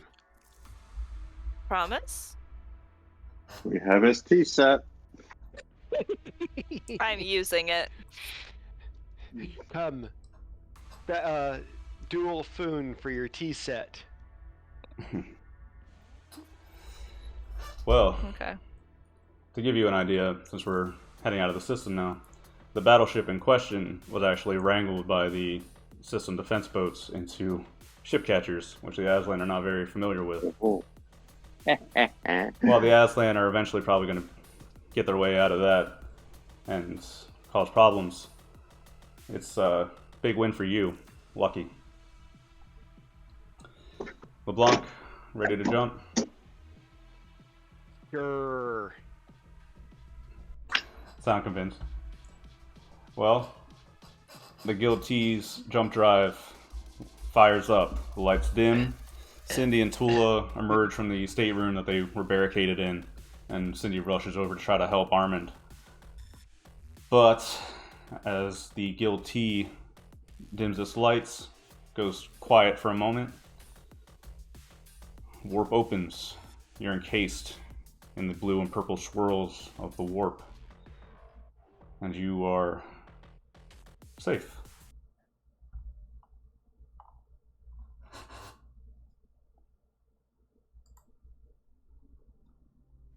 When Cindy comes in, I'll just simply... There's one thing we haven't checked. She needs to check the scientists while I'm working on Armand. She comes in, she's panicked, wide-eyed, and Tula is staring through the window, like in shock, seeing Armand on the table. Yeah, get Tula out of here. Cindy, she, regains herself. Okay, I'm gonna go check on the scientists. Tula, That's come perfect, with me. perfect. And she rushes out of the room, grabs Tula, who's like still staring into the window as she walks by. As they walk out, they just hear Hamish say, Yadir, clamp that wound right there. Stop that bleeding. Yadir is just like silently following every instruction you give him. It's a fight. It's a true battle to try to stabilize Armand. The bullet passed clean through and hit some pretty nasty areas. Though if Yadir wasn't there, regenerating in the worst places, you'd probably have a dead man on your hands. And by the end of it, which, hours probably, you have him dubious at best. he's breathing, and you feel like you can stop working on him for right now, but that's the best you can do, at least right now. Would this give me a bonus? Make the more difficult choice of life over functionality? What do you mean? So Can he save his life while, having him Something- dead below the waist? something I could replace with cybernetics later. If Keep that his would brain make a alive, difference. but make sure. Well, no, that not he- that bad. I think Faust is saying that like he's stable right now, but there's not much more we can do unless we had cybernetics on hand. Okay. Oh. Right. Well, I think, we're in jump, so we're good for a week anyway. yeah, we're going to call Armin's state dubious. Okay. Got shot pretty bad. Yes, it was Anna. What? Anna's like, let Armin die. Less NPCs on the ship. Fewer humans. Oh my god. Well, after that harrowing experience, life can return to the Guild T, although with Armin in the medbay and that encounter, everybody's feeling it a little too close to home. But that's that, at least. Yeah. Yeah. Definitely gonna have to go kill that cat now. We might see him again. Who knows? Yeah. You deal with the Gameplay. talk no jutsu. Trying to. Well, you did what I asked you to do. Buy some time. Yep. Mm. So I assume we're jumping Yeah. to Dunmorrow? Yes, Dunmorrow was next. Well, funnily enough, I don't know anything about this planet. It seems like a good time to end. Does seem like a good time then, doesn't it? Yeah. How Hopefully they many have a better weeks? med station that we can actually take Armin to. Well, It's they're a, Tech TL 10, aren't they? TLA. So Yeah, they've got a better. B starport. They'll have good technology to work with that. Just keep him alive until Yeah. then. I would assume Hamish probably put him in a medically induced coma to like help him with his recovery. Yeah, so it seems like our course, if I understand it, is going to be Kawa, Dunmorrow, Riss, Red Shepherd, and then into Caledon, right? God damn. You're gonna have to Yes, wake you these got so people far up away. at some point. Rush Yes. Hopper, yeah. Does that include the planet with the yellow tea? Red Shopper? That's. Are you talking Rush about? Hopper, yeah. Are you talking about the Coffee. coffee planet? Yeah, the coffee Yeah. planet. Yeah, It's a planet you put water on to make something Yeah. to drink. It's tea. and listen. All right. I mean, we are very close to Caledon and Dunkane at this point. You know, the further we go to the right, I mean, the life and death encounters you could expect reasonably to have them, toned down a little bit as we go. At least nobody's going to try to be like actively attacking your planet. Mm. But that's just an Alright. assumption. Promise? No, I'm just telling you that that's what you could reasonably assume going closer to those Well, we those could qualities. Reasonably, well, with that concept in mind, we're avoiding Culloden. I know what happened there. What happened there? Oh, it was the last battle of the Jacobite uprising, Uh, where Bonnie Kawa? Prince Charlie, no, Culloden, where Bonnie Prince Charlie, after almost making it to London for some unknown reason, turned back north and was hunted down by royal forces of the English, and they engaged in the last fight at Culloden. The 12 clans fought the British. The British lost. The clans were slaughtered, and the British lost. I think it was 5 troops. Yeah, Wow. that's a deficit to say the least. It just because he tried what was known as a Highland charge across flat, swampy terrain. Highland charge basically is you start in the top of a glen and use gravity to take yourself down, and you impale people on the way down. You don't do that across a swampy field when you're facing cannon. No. And Filled maybe with even great if we stuff. got to the Caithness or whatever, maybe you could just fucking tow onto the back of an X-boat. I wonder if they do that. That seems like it would be a thing, wouldn't it? Yeah, well, X-boats, what are they, like the 5 jumpers? 4? 6. Oh, I don't know what they are. They're probably 6. Yeah. Yeah, they jump 6. I think. I mean, Well, that's an A starport and it's an X-boat route. I don't know. I I'll mean, look into that. If we got the Caithness, then we at least could send us a message. Well, that's Caledon government. I imagine there's, I mean, X-boats there and everything. You could probably stay there and have somebody grab you if that's something you really wanted to do. But I think a tow is actually reasonable. I think you gotta go. Yeah. 1, 2, 3, 4, 5. You could do that in one jump with a tow. I know they can do it. I'm looking for any rules or costs for such. Yeah, I mean, you're only a 100-ton ship, X-boat, jump 6. Probably down to 95 now. Yeah, a little bit. 5 tons of useless scrap metal we didn't need on the hull. Mhm. Yeah. We're down a few hit point or hull points. Yes. Well, that sounds reasonable to me. If you guys change your mind or have any other ideas, you can let me know. No, it's just gonna be Dunmorrow, then Reese, and then Reg, and then we're almost there. Yep, almost home, boys. All right. Well, I think now we got an injured Armin. Yeah. God damn it. Now, as soon as you played that music, I knew someone was getting shot. I thought it was gonna be a deer, but then you just turned the gun on Armin. I was like, why Armin? Well, it's the same thing I was thinking. It's like when the music changes, like, oh, this isn't a good sign. Yeah, this is not good music. Someone's getting shot, and then you're like, Armin. I'm like, why Armin? Because why not? He's just a boy. Because why not? It's 1. 50,000. Go ahead, Tom. Oh, I found a question, and it looks like it's the Perplexity's quick answer is 500 credits per ton. That's for equipment. Okay. I'm trying to figure out the cost to have it done rather than to buy the equipment. Huh. Well, in my mind, shooting Armin first, he was armed. He still had this rifle with him. And 2, you all were unarmed. So, priority targets. Yeah. And that's fair. Also, it's just fun for me. And Foon. Foon should have picked up a weapon earlier. It would have been better. It was a hard decision, not gonna lie, to either because I was either gonna slap that gun away and start fucking fighting him and pump all my fucking points into awareness to make my strength maxed out to just fucking one hit punch him, or go save Armin. Yeah. And Yadir chose poorly. No, wow. Yadir chose what Yadir would do. Yadir totally would go save Armin. Mm-hmm. Apparently, Foon and Birch would agree on this one. Actually, no, Birch would probably be like, it's not hitting me, I'm not chasing after it. Yeah, Birch would have been like, fucking, alright, cool, you didn't shoot me, you're a dumbass. Pretty much. Doctor, okay? Alright, we're good. Yeah, well, he was planning on taking his time. Yeah. Anna secretly, not so secretly, hoping Foon dies so she can play Birch. Yeah. I thought Foon was going to die, honestly, in the Foon pinnace. was going to die too. Yeah. When I saw the wounds coming in, I was like, he doesn't have endurance anymore. He's probably going to die.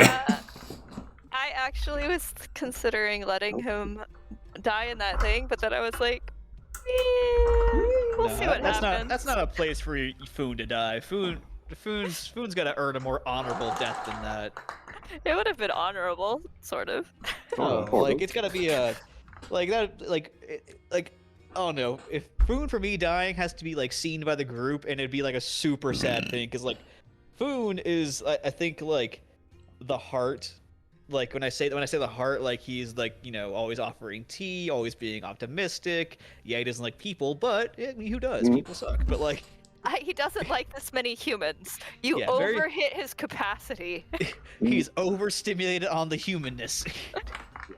And all the Aslan and me are trying to kill us or enslave us, so that's not helping either. Yeah. It's the over the limit. If it was in a bigger space, he'd be more welcoming. I'd probably be the same way, honestly. But, okay. Next up, we get to Dunmorrow, and I promise... No, I'm not kidding. I don't promise anything. Don't promise anything. But and that's going to be the 17th? Yeah. Awesome. I promise, but I don't promise anything. I'm just kidding. Okay, cool. But, head to Dunmorrow, and then we will carry on back to Caledon, which I never thought we would actually get back to. How many Cool. study weeks are we having during this trip? One. I think it's one One? week. 1 Yep. week. Yeah. And it's 8 weeks per testing or 6? Yes. It depends on how many 8. points you need. If you Yeah. if you're going from 1 to 2, it's 16. Oh no, Right. if I'm going from Right. like 0 to 1. 0 to 0. That's 0 to 1. 8. 8, okay. Yep. Okay, guys. Well, I really appreciate you guys playing. As always, please for hit running. me up, and Thanks for if any questions or anything you want to talk about with the game. And I will see you guys on the 17th. Now I Hell just yeah. See y'all. see See ya. ya. See ya. Bye. Thank you, everyone. Figure out how to use the EXP. Bye. Yeah. Yeah, I'm thinking bladed weapons. Like to have something there. All right. Yeah. Night, guys. No. Yep. Take care.